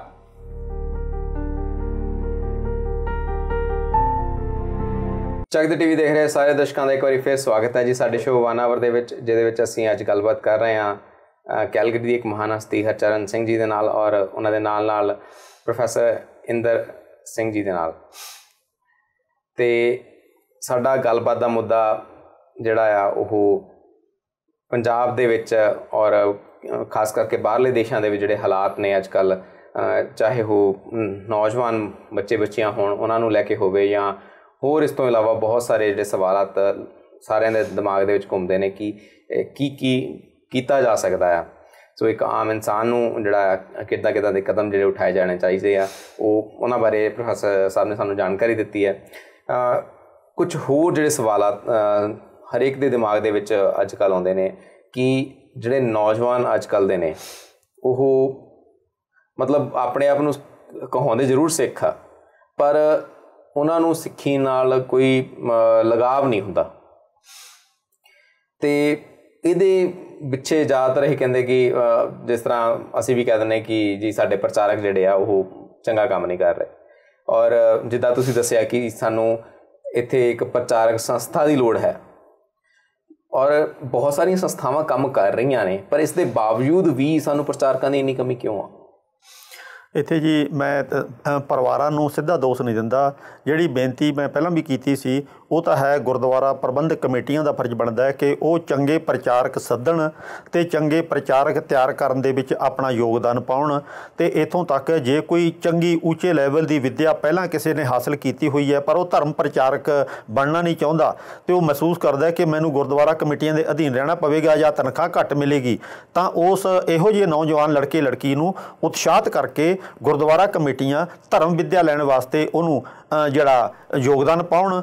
ਅਤੇ ਉਪਰੰਤ ਜਦੋਂ ਉਹ ਉੱਚੀ ਵਿੱਦਿਆ ਵਾਲਾ ਨੌਜਵਾਨ ਇੰਗਲਿਸ਼ ਅਤੇ ਹੋਰ ਭਾਸ਼ਾਵਾਂ ਦਾ ਮਾਹਰ, ਧਰਮ ਦਾ ਵੀ ਮਾਹਰ, ਉਹ ਗੁਰਦੁਆਰਾ ਕਮੇਟੀਆਂ 'ਚ ਆ ਕੇ ਬੋਲੇ, ਸੰਗਤਾਂ ਨੂੰ ਸੰਬੋਧਨ ਕਰੇ, ਉਹਨੂੰ ਬਣਦਾ ਮਾਣ ਤਾਣ ਅਤੇ ਤਨਖਾਹ ਵਗੈਰਾ ਦੇਣ ਦੀ ਕੋਸ਼ਿਸ਼ ਕਰਨ, ਤਾਂ ਉਤਸ਼ਾਹਿਤ ਹੋ ਕੇ ਨੌਜਵਾਨ ਇਸ ਪਾਸੇ ਆਉਣਗੇ। ਹੁਣ ਹਰ ਕੋਈ ਸੋਚਦਾ ਕਿ ਮੈਂ ਭਾਈ ਕਿਉਂ ਬਣਾ। ਅਨਪੜ੍ਹ ਬੰਦੇ ਜਿਹੜੇ ਸਕੂਲ ਦਾ ਮੂੰਹ ਕਦੇ ਨਹੀਂ ਵੇਖਿਆ ਉਹ ਭਾਈ ਬਥੇਰੇ ਬਣੇ ਫਿਰਦੇ ਨੇ, ਮੇਰੀ ਵੀ ਇੱਜ਼ਤ ਉਹਨਾਂ ਵਰਗੀ ਹੋਣੀ ਹੈ, ਮੈਂ ਆਪਣੀ ਵਿੱਦਿਆ ਇੰਨੀ ਪੜ੍ਹੀ ਹੈ ਅਤੇ ਫਿਰ ਮੈਂ ਭਾਈ ਜੀ ਕਿਉਂ ਬਣਾ। ਇਹ ਮਨ ਦੇ ਵਿੱਚ ਭਾਵਨਾ ਬਣੀ ਹੋਈ ਹੈ। ਮੈਂ ਘਰ ਦੇ ਮਾਹੌਲ ਤੋਂ ਇਹ ਦੱਸਣਾ ਚਾਹੁੰਦਾ, ਮੇਰੇ ਆਪਣੇ ਮਾਹੌਲ ਦੇ ਵਿੱਚ ਮੇਰੇ ਬੱਚੇ ਧਰਮ ਪ੍ਰਚਾਰਕ ਬਣ ਗਏ ਨੇ। ਮੇਰੀ ਬੇਟੀ ਇੰਗਲੈਂਡ ਦੇ ਵਿੱਚ ਧਰਮ ਪ੍ਰਚਾਰਕ ਦੇ ਤੌਰ 'ਤੇ TV ਚੈਨਲਾਂ 'ਤੇ ਕੰਮ ਕਰਦੀ ਹੈ, ਅਤੇ ਉਹਨਾਂ ਅੱਗੋਂ ਆਪਣੀਆਂ ਦੋਵੇਂ ਬੇਟੀਆਂ ਇਹੋ ਜਿਹੇ ਢੰਗ ਨਾਲ ਤਿਆਰ ਕੀਤੀਆਂ ਨੇ। ਵੱਡੀ ਬੇਟੀ ਕੇਵਲ ਮੇਰੀ ਦੋਹਤੀ 12 ਸਾਲ ਦੀ ਹੈ, ਉਹ TV 'ਤੇ ਪਹਿਲਾਂ ਕੀਰਤਨ ਕਰਦੀਆਂ ਨੇ ਇੱਕ ਸ਼ਬਦ ਦਾ, ਉਸ ਤੋਂ ਬਾਅਦ ਇੰਗਲਿਸ਼ ਦੇ ਵਿੱਚ ਉਹਦਾ ਗੁਰਬਾਣੀ ਦੇ ਸ਼ਬਦ ਦਾ ਅਨੁਵਾਦ ਕਰਕੇ ਸੰਗਤਾਂ ਨੂੰ ਸੰਬੋਧਨ ਕਰਦੀਆਂ ਨੇ। ਉਹਨਾਂ ਨੂੰ ਇੰਨਾ ਮਾਣ ਮਿਲਿਆ ਹਰ ਥਾਂ 'ਤੇ। ਨਿੱਕੇ ਨੇ ਕਿ ਬੱਚਿਆਂ ਨੂੰ ਲੋਕੀ ਇਉਂ ਕਹਿ ਲਈ ਹੱਥਾਂ ਦੀਆਂ ਛਾਵਾਂ ਕਰਦੇ ਨੇ ਕਿ ਕਮਾਲ ਹੈ, ਤੁਸੀਂ ਇੰਨੀ ਸੋਹਣੀ ਪੰਜਾਬੀ, ਇੰਨੀ ਸੋਹਣੀ ਇੰਗਲਿਸ਼ ਅਤੇ ਟੀਵੀ ਤੇ ਬੋਲਣ ਦਾ ਤੁਹਾਡਾ ਅਭਿਆਸ ਇਹ ਕਿਵੇਂ ਹੋ ਗਿਆ? ਉਹ ਸਾਰਾ ਘਰ ਦੇ ਮਾਹੌਲ ਦੀ ਬਦੌਲਤ ਹੋਇਆ। ਮਾਤਾ ਪਿਤਾ ਵੀ ਮਿਹਨਤ ਕਰਨ ਤਾਂ ਬੱਚੇ ਇਸ ਰਾਹ ਤੇ ਤੁਰ ਸਕਦੇ ਨੇ, ਪਰ ਇਹ ਮਾਹੌਲ ਦੀ ਸਿਰਜਣਾ ਗੁਰਦੁਆਰਾ ਕਮੇਟੀਆਂ ਨੂੰ ਅਤੇ ਆਪਣੇ ਪਰਿਵਾਰਕ ਮੈਂਬਰਾਂ ਨੂੰ ਕੁਝ ਨਾ ਕੁਝ ਸਮਾਂ ਕੱਢ ਕੇ ਬੱਚਿਆਂ ਵਾਸਤੇ ਇਹ ਜਿੱਥੇ ਹੋਰ ਇੰਨਾ ਕੁਝ ਸਿਖਾਉਂਦੇ ਆ ਤਾਂ ਇਹ ਕੰਮ ਵੀ ਸਿਖਾਉਣਾ ਆਪਣਾ ਹੀ ਫਰਜ਼ ਬਣਦਾ ਹੈ। ਹਰਚਰਨ ਜੀ, ਤੁਸੀਂ ਤੇ ਖਾਸ ਕੈਲਗਰੀ 'ਚ ਹੁਣ ਤੁਹਾਨੂੰ 25 ਸਾਲ ਹੋ ਗਏ ਇੱਥੇ ਰਹਿੰਦਿਆਂ ਨੂੰ, ਤੁਸੀਂ ਦੱਸਿਆ ਤੁਹਾਡੇ ਬੱਚੇ ਵੀ ਇੱਥੇ ਯੂਨੀਵਰਸਿਟੀ 'ਚ ਪੜ੍ਹਦੇ ਨੇ, ਸੋ ਤੁਸੀਂ ਇਹ ਜਿਹੜੀ ਫੀਲਿੰਗ ਹੈਗੀ ਇਹ ਤੁਸੀਂ ਸ਼ਾਇਦ ਕੁਛ ਨੇੜਿਓਂ ਦੇਖੀ ਹੋਏਗੀ, ਤੁਹਾਡੇ ਆਪਣੇ ਪਰਿਵਾਰ ਦੇ ਵਿੱਚ ਵੀ ਤੁਸੀਂ ਦੱਸਿਆ ਕਿ ਸਾਰੇ ਗੁਰਸਿੱਖੀ ਨਾਲ ਜੁੜੇ ਹੋਏ ਆ, ਸੋ ਤੁਹਾਨੂੰ ਇਹ ਕੀ ਫੀਲ ਹੁੰਦਾ ਕਿ ਜਦੋਂ ਤੁਸੀਂ ਕਿਸੇ ਹੋਰ ਦੇ ਪਰਿਵਾਰਕ ਮਾਹੌਲ ਦੀ ਨੂੰ ਦੇਖਦੇ ਹੋ, ਤੁਹਾਨੂੰ ਇਹ ਕਿੱਦਾਂ ਮਹਿਸੂਸ ਹੁੰਦਾ? ਹਾਂਜੀ, ਅਤੇ ਉਹਦੇ ਨਾਲ ਇਹ ਹੈਗਾ ਵੀ ਜਿਹੜਾ ਆਪਾਂ ਮੰਨ ਲਓ ਧਰਮ ਦੇ ਵਿੱਚ ਜਿੱਦਾਂ ਮੇਰੀ ਅੰਡਰਸਟੈਂਡਿੰਗ ਹੈਗੀ ਆ ਕਿ ਗੁਰਬਾਣੀ ਜਿਹੜੀ ਆ ਜੇ ਆਪਾਂ ਉਹਨੂੰ ਵਿਚਾਰਦੇ ਹਾਂ, ਪੜ੍ਹਦੇ ਹਾਂ, ਅਤੇ ਉਹ ਇੱਕ ਸਰਬ ਸਾਂਝੀਵਾਲਤਾ ਦੀ, ਮਨੁੱਖਤਾ ਦੀ ਗੱਲ ਕਰਦੀ ਆ। ਅਤੇ ਜਿਹੜੇ ਪ੍ਰਚਲਿਤ ਧਰਮ ਸੀਗੇ ਉਸ ਵੇਲੇ ਤੱਕ, ਉਹਨਾਂ ਦੇ ਵਿੱਚ ਜੋ ਇੱਦਾਂ ਦੇ ਕਰਮਕਾਂਡ, ਰੀਤੀ ਰਿਵਾਜ, ਪਰੰਪਰਾਵਾਂ ਜਿਹੜੀਆਂ ਰਿਚੁਅਲ ਚੱਲਦੀਆਂ ਸੀਗੀਆਂ, ਉਹਨਾਂ ਨੂੰ ਉਹ ਕੰਡੈਮ ਕਰਦੇ ਆ ਕਿ ਵੀ ਇਹ ਫੋਕਟ ਰਸਮਾਂ ਹੈਗੀਆਂ, ਇਹਦੀ ਲੋੜ ਨਹੀਂ ਹੈਗੀ ਜੀ, ਵੀ ਸਾਨੂੰ ਇੱਕ ਚੰਗਾ ਇਨਸਾਨ ਬਣਨ ਦੀ ਲੋੜ ਹੈਗੀ। ਜੇ ਨਮਾਜ਼ਾਂ ਦੀ ਗੱਲ ਆਉਂਦੀ ਆ, ਮੁਸਲਮਾਨ ਦੀ ਗੱਲ ਆਉਂਦੀ ਆ, ਅਤੇ ਉਹਨਾਂ ਨੂੰ ਵੀ ਕਹਿੰਦੇ ਵੀ ਜਿਹੜੀਆਂ ਰੂਟੀਨ ਦੇ ਵਿੱਚ ਤੁਸੀਂ 5 ਨਮਾਜ਼ਾਂ ਡੇਲੀ ਪੜ੍ਹਦੇ ਆ, ਵੀ ਉਹਦੀ ਜਗ੍ਹਾ ਜੇ ਤੁਸੀਂ ਸੱਚ ਦੀ ਨਮਾਜ਼ ਪੜ੍ਹੋ, ਕਿਰਤ ਦੀ ਨਮਾਜ਼ ਪੜ੍ਹੋ, ਹੱਕ ਹਲਾਲ ਦੀ ਨਮਾਜ਼ ਪੜ੍ਹੋ, ਅਤੇ ਫਿਰ ਤੁਹਾਡਾ ਭਲਾ ਹੋ ਸਕਦਾ। ਜੇ ਹਿੰਦੂਆਂ ਦੇ ਜਨੇਊ ਦੀ ਗੱਲ ਆਉਂਦੀ ਆ, ਉਹਨਾਂ ਨੂੰ ਵੀ ਕਹਿੰਦੇ ਆ ਵੀ ਜੇ ਤੂੰ ਦਇਆ ਦਾ ਜਨੇਊ ਪਾਵੇਂ, ਸੂਤ ਜਿਹੜੀ ਜਾਤ ਦਾ ਮਤਲਬ ਵੀ ਆਪਣੇ ਕਰੈਕਟਰ ਦਾ ਹੋਵੇ ਜਨੇਊ, ਅਤੇ ਫਿਰ ਇੱਕ ਤੂੰ ਚੰਗਾ ਇਨਸਾਨ ਬਣ ਸਕਦਾ। ਅਤੇ ਆਪਾਂ ਉਹ ਗੁਰਬਾਣੀ ਦਾ ਜਿਹੜਾ ਉਹ ਸੰਦੇਸ਼ ਆ ਕਿ ਮਤਲਬ ਵੀ ਆਪਾਂ ਰਿਚੁਅਲ ਛੱਡ ਕੇ, ਕਰਮ ਕਾਂਡਾਂ ਨੂੰ ਛੱਡ ਕੇ, ਉਹਦੀ ਜਗ੍ਹਾ 'ਤੇ ਇੱਕ ਚੰਗਾ ਇਨਸਾਨ ਬਣਨ ਦੇ ਲਈ ਜਿਹੜੇ ਚੰਗੇ ਗੁਣ ਆ ਹੋਣੇ ਚਾਹੀਦੇ ਆ। ਸਮਾਜ ਨੂੰ ਆਪਾਂ ਕਿੱਦਾਂ ਭਲਾ ਕਰ ਸਕਦੇ ਹਾਂ, ਸਮਾਜ ਨੂੰ ਕਿੱਦਾਂ ਵਧੀਆ ਬਣਾ ਸਕਦੇ ਹਾਂ, ਉਹਦੇ ਵੱਲ ਜ਼ਿਆਦਾ ਧਿਆਨ ਦਈਏ, ਅਤੇ ਫਿਰ ਆਪਣਾ ਜਿੱਦਾਂ ਧਰਮ ਵੀ ਵੱਧ ਲੋਕ ਪਸੰਦ ਕਰੂਗੇ ਅਤੇ ਲੋਕ ਜ਼ਿਆਦਾ ਧਰਮ ਨਾਲ ਜੁੜੂਗੇ। ਪਰ ਹੁਣ ਜ਼ਿਆਦਾ ਆਪਾਂ ਰਿਚੁਅਲ ਦੇ ਉੱਤੇ ਜਾਂ ਜਿਹੜਾ ਬਾਹਰੀ ਪਹਿਰਾਵਾ ਹੁੰਦਾ ਉਹਦੇ 'ਤੇ ਜ਼ਿਆਦਾ ਜ਼ੋਰ ਦਿੰਦੇ ਹਾਂ। ਉਹਦੇ ਕਰਕੇ ਉਹ ਹੁਣ ਸਮੇਂ ਦੇ ਨਾਲ ਲੋਕਾਂ ਨੂੰ ਕਈ ਵਾਰੀ ਲੱਗਦੀ ਨਹੀਂ ਲੋੜ ਜੀ, ਅਤੇ ਜਿਹੜੀ ਨਵੀਂ ਜਨਰੇਸ਼ਨ ਆ ਉਹਨਾਂ ਨੂੰ ਮਤਲਬ ਇਹ ਖੁੱਲ੍ਹ ਡੁੱਲੇ ਜਾਂ ਰਹਿਣਾ ਚਾਹੁੰਦੇ ਆ, ਅਤੇ ਉਹਦੇ ਕਰਕੇ ਫਿਰ ਆਪਾਂ ਨੂੰ ਲੱਗਦਾ ਵੀ ਇਹ ਸਿੱਖੀ ਤੋਂ ਦੂਰ ਜਾ ਰਿਹਾ। ਪਰ ਜੇ ਆਪਾਂ ਉਹਨਾਂ ਨੂੰ ਐਜ਼ ਏ ਇਨਸਾਨ ਦੇਖੀਏ, ਉਹਨਾਂ ਦੇ ਨਾਲ ਵਰਤੀਏ, ਬੋਲ ਚਾਲ ਕਰੀਏ, ਜਾਂ ਉਹਨਾਂ ਦਾ ਲਾਈਫ ਸਟਾਈਲ ਦੇਖੀਏ, ਤਾਂ ਮੈਨੂੰ ਲੱਗਦਾ ਹੁੰਦਾ ਵੀ ਉਹ ਇੱਕ ਵਧੀਆ ਇਨਸਾਨ ਹੈਗੇ ਆ। ਉਹ ਸੱਚਾਈ ਦੇ ਰਸਤੇ ਤੁਰਦੇ ਆ, ਵਧੀਆ ਕਿਰਤ ਕਮਾਈ ਕਰਦੇ ਆ, ਕਿਸੇ ਨਾਲ ਹੇਰਾ ਫੇਰੀ ਨਹੀਂ ਕਰਦੇ। ਜਾਂ ਜੇ ਆਪਾਂ ਨੂੰ ਸਮਾਜ 'ਚ ਕੋਈ ਚੰਗਾ ਕੰਮ, ਅਸੀਂ ਜਿੱਦਾਂ ਬਹੁਤ ਸਾਲਾਂ ਤੋਂ ਤਕਰੀਬਨ 94 ਤੋਂ ਅਸੀਂ ਬਲੱਡ ਡੋਨੇਸ਼ਨ ਕੈਂਪ ਲਾਉਂਦੇ ਆ ਜੀ, ਅਤੇ ਉਹਦੇ 'ਚ ਮੈਂ ਦੇਖਦਾ ਵੀ ਲੋਕ ਬੜੇ ਉਤਸ਼ਾਹ ਦੇ ਨਾਲ ਹਿੱਸਾ ਲੈਂਦੇ ਆ। ਹੁਣ ਪਿਛਲੇ ਵੀਕ ਅਸੀਂ ਡਰੱਗ ਦਾ ਸੈਮੀਨਾਰ ਕੀਤਾ ਸੀ, ਡਰੱਗ ਅਵੇਅਰਨੈਸ 'ਤੇ, ਅਤੇ ਉਹਦੇ ਵਿੱਚ ਬਹੁਤ ਬੱਚੇ ਆਏ ਜਿਨ੍ਹਾਂ ਨੇ ਖੁਦ ਲੈਕਚਰ ਕੀਤੇ। ਅਤੇ ਮੈਨੂੰ ਲੱਗਦਾ ਵੀ ਜਿੱਦਾਂ ਆਪਾਂ ਨੂੰ ਥੋੜ੍ਹਾ ਜਿਹਾ ਆਪਣਾ ਜਿਹੜਾ ਪ੍ਰਚਾਰ ਦਾ ਸਿਸਟਮ ਆ ਉਹਨੂੰ ਬਦਲਣ ਦੀ ਲੋੜ ਹੈਗੀ ਆ, ਅਤੇ ਸਮੇਂ ਦਾ ਹਾਣੀ ਬਣਾਉਣ ਦੀ ਲੋੜ ਹੈਗੀ ਜੀ।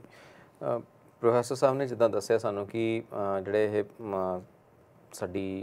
ਸਾਡੇ ਵਿੱਚ ਕਮੀਆਂ ਨੇ, ਬਹੁਤ ਸਾਰੇ ਸਵਾਲਾਂ ਦੇ ਜਵਾਬ ਜਿਹੜੇ ਆ ਸ਼ਾਇਦ ਉਹ ਹੀ ਬੱਚਿਆਂ ਤੱਕ ਨਹੀਂ ਪਹੁੰਚ ਪਾਉਂਦੇ, ਉਹ ਕਨਫਿਊਜ਼ਨ ਦੇ ਵਿੱਚ ਰਹਿ ਜਾਂਦੇ ਨੇ, ਜਿਹੜੀਆਂ ਕਲੈਰੀਫਿਕੇਸ਼ਨਸ ਹੈਗੀਆਂ ਉਹ ਨਹੀਂ ਉਹਨਾਂ ਨੂੰ ਮਿਲ ਪਾਉਂਦੀਆਂ। ਸੋ ਸ਼ਾਇਦ ਇਹਨਾਂ ਕਾਰਨਾਂ ਕਰਕੇ ਵੀ ਹੋ ਸਕਦਾ ਪ੍ਰੋਫੈਸਰ ਸਾਹਿਬ ਤੁਸੀਂ ਦੱਸ ਸਕਦੇ ਕਿ ਜਦੋਂ ਬੱਚੇ ਨੂੰ ਇੱਕ ਜਿੱਦਾਂ ਤੁਸੀਂ ਦੱਸ ਰਹੇ ਸੀਗੇ ਕਿ ਸਵਾਲਾਂ ਦੇ ਜਵਾਬ ਨਹੀਂ ਮਿਲਦੇ, ਅਤੇ ਉਹ ਫਿਰ ਉਸ ਟਾਈਮ ਬੱਚਾ ਜ਼ਿਆਦਾ ਕਨਫਿਊਜ਼ ਹੋ ਜਾਂਦਾ ਹੈ। ਤੁਹਾਨੂੰ ਕੀ ਲੱਗਦਾ ਇਸ ਬਾਰੇ? ਇੱਕ ਤਾਂ ਜੀ ਮਾਤਾ ਪਿਤਾ ਨੂੰ ਵੀ ਆਪਣੀ ਤਿਆਰੀ ਰੱਖਣੀ ਚਾਹੀਦੀ ਹੈ ਕਿ ਉਹਨੂੰ ਸੰਖੇਪ ਰੂਪ 'ਚ ਧਰਮ ਦੀ ਜਾਣਕਾਰੀ ਹੋਵੇ, ਤਾਂ ਕਿ ਬੱਚੇ ਜੇ ਕੋਈ ਸਵਾਲ ਕਰਦੇ ਨੇ ਉਹਨਾਂ ਨੂੰ ਝਿੜਕ ਕੇ ਬਿਠਾਉਣ ਦੀ ਥਾਂ 'ਤੇ ਪਿਆਰ ਦੇ ਨਾਲ ਉਸ ਗੱਲ ਦਾ ਵਧੀਆ ਜਵਾਬ ਦਿੱਤਾ ਜਾਵੇ। ਤੇ ਦੂਜੀ ਗੱਲ ਘਰ ਦੇ ਵਿੱਚ ਛੋਟੀਆਂ ਲਾਇਬ੍ਰੇਰੀਆਂ ਸਾਡੇ ਸਾਰੇ ਘਰਾਂ ਦੇ ਵਿੱਚ ਹੋਣ, ਭਾਵ ਕਿ ਇੱਕ ਅਲਮਾਰੀ ਕਿਤਾਬਾਂ ਦੀ ਜਿਹੜੀਆਂ ਕਿ ਚੰਗੀਆਂ ਵਿਦਵਾਨਾਂ ਦੀਆਂ ਅਤੇ ਗੁਰਬਤ ਨਾਲ ਸੰਬੰਧਿਤ ਵੀ ਹੋਣ, ਸਮਾਜ ਦੇ ਜਿਹੜੇ ਹੋਰ ਪੱਖ ਨੇ ਉਹਨਾਂ ਨਾਲ ਸੰਬੰਧਿਤ ਵੀ ਹੋਣ, ਗਿਆਨਵਰਧਕ ਕਿਤਾਬਾਂ ਸਾਡੇ ਸਾਰੇ ਘਰਾਂ 'ਚ ਹੋਣ ਜਿਹੜੀ ਭਾਸ਼ਾ 'ਚ ਬੱਚੇ ਪੜ੍ਹ ਸਕਦੇ ਨੇ। ਅਤੇ ਇਸੇ ਤਰ੍ਹਾਂ ਗੁਰਦੁਆਰਿਆਂ ਦੇ ਵਿੱਚ ਬਕਾਇਦਾ ਸਵਾਲ ਜਵਾਬ ਦਾ ਇੱਕ ਟਾਈਮ ਰੱਖਿਆ ਹੋਵੇ ਕਿ ਜੇ ਕੋਈ ਵਿਦਵਾਨ ਉਹਨਾਂ ਕੋਲ ਹੈ ਤਾਂ ਵਿਦਵਾਨ ਦਾ ਪ੍ਰਬੰਧਕ ਆਪ ਖਿਆਲ ਰੱਖਣ ਕਿ ਉਹਨਾਂ ਨੇ ਵਿਦਵਾਨ ਕਿੱਥੋਂ ਬੁਲਾਉਣਾ ਹੈ, ਕਿਹੜਾ ਬੁਲਾਉਣਾ ਹੈ। ਜਿਹੜੇ ਬੱਚਿਆਂ ਦੇ ਮਨਾਂ 'ਚ ਸਵਾਲ ਉੱਠਦੇ ਨੇ ਉਹਨਾਂ ਦਾ ਜਵਾਬ ਦੇਣ ਦਾ ਯਤਨ ਕੀਤਾ ਜਾਵੇ ਗੁਰਬਾਣੀ ਦੇ ਚਾਨਣ ਵਿੱਚ, ਅਤੇ ਵਿਗਿਆਨਕ ਨਜ਼ਰੀਆ ਸਾਹਮਣੇ ਰੱਖ ਕੇ। ਇਹ ਨਾ ਹੋਵੇ ਕਿ ਗੁਰਬਾਣੀ ਦੇ ਵਿੱਚ ਕਈ ਗੱਲਾਂ ਅਲੰਕਾਰਕ ਤੌਰ 'ਤੇ ਕਈਆਂ ਹੁੰਦੀਆਂ ਨੇ ਤਾਂ ਉਸ ਢੰਗ ਦੇ ਵਿੱਚ ਉਹ ਕਦੇ ਵੀ ਜ਼ਿੰਦਗੀ 'ਚ ਲਾਗੂ ਨਹੀਂ ਹੋ ਸਕਦੀਆਂ। ਮਿਸਾਲ ਦੇ ਤੌਰ 'ਤੇ ਅੱਖੀਂ ਕਾਢ ਧਰੀ ਗੁਰ ਚਰਣੀ, ਵਿੱਚ ਅੱਖੀਂ ਪੈਰ ਧਰਾਈ। ਗੁਰਬਾਣੀ 'ਚ ਹੁਣ ਸਿੱਧਾ ਤਾਂ ਇਹ ਹੈ ਕਿ ਅੱਖਾਂ ਕੱਢ ਕੇ ਆਪਣੀਆਂ ਗੁਰੂ ਦੇ ਚਰਨ 'ਚ ਰੱਖ ਦਈਏ, ਜਦੋਂ ਕਿ ਸੰਭਵ ਨਹੀਂ ਹੈ। ਉਹਨਾਂ ਖਾਲੀ ਅੱਖਾਂ ਦੇ ਜਿੱਥੋਂ ਡੇਲੇ ਨਿਕਲ ਚੁੱਕੇ ਨੇ ਉੱਥੇ ਗੁਰੂ ਦੇ ਚਰਨ ਰਖਵਾ ਲਓ, ਇਹ ਸੰਭਵ ਨਹੀਂ ਹੈ। ਤਾਂ ਇੱਥੇ ਬੱਚੇ ਨੂੰ ਸਮਝਾਉਣਾ ਪਵੇਗਾ ਕਿ ਇਹਦਾ ਮਤਲਬ ਹੈ ਕਿ ਨਿਮਰਤਾ ਦੇ ਨਾਲ, ਪਿਆਰ ਦੇ ਨਾਲ, ਆਪਾ ਸਮਰਪਣ ਭਾਵਨਾ ਦੇ ਨਾਲ ਤੁਸੀਂ ਗੁਰੂ ਘਰ ਦੇ ਵਿੱਚ ਗੁਰੂ ਦੇ ਸਨਮੁਖ ਹੋ ਕੇ ਸੇਵਾ ਕਰਨੀ ਹੈ। ਆਪਣੇ ਆਪ ਦੀ ਹੰਗਮੈ ਹੰਕਾਰ ਨੂੰ ਇਹਨੂੰ ਘਟਾਉਣਾ, ਇਹ ਭਾਵਨਾ ਪ੍ਰਗਟ ਕਰਨੀ ਹੈ। ਤੋ ਇਸ ਤਰ੍ਹਾਂ ਦੇ ਜਿਹੜੇ ਵਿਦਵਾਨ ਨੇ ਵਿਗਿਆਨਕ ਢੰਗ ਨੂੰ ਪੇਸ਼ ਕਰਨ ਵਾਲੇ, ਉਹ ਜਵਾਬ ਦੇਣ ਵਾਲੇ ਹੋਣ, ਬੱਚੇ ਸਵਾਲ ਕਰਨ। ਪਰ ਇਹੋ ਜਿਹਾ ਪ੍ਰਬੰਧ ਗੁਰਦੁਆਰਿਆਂ 'ਚ ਨਹੀਂ ਹੈ। ਹਾਲ ਦੀ ਘੜੀ ਤਾਂ ਮਾਤਾ ਪਿਤਾ ਨੂੰ ਹੀ ਜ਼ਿਆਦਾ ਧਿਆਨ ਰੱਖਣਾ ਪਵੇਗਾ। ਜਿਹੜੇ ਰਸਾਲੇ ਜਾਂ ਅਖਬਾਰ ਨਿਕਲਦੇ ਨੇ ਅਤੇ ਉਹਨਾਂ ਨੂੰ ਇਹ ਧਿਆਨ ਰੱਖਣਾ ਪਵੇਗਾ ਕਿ ਸਾਡਾ ਮੀਡੀਏ ਦਾ ਸੰਗਤ ਦੇ ਉੱਤੇ ਬਹੁਤ ਪ੍ਰਭਾਵ ਹੁੰਦਾ ਹੈ। ਉਹਨਾਂ ਨੂੰ ਉਹ ਚੰਗਾ ਮੈਸੇਜ ਜਾਵੇ ਲੋਕਾਈ ਤੱਕ ਜਿਹੜਾ ਕਿ ਲੋਕਾਂ ਦਾ ਭਲਾ ਕਰੇ, ਨਾ ਕਿ ਉਹਨਾਂ ਨੂੰ ਅੰਧ ਵਿਸ਼ਵਾਸ ਦੇ ਵਿੱਚ ਡੋਬੇ। ਇਸ ਤਰ੍ਹਾਂ ਮੀਡੀਆ ਦੇ ਵਿੱਚ ਆਉਂਦਾ, ਅਖਬਾਰ ਵੀ ਆਉਂਦੇ ਨੇ, ਰਸਾਲੇ ਵੀ ਆਉਂਦੇ ਨੇ, ਰੇਡੀਓ ਵੀ ਆਉਂਦਾ ਅਤੇ TV ਚੈਨਲ ਵੀ ਆਉਂਦੇ ਨੇ। ਇਹਨਾਂ ਸਾਰਿਆਂ ਦਾ ਫਰਜ਼ ਬਣਦਾ। ਮੈਂ ਇਸ ਗੱਲ ਦਾ ਪੱਕਾ ਮੈਨੂੰ ਯਕੀਨ ਹੈ ਕਿ ਇਹਨਾਂ ਅਦਾਰਿਆਂ ਨੂੰ ਚਲਾਉਣ ਵਾਲੇ ਵੀਰ ਭੈਣਾਂ ਉਹ ਤਾਂ ਪੂਰੇ ਵਿਦਵਾਨ ਨੇ, ਜਾਣਦੇ ਬਹੁਤ ਕੁਝ ਨੇ, ਪਰ ਕਈ ਵਾਰੀ ਪੈਸੇ ਦੇ ਲਾਲਚ ਦੇ ਕਾਰਨ ਸਮਝੌਤਾਵਾਦੀ ਬਣ ਜਾਂਦੇ ਨੇ। ਉਹ ਗੱਲਾਂ ਵੀ ਸਟੇਜ 'ਤੇ ਜਾਂ ਆਪਣੇ ਮੀਡੀਆ ਦੇ ਰਾਹੀਂ ਲੋਕਾਂ ਤੱਕ ਪਹੁੰਚਾ ਦਿੰਦੇ ਨੇ ਜਿਹੜੀਆਂ ਮਨੁੱਖਤਾ ਲਈ ਹਾਨੀਕਾਰਕ ਹੁੰਦੀਆਂ ਨੇ ਅਤੇ ਕਈ ਵਾਰੀ ਧਰਮ ਦੇ ਵੀ ਉਲਟ ਹੁੰਦੀਆਂ ਨੇ। ਜੇ ਇਹ ਵੀਰ ਸਮਰਪਣ ਭਾਵਨਾ ਦੇ ਨਾਲ ਕੰਮ ਕਰਨ ਤਾਂ ਸੁਧਾਰ ਬਹੁਤ ਛੇਤੀ ਹੋ ਸਕਦਾ ਹੈ। ਬਿਲਕੁਲ ਜੀ, ਇਹ ਗੱਲ ਬਿਲਕੁਲ ਸਹੀ ਹੈ ਕਿ ਇੱਥੇ ਪਰਿਵਾਰਕ ਮਾਹੌਲ ਸਭ ਤੋਂ ਜਿਹੜੀ ਪਹਿਲੀ ਨੀਂਹ ਆ ਮੇਰੇ ਹਿਸਾਬ ਨਾਲ, ਉਹ ਪਰਿਵਾਰਕ ਮਾਹੌਲ ਤੋਂ ਹੀ ਰੱਖੀ ਜਾਂਦੀ ਹੈ ਹਰੇਕ ਬੱਚੇ ਦੀ। ਔਰ ਇਸ ਤੋਂ ਇਲਾਵਾ ਜੇ ਅਸੀਂ ਜਿੱਦਾਂ ਹੁਣ ਤੁਸੀਂ ਇੱਕ ਸੈਮੀਨਾਰ ਔਰਗਨਾਈਜ਼ ਕਰ ਰਹੇ ਹੋ, ਇੱਦਾਂ ਦੇ ਸੈਮੀਨਾਰਸ ਜਿਹੜੇ ਆ ਇਹ ਤੁਹਾਨੂੰ ਨਹੀਂ ਲੱਗਦਾ ਕਿ ਇਹ ਜ਼ਿਆਦਾ ਹੋਣੇ ਚਾਹੀਦੇ ਆ, ਜਾਂ ਇਹਨਾਂ ਦੀ ਲੋੜ ਜਿਹੜੀ ਆ ਉਹ ਪੰਜਾਬ ਦੇ ਵਿੱਚ ਜ਼ਿਆਦਾ ਆ ਕੈਨੇਡਾ ਨਾਲੋਂ? ਤੁਹਾਡੀ ਗੱਲ ਇਹ ਬਿਲਕੁਲ ਠੀਕ ਹੈ, ਪਰ ਪੰਜਾਬ ਦੇ ਵਿੱਚ ਮਾਹੌਲ ਇਹੋ ਜਿਹਾ ਬਣਾ ਦਿੱਤਾ ਗਿਆ, 10 ਬੰਦੇ ਇਕੱਠੇ ਹੋ ਕੇ ਉਸ ਸੈਮੀਨਾਰ ਨੂੰ ਰੱਦ ਕਰਵਾਉਣ ਵਾਸਤੇ, ਵਿਘਨ ਪਾਉਣ ਵਾਸਤੇ ਆ ਜਾਂਦੇ ਨੇ। ਅਤੇ ਕਈ ਵਾਰੀ ਪੁਲਿਸ ਵਾਲੇ ਵੀ ਭੇਜ ਦਿੱਤੇ ਜਾਂਦੇ ਨੇ, ਕਿਉਂਕਿ ਜੇ ਕੋਈ ਬੰਦਾ ਮੌਜੂਦਾ ਚੱਲ ਰਹੀ ਸਰਕਾਰ ਦੇ ਨਾਲ ਸਹਿਮਤ ਨਹੀਂ ਹੈ ਤਾਂ ਉਹਦੇ ਆਲੋਚਨਾ ਕਰਦਾ ਤਾਂ ਉਹ ਸੈਮੀਨਾਰ ਨੂੰ ਥਾਂ ਵੀ ਕਈ ਵਾਰੀ ਨਹੀਂ ਦਿੱਤੀ ਜਾਂਦੀ। ਜੇ ਚੱਲ ਰਿਹਾ ਤਾਂ ਉਹਨੂੰ ਬੰਦ ਕਰਾਉਣ ਦਾ ਯਤਨ ਕੀਤਾ ਜਾਂਦਾ ਅਤੇ ਕਈ ਵਾਰੀ ਮੁਕੱਦਮੇ ਵੀ ਦਰਜ ਕਰਾ ਲਏ ਜਾਂਦੇ ਨੇ। ਮੇਰੀ ਕਿਤਾਬ ਦੇ ਵਿੱਚੋਂ ਇੱਕ ਲੇਖ ਲੈ ਕੇ ਇੱਕ ਅਖਬਾਰ ਦੇ ਸੰਪਾਦਕ ਨੇ ਆਪਣੀ ਕਿਤਾਬ 'ਚ ਲੇਖ ਰੱਖੜੀ ਬਾਰੇ ਪਾ ਦਿੱਤਾ ਸੀ ਅਤੇ ਉਹ ਅਖਬਾਰ ਦੇ ਵਿੱਚ ਲੇਖ ਛਪ ਗਿਆ ਤਾਂ 4 ਥਾਵਾਂ 'ਤੇ ਮੁਕੱਦਮੇ ਧਰਮ ਨੂੰ ਠੇਸ ਪਹੁੰਚਾਉਣ ਦਾ ਬਹਾਨਾ ਲੈ ਕੇ ਮੇਰੇ 'ਤੇ ਦਰਜ ਹੋ ਗਏ, ਨਾਲੇ ਸੰਪਾਦਕ 'ਤੇ ਦਰਜ ਹੋ ਗਿਆ। ਇਹ ਕੰਮ ਵੀ ਬਦਲਾ ਲਊ ਭਾਵਨਾ ਨਾਲ ਉੱਥੇ ਪੰਜਾਬ ਦੇ ਵਿੱਚ ਚੱਲਦੇ ਨੇ। ਉੱਥੇ ਦਾ ਮਾਹੌਲ ਹਾਲ ਦੀ ਘੜੀ ਸ਼ਾਂਤ ਨਹੀਂ ਹੈ, ਟਿਕਾਉ ਵਾਲਾ ਨਹੀਂ ਹੈ, ਪਰ ਫਿਰ ਵੀ ਉਸੇ ਹਾਲਾਤ ਦੇ ਵਿੱਚ ਸਾਨੂੰ ਕੰਮ ਕਰਨਾ ਪੈਣਾ। ਅਤੇ ਜਿੰਨੇ ਕਿ ਮੇਰੇ ਕੋਲ ਸਮਰੱਥਾ ਹੈ, ਸਮਝ ਹੈ, ਮੈਂ ਕੰਮ ਕਰ ਰਿਹਾ। ਅਤੇ ਬਾਕੀ ਵੀਰਾਂ ਭੈਣਾਂ ਨੂੰ ਵੀ ਬੇਨਤੀ ਹੈ ਕਿ ਉਸ ਜਿਹੜਾ ਸਿਸਟਮ ਹੈ ਉਹਨੂੰ ਸੁਧਾਰਨ ਵਾਸਤੇ ਸਾਨੂੰ ਉੱਥੇ ਵੀ ਚੰਗੇ ਢੰਗ ਦੇ ਨਾਲ ਕੰਮ ਕਰਨਾ ਪਵੇਗਾ। ਸੁਧਾਰ ਤਾਂ ਹੀ ਹੋਵੇਗਾ, ਨਹੀਂ ਤਾਂ ਨਹੀਂ ਹੋਵੇਗਾ। ਅਤੇ ਇਹਨਾਂ ਦੇਸ਼ਾਂ ਦੇ ਵਿੱਚ ਜਿਹੜੇ ਵੀਰ ਰਹਿ ਰਹੇ ਨੇ ਉਹਨਾਂ ਦਾ ਫਰਜ਼ ਬਣਦਾ ਕਿ ਆਪਣੇ ਸਾਧਨਾਂ ਨਾਲ, ਆਪਣੀ ਯੋਗਤਾ ਦੇ ਨਾਲ, ਆਪਣੀ ਵਿਦਵਤਾ ਦੇ ਨਾਲ ਉਹ ਵੱਧ ਤੋਂ ਵੱਧ ਸੁਧਾਰ ਕਰਨ ਵਾਸਤੇ ਚੰਗੇ ਉਪਰਾਲੇ ਕਰਨ। ਉਹਦਾ ਢੰਗ ਕੋਈ ਵੀ ਹੋ ਸਕਦਾ, ਪਰ ਮਨੁੱਖਤਾ ਦਾ ਭਲਾ ਉਹਦੇ ਵਿੱਚ ਜ਼ਰੂਰੀ ਹੋਵੇ। ਹਰਚੰਦ ਜੀ, ਤੁਸੀਂ ਤਾਂ ਇੱਥੇ ਹੁਣ ਤੁਹਾਨੂੰ ਕਾਫੀ ਸਾਲ ਹੋ ਗਏ ਰਹਿੰਦਿਆਂ ਨੂੰ, ਅਤੇ ਤੁਸੀਂ ਇਹ ਚੀਜ਼ ਜਿਹੜੇ ਹੁਣ ਸੈਮੀਨਾਰ ਇਹ ਵਾਲਾ ਕਰਵਾ ਰਹੇ ਹੋ ਤੁਸੀਂ, ਸਿੱਖ ਅਵੇਅਰਨੈਸ ਸੈਮੀਨਾਰ, ਸੋ ਇੱਦਾਂ ਦੇ ਸੈਮੀਨਾਰ ਤੁਸੀਂ ਪਹਿਲਾਂ ਵੀ ਕਰਵਾਇਆ ਜਾਂ ਇਹ ਪਹਿਲੀ ਵਾਰੀ ਤੁਸੀਂ ਇਹ ਸੈਮੀਨਾਰ ਕਰਵਾਇਆ? ਨਹੀਂ, ਇਹ ਮੇਰੇ ਖਿਆਲ ਚੌਥਾ ਹੈਗਾ ਅਸੀਂ ਕਰਾ ਰਹੇ। ਠੀਕ ਹੈ ਜੀ। ਅਤੇ ਹਰ ਸਾਲ ਕਰਾਉਂਦੇ ਹੋ? ਪਹਿਲਾਂ ਅਸੀਂ ਕੁਛ ਸਾਲ ਪਹਿਲਾਂ ਇੱਦਾਂ ਪਲਾਨ ਕੀਤਾ ਸੀ ਵੀ ਐਵਰੀ ਈਅਰ ਕਰਿਆ ਕਰੀਏ ਜੀ, ਅਤੇ ਪਰ ਉਹ ਫਿਰ ਅਸੀਂ ਕੰਟੀਨਿਊ ਨਹੀਂ ਰੱਖ ਸਕੇ ਕਿਸੇ ਕਾਰਨ ਕਹਿ ਲਓ ਵੀ। ਅਤੇ ਪਰ ਹੁਣ ਮੈਂ ਸੋਚਦਾ ਵੀ ਜ਼ਰੂਰ ਆਪਾਂ ਕੋਸ਼ਿਸ਼ ਕਰਿਆ ਕਰੀਏ ਵੀ ਸਾਲ 'ਚ ਜੇ 1 ਜਾਂ 2 ਜ਼ਰੂਰ ਹੋਣ ਜੀ। ਅਤੇ ਪਰ ਮੇਰੀ ਜਿੱਦਾਂ ਬੇਨਤੀ ਹੈਗੀ ਆ ਵੀ ਸਾਰੇ ਸਰੋਤਿਆਂ ਨੂੰ ਵੀ ਤੇ ਖਾਸ ਕਰ ਜਿਹੜੀਆਂ ਆਰਗੇਨਾਈਜੇਸ਼ਨਾਂ ਹੈਗੀਆਂ ਧਾਰਮਿਕ ਜਿਹੜੀਆਂ ਵੀ ਉਹਨਾਂ ਨੂੰ ਚਾਹੀਦਾ ਵੀ ਉਹ ਮਤਲਬ ਵੀ ਕਿਉਂਕਿ ਜਿਹੜਾ ਜੇ ਮੰਨ ਲਓ ਇੰਡੀਵਿਜੂਅਲੀ ਤੁਸੀਂ ਕਰਦੇ ਆ ਤੇ ਉਹ ਕਿਉਂਕਿ ਹੁਣ ਇੱਦਾਂ ਦੇ ਫੰਕਸ਼ਨ ਅਰੇਂਜ ਕਰਨ ਨੂੰ ਫਾਈਨੈਂਸ ਵੀ ਚਾਹੀਦੇ ਜੀ ਜੀ ਬਿਲਕੁਲ ਤੁਸੀਂ ਇਕੱਲੇ ਨਹੀਂ ਬਹੁਤ ਕੁਝ ਕਰ ਸਕਦੇ ਤੇ ਜਿਹੜੀਆਂ ਖਾਸ ਕਰ ਗੁਰਦੁਆਰੇ ਆ ਵੀ ਉਹਨਾਂ ਦੇ ਕੋਲ ਫੰਡਸ ਹੁੰਦੇ ਆ ਵੀ ਉਹਨਾਂ ਨੂੰ ਚਾਹੀਦਾ ਵੀ ਉਹ ਵੀ ਨਾਲ ਆਪਣਾ ਯਤਨ ਕਰਨ ਵੀ ਜਦੋਂ ਸਾਲ 'ਚ 1-2 ਵਾਰੀ ਉਹ ਆਪਣੇ ਤੌਰ 'ਤੇ ਕਰਨ ਤੇ ਫਿਰ ਇਹ ਗੱਲ ਕੰਟੀਨਿਊ ਰਹਿ ਸਕਦੀ ਆ ਜੀ ਕਿਉਂਕਿ ਮਤਲਬ ਬਹੁਤ ਸਾਰੇ ਜਿਹੜੇ ਕੁਐਸਚਨ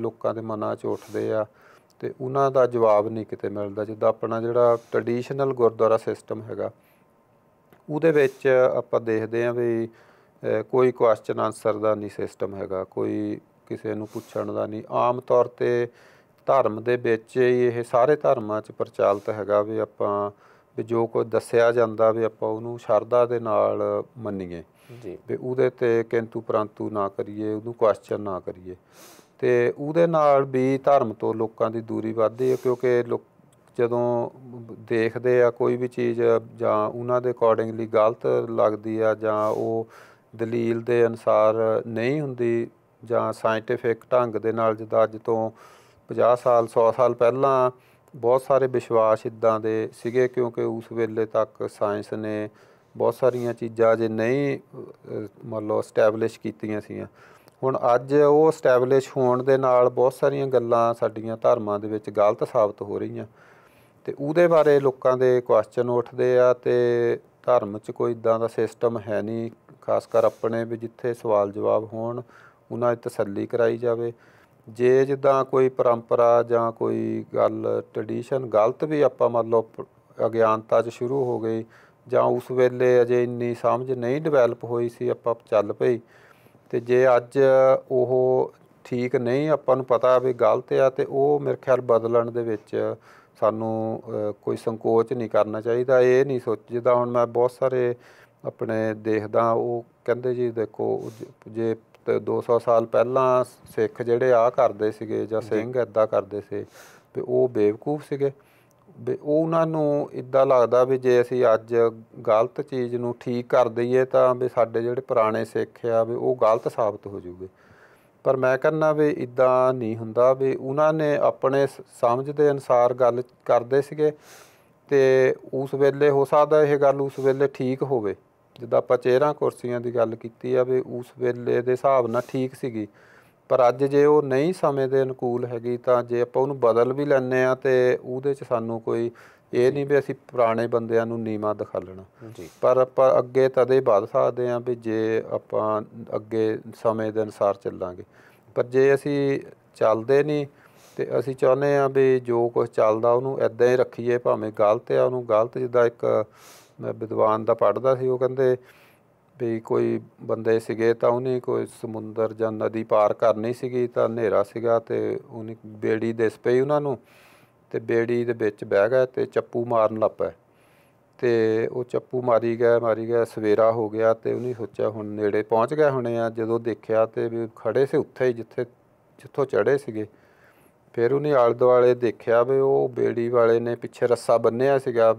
ਉਹ ਆਪਣੇ ਘਰ ਨੂੰ ਚਲਾ ਗਿਆ ਹੋਣਾ ਰੱਸਾ ਬੰਨ੍ਹ ਕੇ ਵੀ ਬੇੜੀ ਆਪੇ ਤੁਰ ਕੇ ਨਾ ਚੱਲ ਜਾਵੇ ਦੂਜੇ ਪਾਸੇ ਤੇ ਫਿਰ ਉਹਨਾਂ ਨੂੰ ਪਤਾ ਲੱਗਾ ਵੀ ਰੱਸਾ ਬੰਨ੍ਹਿਆ ਸੀ ਇਸ ਕਰਕੇ ਸਾਡੀ ਬੇੜੀ ਸਾਰੀ ਰਾਤ ਚੱਪੂ ਮਾਰਨ ਤੋਂ ਬਾਅਦ ਵੀ ਉੱਥੇ ਦੀ ਉੱਥੇ ਖੜੀ ਆ ਜੀ ਵੀ ਜੇ ਅਸੀਂ ਅੱਗੇ ਤੁਰਨਾ ਤੇ ਸਾਨੂੰ ਉਹ ਰੱਸਾ ਖੋਲ੍ਹਣਾ ਪੈਣਾ ਉਹ ਸੇਮ ਗੱਲ ਮੈਂ ਦੇਖਦਾ ਵੀ ਸਾਡੇ ਧਰਮਾਂ ਦੇ ਵਿੱਚ ਸਮਾਜ ਦੇ ਵਿੱਚ ਬਹੁਤ ਸਾਰੀਆਂ ਰੀਤਾਂ ਰਸਮਾਂ ਮਰਿਆਦਾਵਾਂ ਉਹ ਸਾਡੇ ਲਈ ਰੱਸੇ ਬਣ ਚੁੱਕੇ ਆ ਸੰਗਲ ਬਣ ਗਏ ਉਹ ਸਾਨੂੰ ਅੱਗੇ ਨਹੀਂ ਤੁਰਨ ਦਿੰਦੇ ਤੇ ਅਸੀਂ ਉਹਦੇ 'ਤੇ ਸਵਾਲ ਉੱਠਦੇ ਆ ਉਹਨਾਂ ਨੂੰ ਜਵਾਬ ਨਹੀਂ ਦੇਣਾ ਚਾਹੁੰਦੇ ਤੇ ਅਸੀਂ ਚਾਹੁੰਦੇ ਬਸ ਇੱਦਾਂ ਹੀ ਥੈਹੇ ਚੱਪੂ ਮਾਰੀ ਜਾਈਏ ਤੇ ਇੱਦਾਂ ਲੱਗੇ ਵੀ ਅਸੀਂ ਕੁਛ ਕਰ ਰਹੇ ਹਾਂ ਜੀ ਪਰ ਜਦ ਤੱਕ ਉਹ ਰੱਸਾ ਨਹੀਂ ਖੋਲ੍ਹਦੇ ਜਿੱਦਾਂ ਉਹ ਕਿਸੇ ਨੇ ਪਿੱਛੇ ਜਿਹੇ ਫੇਸਬੁੱਕ 'ਤੇ ਲਿਖਿਆ ਸੀਗਾ ਵੀ ਅਸੀਂ ਇੱਦਾਂ ਕਰ ਰਹੇ ਵੀ ਜਿੱਦਾਂ ਹੁਣ ਇੱਕ ਬਾਈਕ ਜਿਹੜਾ ਹੁੰਦਾ ਜਦੋਂ ਜਿੰਮ ਦੇ ਵਿੱਚ ਚਲਾਉਂਦੇ ਆ ਉਹ ਭਾਵੇਂ ਅਸੀਂ 4 ਘੰਟੇ ਚਲਾ ਲਈਏ 10 ਘੰਟੇ ਰਹਿਣਾ ਉੱਥੇ ਦੇ ਉੱਥੇ ਹੀ ਆ ਕਿਉਂਕਿ ਉਹ ਅੱਗੇ ਨਹੀਂ ਤੁਰ ਰਿਹਾ ਉਹਦੇ ਚੇਨ ਨਹੀਂ ਪਈ ਉਹ ਜੀ ਵੀ ਸੇਮ ਗੱਲ ਹੈਗੀ ਆ ਵੀ ਜੇ ਅਸੀਂ ਅੱਗੇ ਵਧਣਾ ਆ ਤੇ ਸਾਨੂੰ ਜਿਹੜੇ ਸਮੇਂ ਦੇ ਅੱਜ ਕੁਐਸਚਨ ਖੜ੍ਹੇ ਹੁੰਦੇ ਆ ਉਹਨਾਂ ਨੂੰ ਆਨਸਰ ਕਰਨਾ ਪੈਣਾ ਉਹਨਾਂ ਦੇ ਅਨੁਸਾਰ ਜੇ ਕੋਈ ਗੱਲ ਪੁਰਾਣੇ ਸਮੇਂ ਤੋਂ ਆਪਾਂ ਗਲਤ ਕਰ ਰਹੇ ਹਾਂ ਉਹਨਾਂ ਨੂੰ ਛੱਡਣਾ ਪੈਣਾ ਤੇ ਤਾਂ ਅਸੀਂ ਅੱਗੇ ਵੱਧ ਸਕਦੇ ਹਾਂ, ਤਾਂ ਅਸੀਂ ਨਵੀਂ ਜਨਰੇਸ਼ਨ ਨੂੰ ਵੀ ਨਾਲ ਜੋੜ ਸਕਦੇ ਹਾਂ। ਠੀਕ। ਤੇ ਸਾਡਾ ਇਹ ਜਿਹੜੀ ਕੋਸ਼ਿਸ਼ ਹੈਗੀ ਆ ਵੀ ਜਿਹੜੇ ਵਿਦਵਾਨ ਆ ਜਿਹਨੇ ਸਟੱਡੀ ਕੀਤੀ ਆ ਹਿਸਟਰੀ ਦੀ, ਗੁਰਬਾਣੀ ਦੀ ਜਾਂ ਹੋਰ ਫੀਲਡਾਂ ਦੀ, ਤੇ ਉਹਨਾਂ ਨੂੰ ਇਹਨਾਂ ਸੈਮੀਨਾਰ ਸੱਦ ਕੇ ਲੋਕ ਉਹਨਾਂ ਤੋਂ ਸਵਾਲ ਪੁੱਛਣ, ਡਿਸਕਸ਼ਨ ਹੋਵੇ, ਤਾਂ ਕਿ ਅਸੀਂ ਹੋਰ ਅੱਗੇ ਵੱਧ ਸਕੀਏ ਤੇ ਆਪਣੀ ਜਿਹੜੀ ਕਮਿਊਨਿਟੀ ਆ ਉਹ ਅੱਗੇ ਤਰੱਕੀ ਕਰ ਸਕੇ। ਜੀ, ਗੱਲਬਾਤ ਦਾ ਸਿਲਸਿਲਾ ਬਹੁਤ ਵਧੀਆ ਚੱਲ ਰਿਹਾ ਜੀ। ਬਹੁਤ ਕੁਛ ਜਾਣਕਾਰੀ ਜਿਹੜੀ ਤੁਸੀਂ ਹਾਸਲ ਸਾਨੂੰ ਦੇ ਰਹੇ ਹੋ, ਸਾਡੇ ਦਰਸ਼ਕਾਂ ਨੂੰ ਵੀ ਕਾਫੀ ਜਾਣਕਾਰੀ ਮਿਲ ਰਹੀ ਹੈ ਔਰ ਇੱਕ ਉਤਸੁਕਤਾ ਵੀ ਪੈਦਾ ਹੋ ਰਹੀ ਹੈ ਕਿ ਜਿਹੜੇ ਸਵਾਲ ਸਾਡੇ ਦਿਮਾਗ ਦੇ ਵਿੱਚ ਚੱਲਦੇ ਆ ਅਸੀਂ ਉਹਨਾਂ ਦਾ ਜਵਾਬ ਕਿੱਦਾਂ ਲੈਣਾ। ਸੋ ਸਮਾਂ ਹੋ ਚੱਲਿਆ ਜੀ ਛੋਟੇ ਜਿਹੇ ਬ੍ਰੇਕ ਦਾ।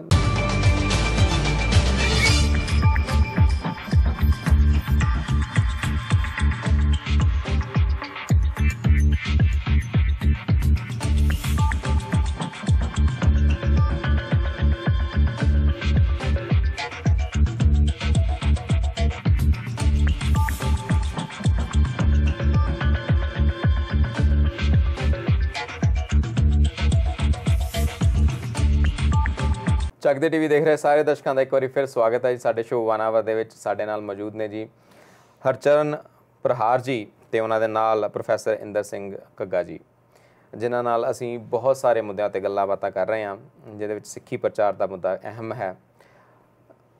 ਪ੍ਰੋਫੈਸਰ ਸਾਹਿਬ, ਮੈਂ ਇੱਕ ਸਵਾਲ ਜਿਹੜਾ ਆ ਤੁਹਾਨੂੰ ਪੁੱਛਣਾ ਚਾਹੂੰਗਾ, ਜਿਹਦੇ ਵਿੱਚ ਕਿ ਸਿੱਖ ਦੀ ਇੱਕ ਆਜ਼ਾਦੀ ਨੂੰ ਲੈ ਕੇ ਬਹੁਤ, ਜਿੱਦਾਂ ਤੁਸੀਂ ਵੀ ਗੱਲ ਕੀਤੀ ਇੱਕ ਕਿ ਤੁਸੀਂ ਅਗਰ ਇੱਦਾਂ ਦੇ ਸੈਮੀਨਾਰ ਪੰਜਾਬ ਦੇ ਵਿੱਚ ਲਗਾਉਣਾ ਚਾਹੋ ਤਾਂ ਤੁਹਾਨੂੰ ਉੱਥੇ ਲਗਾਉਣ ਤੋਂ ਜਿਹੜੀ ਮਨਾਹੀ ਕਰ ਦਿੱਤੀ ਜਾਊਗੀ ਜਾਂ ਕੋਈ ਨਾ ਕੋਈ ਅੜਿੱਕਾ ਪਾਇਆ ਜਾਊਗਾ। ਤੁਹਾਨੂੰ ਇਹ ਚੀਜ਼ ਲੱਗਦੀ ਹੈ ਕਿ ਪੰਜਾਬ ਦੇ ਵਿੱਚ ਜਿਹੜਾ ਸਿੱਖ ਹੈ ਉਹ ਉਹਨਾਂ ਆਜ਼ਾਦ ਨਹੀਂ ਮਹਿਸੂਸ ਕਰਦਾ ਆਪਣੇ ਆਪ ਨੂੰ? ਇਹ ਆਪਾਂ ਨੂੰ ਗੁਰੂ ਸਾਹਿਬਾਨ ਦਾ ਜਿਹੜਾ ਔਖਾ ਪੀਰੀਅਡ ਹੈ ਉਹਨੂੰ ਜਦੋਂ ਸਾਹਮਣੇ ਲਿਆਈਏ ਤਾਂ ਫਿਰ ਸਾਨੂੰ ਉਤਸ਼ਾਹ ਮਿਲਦਾ ਹੈ ਕਿ ਅੱਜ ਦਾ ਜਿਹੜੇ ਹਾਲਾਤ ਨੇ ਗੁਰੂ ਸਾਹਿਬਾਨ ਦੇ ਜ਼ਮਾਨੇ ਨਾਲੋਂ ਖਤਰਨਾਕ ਨਹੀਂ ਹੈਗੇ, ਸਗੋਂ ਸਾਡੇ ਕੋਲ ਬਹੁਤ ਸਾਰੀਆਂ ਸਹੂਲਤਾਂ ਨੇ। ਕੁਝ ਭਾਰਤ ਸਰਕਾਰ ਦੇ ਵਿੱਚ ਕਾਨੂੰਨ ਵੀ ਬਣੇ ਹੋਏ ਨੇ, ਮਨੁੱਖੀ ਅਧਿਕਾਰਾਂ ਦੀ ਰਾਖੀ ਵਾਸਤੇ ਜਥੇਬੰਦੀਆਂ ਵੀ ਬਣੀਆਂ ਹੋਈਆਂ ਨੇ। ਮੀਡੀਏ ਦੇ ਰਾਹੀਂ ਕਿਸੇ ਵੀ ਜਾਤੀ ਦਾ ਦੁਨੀਆ ਭਰ ਦੇ ਵਿੱਚ ਪ੍ਰਚਾਰ ਵੀ ਹੋ ਜਾਂਦਾ ਕਿ ਫਲਾਣੀ ਸਰਕਾਰ ਨੇ ਆਹ ਜਾਤੀ ਕਰ ਦਿੱਤੀ ਹੈ। ਤਾਂ ਇਹਨਾਂ ਗੱਲਾਂ ਨੂੰ ਦੇਖ ਕੇ ਭਾਵੇਂ ਮੁਸ਼ਕਲਾਂ ਉੱਥੇ ਬਹੁਤ ਨੇ, ਪਰ ਫਿਰ ਵੀ ਸਾਨੂੰ ਜਿਹੜਾ ਇਹ ਬੁਰਾਈਆਂ ਨੇ ਜਾਂ ਸਾਡੇ 'ਤੇ ਬੰਦਿਸ਼ਾਂ ਨੇ ਜਾਂ ਗੁਲਾਮੀ ਦੇ ਜਿਹੜੇ ਸਾਨੂੰ ਸੰਗਲ ਪਵਾਏ ਗਏ ਨੇ, ਇਹਨਾਂ ਨੂੰ ਤੋੜਨ ਵਾਸਤੇ ਸਾਨੂੰ ਦਲੇਰੀ ਕਰਕੇ ਅੱਗੇ ਆਉਣਾ ਹੀ ਪੈਣਾ ਹੈ। ਜਿੰਨਾ ਅੱਜ ਤੱਕ ਦੁਨੀਆ ਦੇ ਵਿੱਚ ਕੋਈ ਕਿਸੇ ਕਿਸਮ ਦਾ ਵੀ ਸੁਧਾਰ ਹੋਇਆ ਤਾਂ ਉਹਦੇ ਪਿੱਛੇ ਕਿਸੇ ਨਾ ਕਿਸੇ ਦੀ ਕੋਈ ਘਾਲਣਾ ਹੁੰਦੀ ਹੈ, ਉਹਨੇ ਮੁਸ਼ਕਲਾਂ ਝੱਲੀਆਂ ਹੁੰਦੀਆਂ ਨੇ, ਉਹਨੇ ਕੋਈ ਪਲਾਨਿੰਗ ਬਣਾਈ ਹੁੰਦੀ ਹੈ ਅਤੇ ਆਪਣੇ ਨਾਲ ਲੋਕਾਂ ਨੂੰ ਲਾਮਬੰਦ ਜਥੇਬੰਦ ਕਰਕੇ ਤੋਰਿਆ ਹੁੰਦਾ, ਤਾਂ ਉਹ ਸੁਧਾਰ ਹੁੰਦੇ ਨੇ, ਐਵੇਂ ਨਹੀਂ ਹੁੰਦੇ। ਸੋ ਸਰਕਾਰ ਆਪਣੀ ਥਾਂ 'ਤੇ ਹੈ, ਕਿਉਂਕਿ ਭਾਵੇਂ ਸਾਡੇ ਘਰ ਤੋਂ ਸ਼ੁਰੂ ਕਰੀਏ, ਘਰ ਦਾ ਮੁਖੀ ਵੀ ਆਪਣੇ ਦੂਜੇ ਮੈਂਬਰਾਂ ਨੂੰ ਸਾਰੀ ਜ਼ਿੰਮੇਵਾਰੀ ਦੇਣ ਨੂੰ ਛੇਤੀ ਕਿਤੇ ਤਿਆਰ ਨਹੀਂ ਹੁੰਦਾ। ਉਹ ਕਾਰਨ ਕੋਈ ਵੀ ਹੋ ਸਕਦੇ ਨੇ। ਇਸੇ ਤਰ੍ਹਾਂ ਚਾਹੇ ਕੋਈ ਧਰਮ ਦਾ ਮੁਖੀ ਹੈ, ਉਹ ਵੀ ਚਾਹੁੰਦਾ ਹੈ ਕਿ ਮੈਂ ਜਿਸ ਅਵਸਥਾ 'ਚ ਪਹੁੰਚਿਆ ਹੋਇਆ ਅਤੇ ਮੈਨੂੰ ਜੋ ਅਧਿਕਾਰ ਮਿਲੇ ਹੋਏ ਨੇ, ਮੈਂ ਇਹ ਆਪਣੇ ਅਧਿਕਾਰ ਕਿਸੇ ਨੂੰ ਕਿਉਂ ਦੇਵਾਂ? ਮੇਰੀ ਪੂਜਾ ਹੁੰਦੀ ਹੈ, ਕੰਮ ਕੋਈ ਨਹੀਂ ਮੈਂ ਕਰ ਰਿਹਾ, ਅਤੇ ਮੈਂ ਆਪਣਾ ਇਹ ਅਧਿਕਾਰ ਕਿਉਂ ਦੇਵਾਂ ਕਿਸੇ ਨੂੰ? ਇਸੇ ਤਰ੍ਹਾਂ ਹੀ ਰਾਜਨੀਤੀ ਦੀ ਗੱਦੀ ਦੇ ਉੱਤੇ ਜਿਹੜੇ ਲੋਕ ਬੈਠੇ ਹੋਏ ਨੇ ਉਹ ਨਹੀਂ ਚਾਹੁੰਦੇ ਕੋਈ ਹੋਰ ਰਾਜਨੀਤਿਕ ਪਾਰਟੀ ਆਵੇ ਜਾਂ ਅਸੀਂ ਆਪਣੇ ਅਧਿਕਾਰ ਘਟਾਈਏ, ਇਸ ਤਰ੍ਹਾਂ ਉਹ ਨਹੀਂ ਚਾਹੁੰਦੇ। ਤਾਂ ਫਿਰ ਵੀ ਇਸੇ ਹਾਲਾਤ ਦੇ ਵਿੱਚ ਸਾਨੂੰ ਕੰਮ ਕਰਨਾ ਪੈਣਾ ਹੈ ਕਿ ਅਸੀਂ ਰਾਜਨੀਤਿਕ ਲੋਕਾਂ ਨੂੰ ਵੀ ਰਾਹ ਸਿਰ ਲਿਆਉਣਾ ਹੈ, ਨਹੀਂ ਤਾਂ ਬਦਲਾਅ ਲਿਆਉਣਾ ਹੈ। ਜਿਵੇਂ ਕਿ ਲੋਕਾਂ ਦੀ ਬਹੁ ਗਿਣਤੀ ਦੇ ਨਾਲ ਪਾਰਲੀਮੈਂਟ ਨੂੰ ਬਦਲਿਆ ਜਾ ਸਕਦਾ ਹੈ, ਵਿਧਾਨ ਸਭਾ ਨੂੰ ਬਦਲਿਆ ਜਾ ਸਕਦਾ ਹੈ, ਜੇ ਚਾਹੀਏ ਤਾਂ ਸ਼੍ਰੋਮਣੀ ਗੁਰਦੁਆਰਾ ਪ੍ਰਬੰਧਕ ਕਮੇਟੀ ਨੂੰ ਬਦਲਿਆ ਜਾ ਸਕਦਾ ਹੈ। ਇਸੇ ਤਰ੍ਹਾਂ ਜੇ ਗੁਰਦੁਆਰਿਆਂ ਦਾ ਪ੍ਰਬੰਧ ਹੈ ਜਿਹੜਾ ਉਹਨੂੰ ਵੀ ਬਦਲਿਆ ਜਾ ਸਕਦਾ ਹੈ। ਪਰ ਹਰ ਇੱਕ ਬੰਦਾ ਆਪਣੀ ਥਾਂ 'ਤੇ ਚੁਕੰਨਾ ਹੋਵੇ, ਸੁਚੇਤ ਹੋਵੇ, ਆਪਣੀ ਜ਼ਿੰਮੇਵਾਰੀ ਨੂੰ ਸਮਝੇ ਕਿ ਮੈਂ ਕੀ ਕਰਨਾ ਹੈ, ਕੀ ਠੀਕ ਹੈ ਅਤੇ ਕੀ ਗਲਤ ਹੈ, ਤਾਂ ਫਿਰ ਸੁਧਾਰ ਇਸੇ ਹਾਲਾਤ ਦੇ ਵਿੱਚ ਭਾਵੇਂ ਔਖੇ ਹੋਈਏ ਭਾਵੇਂ ਸੌਖੇ ਹੋਈਏ ਸਾਨੂੰ ਕਰਨ ਤੋਂ ਜਿਹੜਾ ਗੁਰੇਜ਼ ਨਹੀਂ ਕਰਨਾ ਚਾਹੀਦਾ। ਆਪਣਾ ਜਿਹੋ ਜਿਹਾ ਯੋਗਦਾਨ ਆਪਣੀ ਯੋਗਤਾ ਦੇ ਮੁਤਾਬਕ ਪਾ ਸਕਦੇ ਹਾਂ ਉਹ ਪਾਉਣਾ ਚਾਹੀਦਾ ਹੈ। ਲਿਖਣ ਵਾਲਾ ਭੈਣ ਭਰਾ ਉਹ ਲਿਖ ਕੇ ਯੋਗਦਾਨ ਪਾਵੇ, ਬੋਲਣ ਵਾਲਾ ਬੋਲ ਕੇ ਯੋਗਦਾਨ ਪਾਵੇ ਅਤੇ ਮੀਡੀਏ ਵਾਲੇ ਆਪਣੇ ਢੰਗ ਨਾਲ ਯੋਗਦਾਨ ਪਾਉਣ। ਇਹ ਸੁਧਾਰ ਤਾਂ ਹੀ ਹੋਣਾ, ਨਹੀਂ ਤਾਂ ਫਿਰ ਕਦੇ ਵੀ ਸੁਧਾਰ ਨਹੀਂ ਹੋਣਾ। ਪਰ ਪ੍ਰੋਫੈਸਰ, ਮੇਰਾ ਸਵਾਲ ਸੀ ਕਿ ਸਿੱਖ ਆਜ਼ਾਦ ਕਿੰਨਾ ਮਹਿਸੂਸ ਕਰਦਾ ਹੈ ਪੰਜਾਬ ਦੇ ਵਿੱਚ ਅੱਜ ਦੇ ਦੌਰ ਦੇ ਵਿੱਚ? ਅੱਜ ਦੇ ਹਾਲਾਤ ਦੇ ਵਿੱਚ ਸਿੱਖ ਆਜ਼ਾਦ ਮਹਿਸੂਸ ਬਿਲਕੁਲ ਨਹੀਂ ਕਰਦਾ। ਪਹਿਲੀ ਗੱਲ ਤਾਂ ਉਹਨੂੰ ਆਪਣੇ ਆਖੇ ਜਾਂਦੇ ਜਿਹੜੇ ਧਾਰਮਿਕ ਮੁਖੀ ਨੇ ਉਹਨਾਂ ਦੀ ਗੁਲਾਮੀ ਝੱਲਣੀ ਪੈ ਰਹੀ ਹੈ। ਅਨੇਕ ਪ੍ਰਕਾਰ ਦੇ ਕਰਮ ਕਾਂਡਾਂ 'ਚ ਉਹਨਾਂ ਨੂੰ ਜਕੜ ਦਿੱਤਾ ਗਿਆ। ਜੇ ਕੋਈ ਜਰਾ ਕੁ ਉਹਨਾਂ ਤੋਂ ਗੁਰਬਾਣੀ ਦੇ ਚਾਨਣ ਵਿੱਚ ਆਜ਼ਾਦੀ ਲੈਣੀ ਚਾਹੁੰਦਾ ਨਾ, ਕਿਉਂਕਿ ਗੁਰਬਾਣੀ ਕੁਝ ਹੋਰ ਕਹਿੰਦੀ ਹੈ ਅਤੇ ਸਾਡੇ ਗੁਰਦੁਆਰਿਆਂ ਦਾ ਪ੍ਰਬੰਧ ਅਤੇ ਕਰਮ ਕਾਂਡ ਉਹ ਕੁਝ ਹੋਰ ਬਣਾਇਆ ਹੋਇਆ ਹੈ, ਤਾਂ ਉਹਨਾਂ ਨੂੰ ਝਟ ਕਹਿ ਦਿੰਦਾ ਤੁਸੀਂ ਨਾਸਤਕ ਹੋ, ਤੁਸੀਂ ਕਾਮਰੇਡ ਹੋ, ਤੇ ਹੋਰ ਬਹੁਤ ਕੁਝ ਫਤਵੇ ਲਾ ਦਿੱਤੇ ਜਾਂਦੇ ਨੇ। ਇੱਕ ਤਾਂ ਇਹ ਗੁਲਾਮੀ ਹੈ ਕਿ ਤੁਸੀਂ ਜਿਵੇਂ ਅਸੀਂ ਕਹਿੰਦੇ ਆ ਉਸੇ ਤਰ੍ਹਾਂ ਹੀ ਕਰੋ, ਬਸ ਸ਼ਰਧਾ ਦੇ ਨਾਲ ਤੁਸੀਂ ਇੱਥੇ ਆ ਕੇ ਨਮਸਕਾਰ ਕਰਦੇ ਜਾਓ, ਪਰ ਹੋਰ ਗੱਲ ਤੁਸੀਂ ਸੁਧਾਰ ਦੀ ਕੋਈ ਨਹੀਂ ਕਰਨੀ। ਇੱਕ ਤਾਂ ਇਹ ਗੁਲਾਮੀ ਧਰਮ ਦੇ ਨਾਂ 'ਤੇ ਹੋ ਰਹੀ ਹੈ। ਦੂਜਾ ਹੈ ਰਾਜਨੀਤੀ ਦੇ ਨਾਂ 'ਤੇ ਬਹੁਤ ਵੱਡੀ ਗੁਲਾਮੀ ਚੱਲ ਰਹੀ ਹੈ। ਪਿਛਲੇ ਸਮੇਂ 'ਚ ਜੋ ਘੱਲੂਘਾਰੇ ਸਿੱਖਾਂ 'ਤੇ ਵਾਪਰੇ ਨੇ, ਉਸ ਘੱਲੂਘਾਰਿਆਂ ਦੇ ਕਾਰਨ ਸਿੱਖਾਂ ਦਾ ਇੱਕ ਮਾਨਸਿਕ ਤੌਰ 'ਤੇ ਨੀਵੇਂ ਕਰ ਦੇਣਾ, ਹੌਸਲਾਹੀਣ ਕਰ ਦੇਣਾ, ਇਹ ਵੀ ਸਿਲਸਿਲਾ ਪੰਜਾਬ ਦੇ ਵਿੱਚ ਚੱਲਿਆ ਹੋਇਆ। ਅਤੇ ਦੂਜਾ ਬੇਰੁਜ਼ਗਾਰੀ ਨੇ ਲੋਕਾਂ ਦਾ ਲੱਕ ਤੋੜ ਦਿੱਤਾ ਹੈ। ਰਹਿੰਦੀ ਕਸਰ ਪੰਜਾਬ ਦੇ ਵਿੱਚ ਵੱਡੇ ਪੈਮਾਨੇ 'ਤੇ ਨਸ਼ੇ ਇੰਨੇ ਖਿਲਾਰ ਦਿੱਤੇ ਗਏ ਨੇ ਤਾਂ ਨੌਜਵਾਨਾਂ ਦੀ ਜਿਹੜੀ ਜ਼ਿੰਦਗੀ ਹੈ ਉਹ ਨਸ਼ਿਆਂ ਦੇ ਵਿੱਚ ਬਰਬਾਦ ਹੋ ਰਹੀ ਹੈ। ਉਹਨਾਂ ਨੂੰ ਆਪਣੀ ਜ਼ਿੰਦਗੀ ਦਾ ਜਦੋਂ ਫਿਕਰ ਨਹੀਂ ਹੈ ਕਿ ਕੀ ਹੋਣਾ ਤਾਂ ਦੂਜੇ ਦਾ ਕਿਸੇ ਦਾ ਉਹ ਕੀ ਫਿਕਰ ਕਰਨਗੇ। ਇਸ ਕਰਕੇ ਇਹ ਬਹੁਤ ਕੁਝ ਇਹੋ ਜਿਹਾ ਹੋ ਰਿਹਾ ਜਿਹੜਾ ਕਿ ਮਨੁੱਖਤਾ ਦੇ ਵੀ ਵਿਰੁੱਧ ਹੈ, ਸਿੱਖੀ ਦੇ ਵੀ ਵਿਰੁੱਧ ਹੈ। ਉਸ ਤੋਂ ਆਜ਼ਾਦੀ ਵਾਸਤੇ ਜਿਹੜੇ ਨੌਜਵਾਨ ਨਸ਼ਿਆਂ 'ਚ ਗਰਕ ਹੋ ਕੇ ਜਾਂ ਜਿਹੜੇ ਕਿਸਾਨ ਆਪਣੇ ਕਰਜ਼ੇ ਦੇ ਕਾਰਨ ਆਤਮ ਹੱਤਿਆ ਕਰ ਰਹੇ ਨੇ, ਨੌਜਵਾਨ ਜ਼ਿੰਦਗੀ ਬਰਬਾਦ ਕਰ ਰਹੇ ਨੇ, ਉਹਨਾਂ ਨੂੰ ਇਸ ਤਰ੍ਹਾਂ ਜ਼ਿੰਦਗੀ ਬਰਬਾਦ ਕਰਨ ਦੀ ਥਾਂ 'ਤੇ ਇੱਕ ਵੱਡਾ ਜਹਾਦ ਖੜਾ ਕਰਨਾ ਚਾਹੀਦਾ ਹੈ। ਜਿਹੜੇ ਲੋਕ ਇਹ ਨਸ਼ਿਆਂ ਦੇ ਜਿਹੜੇ ਸੌਦਾਗਰ ਨੇ ਉਹਨਾਂ ਦੇ ਵਿਰੁੱਧ ਸਰਕਾਰ ਇਹ 'ਤੇ ਪਾਬੰਦੀ ਕਿਉਂ ਨਹੀਂ ਲਾਉਂਦੀ ਅਤੇ ਉਹਨਾਂ ਦੇ ਵਿਰੁੱਧ ਸਾਡੇ ਧਰਮ ਮੁਖੀ ਕਿਉਂ ਮੂੰਹ 'ਚ ਘੁੰਗਣੀਆਂ ਪਾਈ ਬੈਠੇ ਚੁੱਪ ਕਿਉਂ ਨੇ, ਉਹਨਾਂ ਦੇ ਵਿਰੁੱਧ ਆਪਣੀ ਆਵਾਜ਼ ਬੁਲੰਦ ਕਰਨੀ ਚਾਹੀਦੀ ਹੈ। ਜਥੇਬੰਦੀਆਂ ਵੱਡੀਆਂ ਬਣਾਉਣੀਆਂ ਚਾਹੀਦੀਆਂ ਨੇ ਤਾਂ ਕਿ ਇਹ ਜਿਹੜੀ ਸੱਚੀ ਮੁੱਚੀ ਮਨੁੱਖਤਾ ਦੀ ਆਜ਼ਾਦੀ ਹੈ, ਸਿੱਖਾਂ ਦੀ ਆਜ਼ਾਦੀ ਹੈ, ਜਿਹੜੀ ਰਾਜਨੀਤਿਕ ਗੁਲਾਮੀ ਹੈ ਉਹਨੂੰ ਤਾਂ ਤੋੜਨਾ ਬਹੁਤ ਹਾਲੇ ਦੂਰ ਦੀ ਗੱਲ ਹੈ। ਘੱਟੋ ਘੱਟ ਜਿਹੜੀ ਅੰਦਰੂਨੀ ਆਜ਼ਾਦੀ ਹੈ ਉਹ ਤਾਂ ਅਸੀਂ ਪ੍ਰਾਪਤ ਕਰ ਸਕੀਏ। ਇਹਦੇ ਵਾਸਤੇ ਸਾਨੂੰ ਸੁਚੇਤ ਹੋਣ ਦੀ ਫੌਰੀ ਤੌਰ 'ਤੇ ਲੋੜ ਹੈ। ਹਰਚਰਨ ਜੀ, ਮੈਂ ਤੁਹਾਨੂੰ ਇਹ ਗੱਲ ਪੁੱਛਣੀ ਚਾਹੂੰਗਾ ਕਿ ਅਸੀਂ ਜਿਸ ਤਰ੍ਹਾਂ ਪ੍ਰੋਫੈਸਰ ਸਾਹਿਬ ਨੇ ਪੰਜਾਬ ਦੇ ਮਾਹੌਲ ਬਾਰੇ ਕਾਫੀ ਗੱਲਾਂ ਕੀਤੀਆਂ, ਔਰ ਉਤੋਂ ਤੁਹਾਨੂੰ ਕੀ ਲੱਗਦਾ ਕਿ ਅਸੀਂ ਕੈਨੇਡਾ ਦੇ ਵਿੱਚ ਕਿੰਨੇ ਕੁ ਆਜ਼ਾਦ ਹੈਗੇ ਹਾਂ? ਕੈਨੇਡਾ ਦੇ ਵਿੱਚ ਮੇਰੇ ਖਿਆਲ ਕੋਈ ਸਾਨੂੰ ਇੱਦਾਂ ਦਾ ਚੈਲੰਜ ਨਹੀਂ ਹੈਗਾ ਬਹੁਤ ਵੱਡਾ।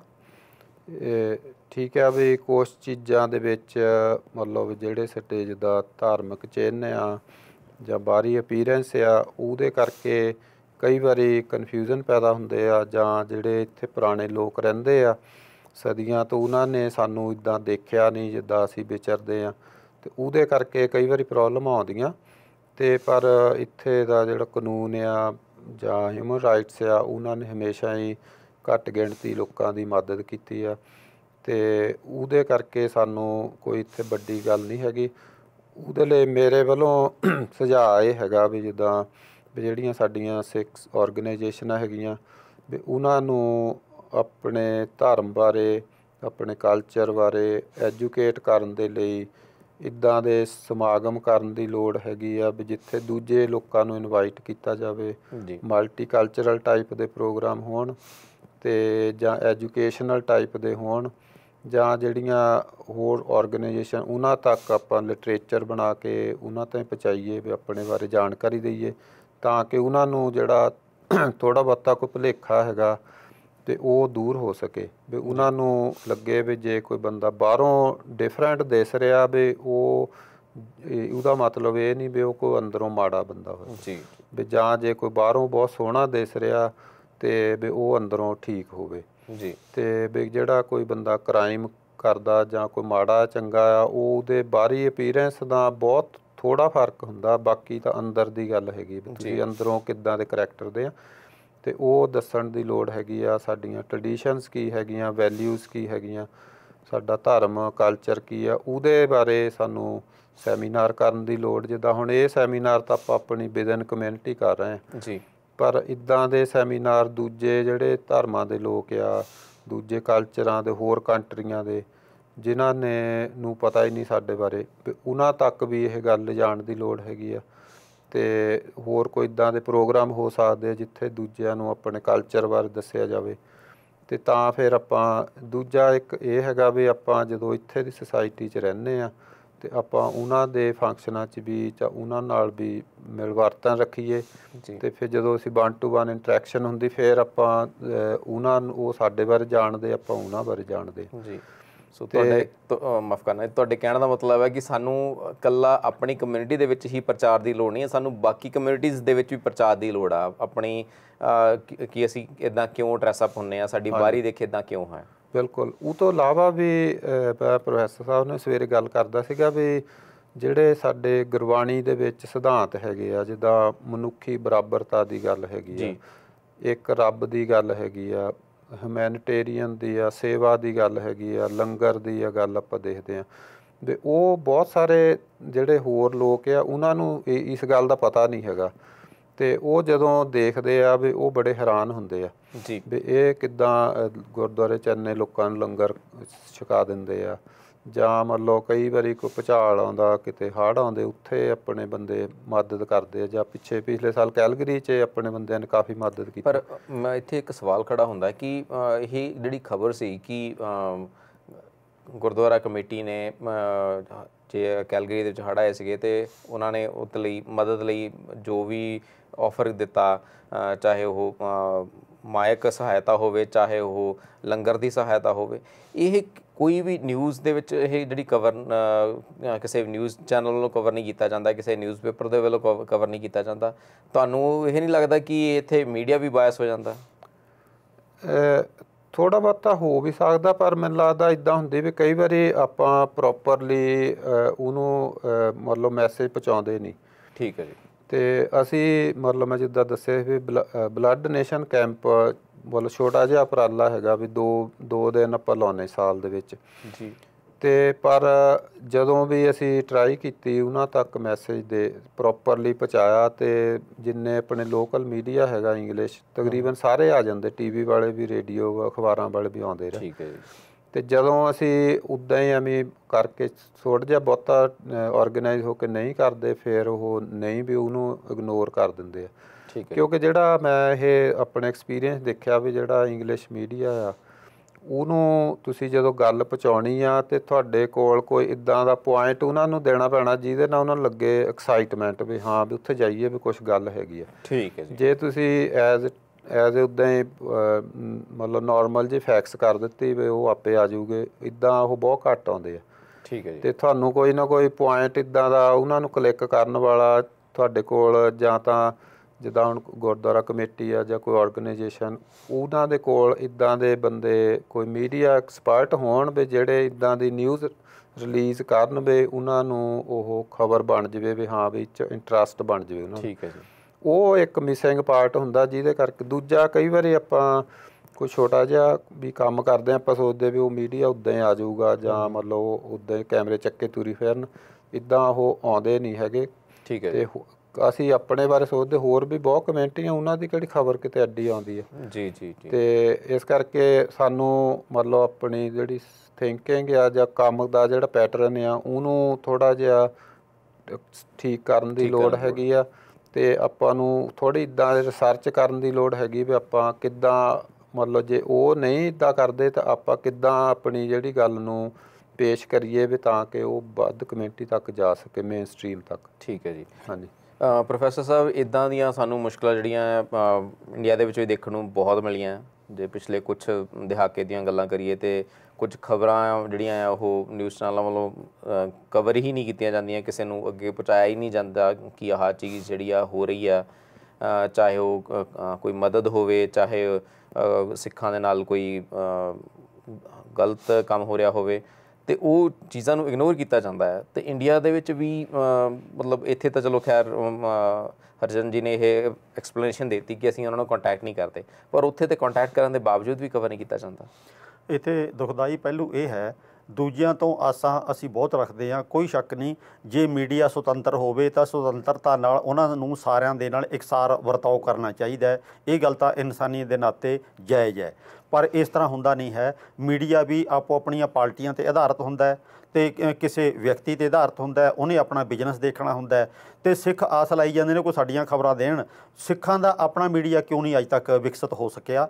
ਅਤੇ ਆਪਣਾ ਸ਼੍ਰੋਮਣੀ ਗੁਰਦੁਆਰਾ ਪ੍ਰਬੰਧਕ ਕਮੇਟੀ ਦਾ ਜਿਹੜਾ ਗੁਰਮਤਿ ਪ੍ਰਕਾਸ਼ ਮੈਗਜ਼ੀਨ ਹੈ, ਉਹ ਸਭ ਤੋਂ ਨਿਕੰਮੇ ਮੈਗਜ਼ੀਨਾਂ ਦੇ ਵਿੱਚੋਂ ਇੱਕ ਸਿੱਧ ਹੋ ਰਿਹਾ। ਉਹਨੂੰ ਕੋਈ ਪੜ੍ਹ ਕੇ ਵੀ ਰੱਖਣਾ ਘਰ ਦੇ ਵਿੱਚ ਨਹੀਂ ਚਾਹੁੰਦਾ ਵੀ ਮੈਂ ਇਹਨੂੰ ਸਾਂਭ ਕੇ ਰੱਖ ਲਵਾਂ, ਇਸ ਤਰ੍ਹਾਂ ਕੋਈ ਨਹੀਂ ਚਾਹੁੰਦਾ। ਅਤੇ ਸ਼੍ਰੋਮਣੀ ਕਮੇਟੀ ਵੱਲੋਂ ਅਖਬਾਰ ਅੱਜ ਤੱਕ ਕੋਈ ਜਾਰੀ ਨਹੀਂ ਕੀਤਾ ਗਿਆ, ਬਲਕਿ ਚਾਹੀਦਾ ਤਾਂ ਇਹ ਸੀ ਇੰਗਲਿਸ਼ ਦੇ ਵਿੱਚ, ਹਿੰਦੀ ਦੇ ਵਿੱਚ ਅਤੇ ਪੰਜਾਬੀ ਦੇ ਵਿੱਚ, ਤਿੰਨਾਂ ਭਾਸ਼ਾਵਾਂ ਦੇ ਵਿੱਚ ਵਧੀਆ ਅਖਬਾਰ ਸ਼੍ਰੋਮਣੀ ਕਮੇਟੀ ਵੱਲੋਂ ਜਿਹੜਾ ਕੱਢਿਆ ਜਾਣਾ ਚਾਹੀਦਾ ਸੀ। ਅਤੇ ਸ਼੍ਰੋਮਣੀ ਕਮੇਟੀ ਵੱਲੋਂ ਇੱਕ ਮੀਡੀਆ ਜਿਹੜਾ ਮਹੱਤਵਪੂਰਨ ਅੱਜ TV ਚੈਨਲ ਉਹ ਜਾਰੀ ਕਰਨਾ ਚਾਹੀਦਾ ਸੀ, ਚਾਲੂ ਕਰਨਾ ਚਾਹੀਦਾ ਸੀ, ਤਾਂ ਕਿ ਇਕੱਲਾ ਕੀਰਤਨ ਹੀ ਨਹੀਂ ਬਲਕਿ ਨਾਟਕ, ਖਬਰਾਂ ਅਤੇ ਜਿਹੜੇ ਸਿੱਖਾਂ ਦੇ ਹੋਰ ਮਹੱਤਵਪੂਰਨ ਮਸਲੇ ਨੇ, ਉਹ ਸਵਾਲ ਜਵਾਬ ਅਨੇਕ ਪੱਖ ਨੇ ਜਿਹੜੇ ਸਾਡੇ ਲੋਕਾਂ ਦੇ ਸਾਹਮਣੇ ਆਉਣੇ ਚਾਹੀਦੇ ਸੀ। ਇਹ ਸ਼੍ਰੋਮਣੀ ਕਮੇਟੀ ਦਾ ਫਰਜ਼ ਸੀ। ਅਸੀਂ ਲੋਕਾਂ ਦੀ ਆਸ ਕਰਦੇ ਹਾਂ ਕਿ ਸਾਡੇ ਪੱਖ ਨੂੰ ਦੂਜੇ ਲੋਕ ਜ਼ਿਆਦਾ ਉਭਾਰਨ, ਅਸੀਂ ਆਪਣੇ ਪੱਖ ਨੂੰ ਆਪ ਉਭਾਰਨ ਤੋਂ ਅਸਮਰੱਥ ਕਿਉਂ ਹੋ ਗਏ। ਅਰਬਾਂ ਰੁਪਈਏ ਦਾ ਬਜਟ ਵਾਲੀ ਜਿਹੜੀ ਸ਼੍ਰੋਮਣੀ ਕਮੇਟੀ ਹੈ ਉਹ ਅਸਮਰੱਥ ਕਿਉਂ ਹੋ ਗਈ। ਮੈਂ ਕਈ ਹਸਪਤਾਲਾਂ ਦੇ ਵਿੱਚ ਵੇਖਿਆ, ਜਦੋਂ ਹਸਪਤਾਲ ਦੇ ਵਿੱਚ ਕਿਸੇ ਦਾ ਚੰਗਾ ਇਲਾਜ ਹੋ ਜਾਂਦਾ, ਉਹ ਹਸਪਤਾਲ ਵਾਲਿਆਂ ਨੂੰ ਲੱਖਾਂ ਰੁਪਈਏ ਦਾਨ ਦੇ ਤੌਰ ਤੇ ਦੇ ਜਾਂਦਾ, ਕਿਉਂਕਿ ਉਹਦੇ ਘਰ ਦੇ ਮੈਂਬਰ ਦੀ ਜਾਨ ਬਚ ਗਈ। ਤਾਂ ਇਸ ਤਰ੍ਹਾਂ ਜੇ ਸ਼੍ਰੋਮਣੀ ਕਮੇਟੀ ਚੰਗਾ ਕੰਮ ਕਰੇ, ਉਹਦਾ ਖਰਚ ਹੀ ਨਹੀਂ ਹੋਵੇਗਾ, ਬਲਕਿ ਖਰਚੇ ਨਾਲੋਂ ਵਾਧੂ ਇਨਕਮ ਹੋਵੇਗੀ ਤੇ ਲੋਕਾਂ ਦੇ ਵਿੱਚ ਉਹਦੀ ਜੈਜਾਕਾਰ ਹੋਵੇਗੀ। ਪਰ ਇਹ ਪੱਖ ਉਹਨੂੰ ਅਜੇ ਤੱਕ ਸਮਝ ਨਹੀਂ ਆਇਆ ਕਿ ਜੇ ਅਸੀਂ ਆਪਣੇ ਲੋਕਾਂ ਦਾ ਇਸ ਢੰਗ ਨਾਲ ਭਲਾ ਕਰਾਂਗੇ, ਪੈਸੇ 'ਚ ਕਮੀ ਨਹੀਂ ਆਉਣੀ, ਸਗੋਂ ਪੈਸੇ ਦੇ ਵਿੱਚ ਵਾਧਾ ਹੋਣਾ ਤੇ ਲੋਕਾਂ ਦੇ ਵਿੱਚ ਉਹਦਾ ਮਾਣ ਸਨਮਾਨ ਵਧਣਾ। ਪਰ ਆਪਣਾ ਮੀਡੀਆ, ਸ਼੍ਰੋਮਣੀ ਕਮੇਟੀ, ਸਿੱਖ ਪੰਥ ਉਭਾਰ ਨਹੀਂ ਸਕਿਆ। ਬਹੁਤ ਸਾਰੇ ਸਿੱਖ ਪਰਸਨਲ ਤੌਰ ਤੇ ਕਰੋੜਾਂ ਅਰਬਾਂਪਤੀ ਨੇ, ਉਹਨਾਂ ਨੇ ਵੀ ਇਸ ਪਾਸੇ ਅੱਜ ਤੱਕ ਬਹੁਤਾ ਧਿਆਨ ਨਹੀਂ ਦਿੱਤਾ ਕਿ ਆਪਣਾ ਮੀਡੀਆ ਉਸਾਰਿਆ ਜਾਵੇ, ਜਿਹੜਾ ਕਿ ਸਿੱਖਾਂ ਦਾ ਅਤੇ ਬਾਕੀ ਲੋਕਾਂ ਦਾ ਉਹ ਜਿਹੜਾ ਪੱਖ ਪੇਸ਼ ਕਰ ਸਕੇ, ਜਿਹੜਾ ਕਿ ਜਾਇਜ਼ ਪੱਖ ਹੈ, ਇਨਸਾਨੀ ਦੇ ਨਾਤੇ ਭਲਾ ਕਰਨ ਵਾਲਾ ਪੱਖ ਹੈ। ਪਰ ਇੱਥੇ ਗੱਲ ਹੈਗੀ ਕਿ ਜਿਹੜਾ ਆਲਰੇਡੀ ਮੀਡੀਆ ਪਹਿਲਾਂ ਹੈਗਾ ਆ, ਚਾਹੇ ਉਹ ਵੱਡੇ ਵੱਡੇ ਨਿਊਜ਼ ਚੈਨਲ ਹੋਣ, ਚਾਹੇ ਉਹ ਕੋਈ ਵੀ ਹੋਰ ਅਖਬਾਰਾਂ ਹੋਣ, ਜਿਹੜੀਆਂ ਇੰਨੇ ਸਾਲਾਂ ਤੋਂ ਉੱਥੇ ਐਸਟੈਬਲਿਸ਼ ਨੇ, ਉਹ ਵਿਤਕਰਾ ਕਿਉਂ ਕਰਦੀਆਂ ਨੇ? ਉਹ ਤਾਂ ਜੀ ਹਰ ਜਿਹੜੀ ਅਖਬਾਰ ਹੈ ਉਹ ਕਿਸੇ ਵਿਅਕਤੀ ਦੇ ਖਾਸ ਮਕਸਦ ਵਾਸਤੇ ਚਾਲੂ ਕੀਤੀ ਗਈ। ਉਹਨੇ ਆਪਣੇ ਪੱਖ ਨੂੰ ਉਭਾਰਨਾ, ਦੂਜਿਆਂ ਦੇ ਪੱਖ ਨੂੰ ਨੀਵਾਂ ਕਰਨਾ। ਅੱਜ ਪ੍ਰਚਾਰ ਦਾ ਯੁੱਗ ਹੈ। ਇੱਥੇ ਮੈਂ ਇਹ ਬੇਨਤੀ ਕਰਨੀ ਚਾਹੁੰਦਾ, ਪ੍ਰਚਾਰ ਦੇ ਜ਼ੋਰ ਨਾਲ ਪੱਥਰਾਂ ਨੂੰ ਭਗਵਾਨ ਬਣਾ ਦਿੱਤਾ ਗਿਆ ਹੈ। ਭਾਰਤ ਦੇ ਵਿੱਚ ਲੋਕਾਂ ਨੇ ਪੱਥਰਾਂ ਦੇ ਟੁਕੜਿਆਂ ਨੂੰ ਰੱਬ ਬਣ ਕੇ ਹਜ਼ਾਰਾਂ ਸਾਲਾਂ ਤੋਂ ਪੂਜਿਆ ਜਾ ਰਿਹਾ। ਉਹ ਪ੍ਰਚਾਰ ਦੇ ਜ਼ੋਰ ਹੋਇਆ ਸਾਰਾ ਕੁਝ। ਇਸੇ ਤਰ੍ਹਾਂ ਇਨਸਾਨ ਅਸੀਂ ਸਾਰੇ ਇੱਕੋ ਜਿਹੇ ਹਾਂ। ਇਨਸਾਨੀਅਤ ਦੇ ਵਿੱਚ ਵੀ ਆਹ ਉੱਚੀ ਜਾਤ ਦਾ, ਇਹ ਨੀਵੀਂ ਜਾਤ ਦਾ, ਇਹ ਵੀ ਪ੍ਰਚਾਰ ਦੇ ਜ਼ੋਰ ਨਾਲ ਹੋਇਆ। ਉਹਨਾਂ ਨੇ ਪ੍ਰਚਾਰ ਦੇ ਜ਼ੋਰ ਨਾਲ ਆਪਣੇ ਪੱਖ ਨੂੰ ਲੋਕਾਂ ਦੇ ਉੱਤੇ ਹਾਵੀ ਰੱਖਣਾ ਤੇ ਲੋਕ ਜਿਹੜੇ ਨੀਵੇਂ ਨੇ ਉਹਨਾਂ ਨੂੰ ਉੱਪਰ ਉੱਠਣ ਦਾ ਉਹ ਮੌਕਾ ਕਿਉਂ ਦੇਣਗੇ। ਇਸ ਕਰਕੇ ਉਹਨਾਂ ਦੇ ਵਿੱਚ ਸਮਝ ਲਈਏ ਕਿ ਆਪਣਾ ਪੱਖ ਨਿੱਜ ਭਾਰੂ ਹੈ। ਅਸੀਂ ਆਪਣੇ ਆਪ ਨੂੰ ਜੇ ਉੱਚਾ ਉਠਾਉਣਾ ਤਾਂ ਆਪ ਯਤਨ ਕਰਨਾ ਪਵੇਗਾ। ਦੂਜਿਆਂ ਦੀਆਂ ਜਿਹੜੀਆਂ ਫੌੜੀਆਂ ਨੇ, ਦੂਜਿਆਂ ਦੇ ਜਿਹੜੇ ਸਹਾਰੇ ਨੇ, ਉਹਦੇ ਨਾਲ ਅਸੀਂ ਉੱਚਾ ਕਿੰਨਾ ਚਿਰ ਉੱਠਾਂਗੇ। ਭਲਾ ਹੈ ਉਹ ਇਨਸਾਨ ਜਿਹੜਾ ਇਨਸਾਨੀਅਤ ਦੇ ਨਾਤੇ ਦੂਜੇ ਨੂੰ ਉੱਚਾ ਉਠਾਉਣ ਵਾਸਤੇ ਕੋਸ਼ਿਸ਼ ਕਰਦਾ। ਧੰਨਵਾਦ ਹੈ ਉਹਦਾ। ਪਰ ਸਾਰੇ ਇਨਸਾਨ ਇਹੋ ਜਿਹੇ ਨਹੀਂ ਹੁੰਦੇ। ਸਾਨੂੰ ਆਪ ਯਤਨ ਕਰਨਾ ਚਾਹੀਦਾ ਕਿ ਅਸੀਂ ਆਪਣੇ ਆਪ ਦਾ ਪੱਖ ਲੋਕਾਂ ਦੇ ਸਾਹਮਣੇ ਕਿਵੇਂ ਰੱਖਣਾ। ਬਿਲਕੁਲ ਸਹੀ ਗੱਲ ਹੈ ਜੀ। ਸੋ ਹਾਂ, ਜਿਹੜਾ ਇਹ ਸ਼੍ਰੋਮਣੀ ਕਮੇਟੀ ਨੂੰ ਇਹ ਜਿਹੜਾ ਕਦਮ ਉਹ ਡੈਫੀਨੇਟਲੀ ਚੱਕਣਾ ਚਾਹੀਦਾ ਆ। ਜਿੱਦਾਂ ਹਰਚਰਨ ਜੀ ਇੱਥੇ ਕੈਨੇਡਾ ਦੇ ਵਿੱਚ ਰਹਿ ਕੇ ਸਿੱਖ ਵਿਰਸਾ ਮੈਗਜ਼ੀਨ ਚਲਾ ਰਹੇ ਨੇ ਔਰ ਨਿਰਪੱਖ ਹੋ ਕੇ ਇਹ ਪ੍ਰਚਾਰ ਦੇ ਵਿੱਚ ਔਰ ਸਾਰੀਆਂ ਜਿਹੜੀਆਂ ਵੀ ਖਬਰਾਂ ਸਾਡੇ ਸਮਾਜ ਦੇ ਰਿਲੇਟਿਡ ਹੈਗੀਆਂ ਉਹ ਪੇਸ਼ ਕਰਦੇ ਨੇ। ਸੋ ਇੱਦਾਂ ਦੀਆਂ ਮਤਲਬ ਹੋਰ ਵੀ ਜਿਹੜੀਆਂ ਅਲੱਗ-ਅਲੱਗ ਸਰੋਤ ਨੇ ਉਹਨਾਂ ਦੇ ਥਰੂ ਸਾਰਿਆਂ ਨੂੰ ਅੱਗੇ ਆਉਣਾ ਚਾਹੀਦਾ। ਸੋ ਹਰਚਰਨ ਜੀ ਤੇ ਪ੍ਰੋਫੈਸਰ ਸਾਹਿਬ, ਤੁਹਾਡਾ ਬਹੁਤ ਬਹੁਤ ਧੰਨਵਾਦ। ਤੁਸੀਂ ਸਾਡੇ ਕੋਲ ਗੱਲ ਪੜ੍ਹ ਜੇ ਕਹਿਣੀ ਚਾਹੁੰਦਾ। ਹਾਂਜੀ ਹਾਂਜੀ, ਨਾਲ ਰਿਲੇਟਡ ਹੈ ਕਿ ਤਕਰੀਬਨ 20 ਸਾਲ ਤੋਂ ਮੈਂ ਮੀਡੀਆ 'ਚ ਇਨਵੋਲਵ ਹੈਗਾ ਇੱਥੇ ਕੈਲਗਰੀ। ਅਤੇ ਪਿਛਲੇ ਮੈਂ 8-10 ਸਾਲ ਤੋਂ ਆਪਾਂ ਇੱਕ ਮੀਡੀਆ ਕਲੱਬ ਵੀ, ਪੰਜਾਬੀ ਮੀਡੀਆ ਕਲੱਬ ਵੀ ਬਣਾਇਆ ਸੀਗਾ ਜੀ, ਚੱਲ ਰਿਹਾ। ਅਤੇ ਇਹ ਸਾਰੇ ਪੀਰੀਅਡ 'ਚ ਚਲੋ ਆਪਾਂ ਜਿੱਦਾਂ ਮੇਨ ਸਟਰੀਮ ਮੀਡੀਆ ਦੀ ਗੱਲ ਕੀਤੀ, ਉਹਨੂੰ ਛੱਡ ਵੀ ਦਈਏ ਅਤੇ ਮਤਲਬ ਵੀ ਕੈਲਗਰੀ ਦੇ ਵਿੱਚ ਬੜੀਆਂ ਔਰਗਨਾਈਜੇਸ਼ਨਾਂ ਹੈਗੀਆਂ, 4-5 ਗੁਰਦੁਆਰੇ ਵੀ ਆ। ਅਤੇ ਮੈਂ ਇਹ 20 ਸਾਲ ਦੇ ਪੀਰੀਅਡ 'ਚ ਦੇਖਿਆ ਵੀ ਅੱਜ ਤੱਕ ਕਦੀ ਕਿਸੇ ਗੁਰਦੁਆਰੇ ਨੇ, ਕਦੀ ਕਿਸੇ ਸਿੱਖ ਔਰਗਨਾਈਜੇਸ਼ਨ ਨੇ ਮਤਲਬ ਨਾ ਹੀ ਕਦੀ ਕਿਸੇ ਮੀਡੀਆ ਨੂੰ ਸੱਦਿਆ, ਨਾ ਕਦੀ ਮੀਡੀਆ ਦੀ ਕੋਈ ਹੋਵੇ ਵੀ ਮੀਡੀਆ ਦੀ ਮਿਲਣੀ ਕਰਨੀ ਆ, ਜਾਂ ਵੀ ਕਦੀ ਮਤਲਬ ਵੀ ਮੀਡੀਆ ਨੂੰ ਆਪਾਂ ਸੱਦ ਕੇ ਚਾਹ ਦਾ ਕੱਪ ਪਿਲਾ ਦਈਏ। ਅਤੇ ਇੱਦਾਂ ਕਦੀ ਨਹੀਂ ਹੋਇਆ। ਪਰ ਜਦ ਉਹ ਇੱਦਾਂ ਸੋਚਦੇ ਆ ਵੀ ਆਪਾਂ ਵੀ ਕੋਈ ਖੋਵੇ, ਅਸੀਂ ਉੱਦਾਂ ਫੈਕਸ ਕਰ ਦਈਏ ਅਤੇ ਉਹ ਸਾਡੀ ਵਧਾ ਚੜ੍ਹਾ ਕੇ ਖਬਰ ਲਾ ਦੇਣ। ਜਾਂ ਜੇ ਕਿਸੇ ਨੇ ਟਾਈਮ ਦੀ ਸ਼ਾਰਟੇਜ ਕਰਕੇ ਜਾਂ ਜਗ੍ਹਾ ਦੀ ਕਰਕੇ ਕਿਸੇ ਘਰ ਨਹੀਂ ਲੱਗੀ ਅਤੇ ਫਿਰ ਉਹਨੂੰ ਕਹਿਣਾ ਜੀ ਲਾਈ ਨਹੀਂ। ਸੇਮ ਜਿਹੜਾ ਮੇਨ ਸਟਰੀਮ ਮੀਡੀਆ ਅੱਜ ਤੱਕ ਮੈਂ ਆਪਣੇ 25 ਸਾਲ ਤੋਂ ਕੈਲਗਰੀ 'ਚ ਰਹਿੰਦਿਆਂ ਨੇ ਦੇਖਿਆ ਵੀ ਕਦੀ ਕਿਸੇ ਸਿੱਖ ਔਰਗਨਾਈਜੇਸ਼ਨ ਨੇ, ਗੁਰਦੁਆਰੇ ਨੇ ਕਦੀ ਕਿਸੇ ਮੀਡੀਆ ਨੂੰ ਕਦੀ ਇਨਵਾਈਟ ਨਹੀਂ ਕੀਤਾ, ਸਿਵਾਏ ਜਦੋਂ ਉਹਨਾਂ ਨੂੰ ਲੋੜ ਹੁੰਦੀ ਆ ਵੀ ਕੁਛ ਵੀ ਸਾਡੀ ਖਬਰ ਆਵੇ ਉਸ ਵੇਲੇ ਤਾਂ ਉਹ ਫੈਕਸ ਜਾਂ ਈਮੇਲ ਭੇਜਦੇ ਆ। ਪਰ ਉਹ ਤੋਂ ਇਲਾਵਾ ਕਦੀ ਉਹਨੇ ਟਰਾਈ ਨਹੀਂ ਕੀਤੀ ਵੀ ਅਸੀਂ ਇਹਨਾਂ ਨੂੰ ਜਾਣੀਏ, ਇਹਨਾਂ ਨੂੰ ਇੰਟਰੈਕਸ਼ਨ ਕਰੀਏ, ਵੀ ਇਹਨਾਂ ਨੂੰ ਕਦੀ ਸੱਦ ਕੇ ਪ੍ਰੈਸ ਕਾਨਫਰੰਸ ਕਰੀਏ। ਉਹ ਸਾਨੂੰ ਪੁੱਛਣ ਵੀ ਤੁਸੀਂ ਕੀ ਕਰਦੇ ਆ ਜਾਂ ਤੁਹਾਡੀ ਕੀ ਮਤਲਬ ਕਮਿਊਨਿਟੀ ਨੂੰ ਜਾਂ ਓਵਰਆਲ ਕੈਲਗਰੀ 'ਚ ਕੀ ਤੁਹਾਡੀ ਦੇਣ ਹੈ, ਇੱਦਾਂ ਦਾ ਕੋਈ ਯਤਨ ਨਹੀਂ ਹੈਗਾ। ਪਰ ਜਦੋਂ ਕੋਈ ਇਵੈਂਟ ਹੁੰਦਾ ਉਦੋਂ ਅਸੀਂ ਚਾਹੁੰਦੇ ਹਾਂ ਵੀ ਸਾਡੀ ਵੱਧ ਤੋਂ ਵੱਧ ਕਵਰੇਜ ਕੀਤੀ ਜਾਵੇ, ਵੱਧ ਤੋਂ ਵੱਧ ਉਹਦੇ 'ਚ ਵੀ ਜਾਣੀ ਮੈਂ ਇਹ ਨੋਟ ਕੀਤਾ ਵੀ ਬਹੁਤੀ ਵਾਰੀ ਇਹ ਵੀ ਕੋਸ਼ਿਸ਼ ਮਤਲਬ ਨਹੀਂ ਵੀ ਅਸੀਂ ਉਹਨਾਂ ਨੂੰ ਵੀ ਜਾਣੀ ਇਸ ਗੱਲ ਤੋਂ ਵੀ ਸੰਕੋਚ ਕੀਤਾ ਜਾਂਦਾ ਵੀ ਕਿਤੇ ਇਹਦੀ ਕੋਈ ਇੰਪੋਰਟੈਂਸ ਨਾ ਬਣ ਜਾਵੇ ਫਲਾਨੀ ਅਖਬਾਰ ਦੀ ਜਾਂ ਰੇਡੀਓ ਦੀ, ਵੀ ਜੇ ਅਸੀਂ ਇਹਨੂੰ ਕਾਲ ਵੀ ਕਰਤੀ ਤੇ ਉਹ ਟਰਾਈ ਕਰਦੇ ਵੀ ਇੱਦਾਂ ਹੀ ਅਸੀਂ ਚੱਲਵੀਂ ਜੇ ਈਮੇਲ ਜਾਂ ਫੈਕਸ ਕਰ ਦਈਏ ਵੀ ਅਸੀਂ ਕਹਿਣ ਨੂੰ ਹੋ ਜਾਈਏ ਵੀ ਅਸੀਂ ਤਾਂ ਭੇਜੀ ਸੀ ਖਬਰ, ਇਹਨੀ ਨਹੀਂ ਲਾਈ, ਜਾਂ ਅਸੀਂ ਤਾਂ ਭੇਜਿਆ ਸੀ ਮੈਸੇਜ ਆਏ ਨਹੀਂ, ਹੈ ਨਾ। ਅਤੇ ਉਹ ਮੇਰੇ ਖਿਆਲ ਸਾਡੀਆਂ ਸੰਸਥਾਵਾਂ ਨੂੰ ਸਾਡੇ ਜਿਹੜਾ ਕੰਮ ਕਰਨ ਦਾ ਢੰਗ ਆ ਉਹਨੂੰ ਬਦਲਣ ਦੀ ਲੋੜ ਹੈਗੀ ਆ ਵੀ ਤਾਂ ਕਿ ਅਸੀਂ ਜੇ ਆਪਾਂ ਚਾਹੁੰਦੇ ਵੱਧ ਤੋਂ ਵੱਧ ਕਵਰੇਜ ਹੋਵੇ ਬਾਹਰ ਵੀ ਆਪਣੇ ਵਿਦਨ ਕਮਿਊਨਿਟੀ ਵੀ। ਸੋ ਇੱਥੇ ਦੀਆਂ ਜਿਹੜੀਆਂ ਵੀ ਆਰਗੇਨਾਈਜੇਸ਼ਨ ਬਣੀਆਂ ਹੋਈਆਂ ਉਹਨਾਂ ਨੂੰ ਮੀਡੀਆ ਨਾਲ ਕੰਟੈਕਟ ਜਿਹੜਾ ਰੱਖਣਾ ਉਹ ਬਹੁਤ ਜ਼ਰੂਰੀ ਆ। ਜੇ ਅਸੀਂ ਆਪਣੀ ਗੱਲ ਜਿਹੜੀ ਆ ਬਾਕੀ ਕਮਿਊਨਿਟੀਜ਼ ਤੱਕ ਤੇ ਪਹੁੰਚਾਉਣੀ ਆ, ਜਿਹੜੀ ਆਪਣੀ ਕਮਿਊਨਿਟੀ ਦੇ ਵਿੱਚ ਵੀ ਅਸੀਂ ਉਹ ਜਿਹੜੀ ਆਵਾਜ਼ ਪਹੁੰਚਾਉਣੀ ਚਾਹੁੰਦੇ ਹਾਂ, ਤਾਂ ਸਾਨੂੰ ਮੀਡੀਆ ਦੇ ਨਾਲ ਜਿਹੜਾ ਤਾਲਮੇਲ ਆ ਉਹ ਰੱਖਣਾ ਦੀ ਬਹੁਤ ਵੱਡੀ ਮੇਰੇ ਖਿਆਲ 'ਚ ਵੀ ਜ਼ਰੂਰ। ਜਿੱਦਾਂ ਮਤਲਬ ਮੀਡੀਆ ਦੇ ਤੌਰ 'ਤੇ ਸਾਡੇ ਕੋਲ ਮੇਰੇ ਕੋਲ ਕਈ ਪਰਸਨਲੀ ਜਾਂ ਇਸ਼ੂ ਆਉਂਦੇ ਆ ਵੀ ਜੇ ਫਲਾਨੀ ਤੁਸੀਂ ਮੀਡੀਆ 'ਚ ਆ ਉਹ ਗੁਰਦੁਆਰੇ ਨੂੰ ਐਂ ਕਹੋ ਜਾਂ ਫਲਾਨੀ ਔਰਗਨਾਈਜੇਸ਼ਨ ਨੂੰ ਕਹੋ ਜਾਂ ਉਹਦੇ ਬਾਰੇ ਲਿਖੋ ਜੀ, ਅਤੇ ਉਹ ਕੁਐਸਚਨ ਸਾਡੇ ਕੋਲ ਰਹਿ ਜਾਂਦੇ ਆ ਕਿਉਂਕਿ ਉਹਨਾਂ ਦੇ ਨਾਲ ਸਾਡਾ ਕੋਈ ਜੇ ਆਪਾਂ ਇੰਡੀਵਿਜੂਅਲੀ ਕਰਦੇ ਹਾਂ ਫਿਰ ਉਹਨਾਂ ਨੂੰ ਲੱਗਦਾ ਵੀ ਇਕੱਲੇ ਬੰਦੇ ਸਾਨੂੰ ਟਾਰਗੇਟ ਕਰ ਰਹੇ। ਠੀਕ ਹੈ ਜੀ। ਪਰ ਉਹ ਮੇਰੇ ਖਿਆਲ 'ਚ ਵੀ ਚਾਹੀਦਾ ਇੱਦਾਂ ਆ ਵੀ ਉਹਨਾਂ ਨੂੰ ਟਾਈਮ ਟੂ ਟਾਈਮ 2-3 ਮਹੀਨੇ ਬਾਅਦ ਵੀ ਸਾਰੇ ਮੀਡੀਆ ਨੂੰ ਸੱਦਣ, ਜਿਹੜਾ ਪੰਜਾਬੀ ਜਾਂ ਇੰਡੀਅਨ ਮੀਡੀਆ ਉਹਨੂੰ ਸੈਪਰੇਟ ਮੀਟ ਗਰੀਟ ਜਿੱਦਾਂ ਹੁੰਦੇ ਆ। ਠੀਕ ਹੈ ਜੀ। ਅਤੇ ਉਹ ਕਾਰਨ ਅਤੇ ਜਦੋਂ ਮੇਨ ਸਟਰੀਮ ਮੀਡੀਆ ਉਹਨੂੰ ਵੀ 1-2 ਵਾਰੀ ਸੱਦਣ। ਠੀਕ ਹੈ। ਅਤੇ ਉਹਨਾਂ ਨੂੰ ਆਪਣੇ ਦੱਸਣ ਵੀ ਅਸੀਂ ਆਹ ਕਰਦੇ ਹਾਂ, ਫਿਰ ਉਹ ਕਰ ਸਕਦੇ ਆ।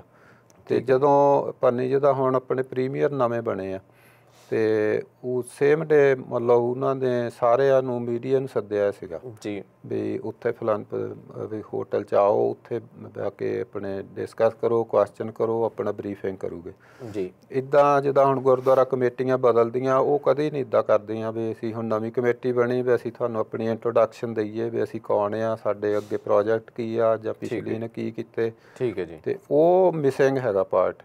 ਠੀਕ ਹੈ। ਪਰ ਜਦੋਂ ਕੁਛ ਕਵਰ ਨਹੀਂ ਹੁੰਦਾ ਉਦੋਂ ਆਪਾਂ ਬਲੇਮ ਜ਼ਰੂਰ ਕਰਦੇ ਹਾਂ।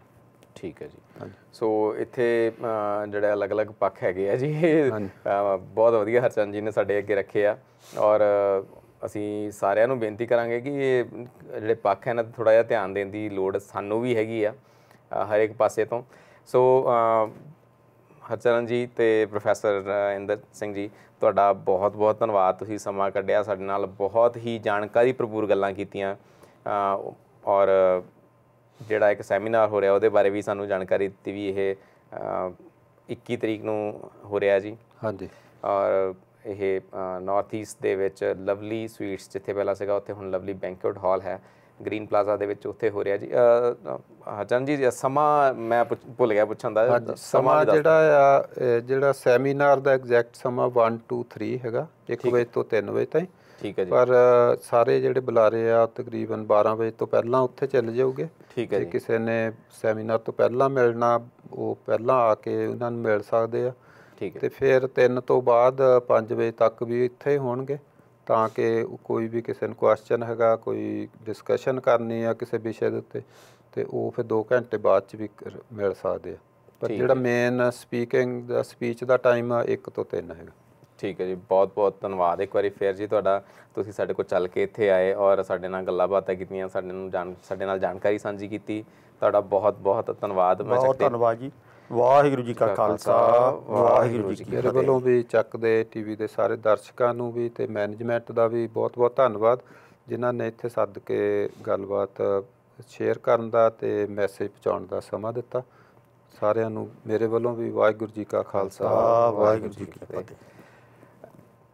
ਸੋ ਜੀ ਅੱਜ ਦਾ ਇਹ ਜਿਹੜਾ ਟੌਪਿਕ ਸੀਗਾ ਸਾਡਾ ਬਹੁਤ ਵਧੀਆ, ਅਸੀਂ ਕਾਫੀ ਕੁਛ ਡਿਸਕਸ ਕੀਤਾ, ਕਾਫੀ ਜਾਣਕਾਰੀ ਅਸੀਂ ਹਾਸਿਲ ਕੀਤੀ।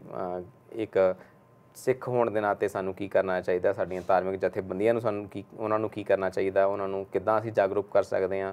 ਬਹੁਤ ਕੁਛ ਹੋਰ ਵੀ ਅਸੀਂ ਜਿਹੜਾ ਅੱਜ ਜਾਣਿਆ, ਗੱਲਾਂ ਬਾਤਾਂ ਕੀਤੀਆਂ, ਤੁਹਾਨੂੰ ਵੀ ਜਾਣਕਾਰੀ ਮਿਲੀ। ਔਰ ਤੁਹਾਡੇ ਵੀ ਅਗਰ ਕੋਈ ਸਵਾਲ ਨੇ ਔਰ ਉਹਨਾਂ ਦੇ ਤੁਸੀਂ ਜਵਾਬ ਲੱਭ ਰਹੇ ਹੋ ਤਾਂ ਤੁਸੀਂ ਵੀ ਇਸ ਜਿਹੜੇ ਸੈਮੀਨਾਰ ਦੇ ਵਿੱਚ ਜਾ ਕੇ ਆਪਣੇ ਸਵਾਲ ਰੱਖ ਸਕਦੇ ਹੋ। ਸੋ ਇਹਨਾਂ ਹੀ ਵਿਚਾਰਾਂ ਦੇ ਨਾਲ ਅਸੀਂ ਤੁਹਾਡੇ ਤੋਂ ਇਜਾਜ਼ਤ ਲੈਂਦੇ ਹਾਂ, ਪਰ ਜਾਣ ਤੋਂ ਪਹਿਲਾਂ ਦੱਸ ਦਈਏ ਕਿ ਤੁਸੀਂ ਸਾਨੂੰ ਕੰਟੈਕਟ ਕਰ ਸਕਦੇ ਹੋ ਈਮੇਲ ਦੇ ਰਾਹੀਂ ਜਾਂ ਫ਼ੋਨ ਦੇ ਰਾਹੀਂ, ਅਤੇ ਨਾਲ ਦੀ ਨਾਲ ਤੁਸੀਂ ਸਾਨੂੰ ਫੇਸਬੁੱਕ ਜਾਂ ਟਵਿੱਟਰ 'ਤੇ ਵੀ ਫੋਲੋ ਕਰ ਸਕਦੇ ਹੋ। ਨਾਲ ਦੀ ਨਾਲ ਸਾਡਾ YouTube ਚੈਨਲ ਵੀ ਸਬਸਕ੍ਰਾਈਬ ਕਰ ਸਕਦੇ ਹੋ। ਸੋ ਇੱਥੇ ਲੈਂਦੇ ਹਾਂ ਤੁਹਾਡੇ ਤੋਂ ਇਜਾਜ਼ਤ।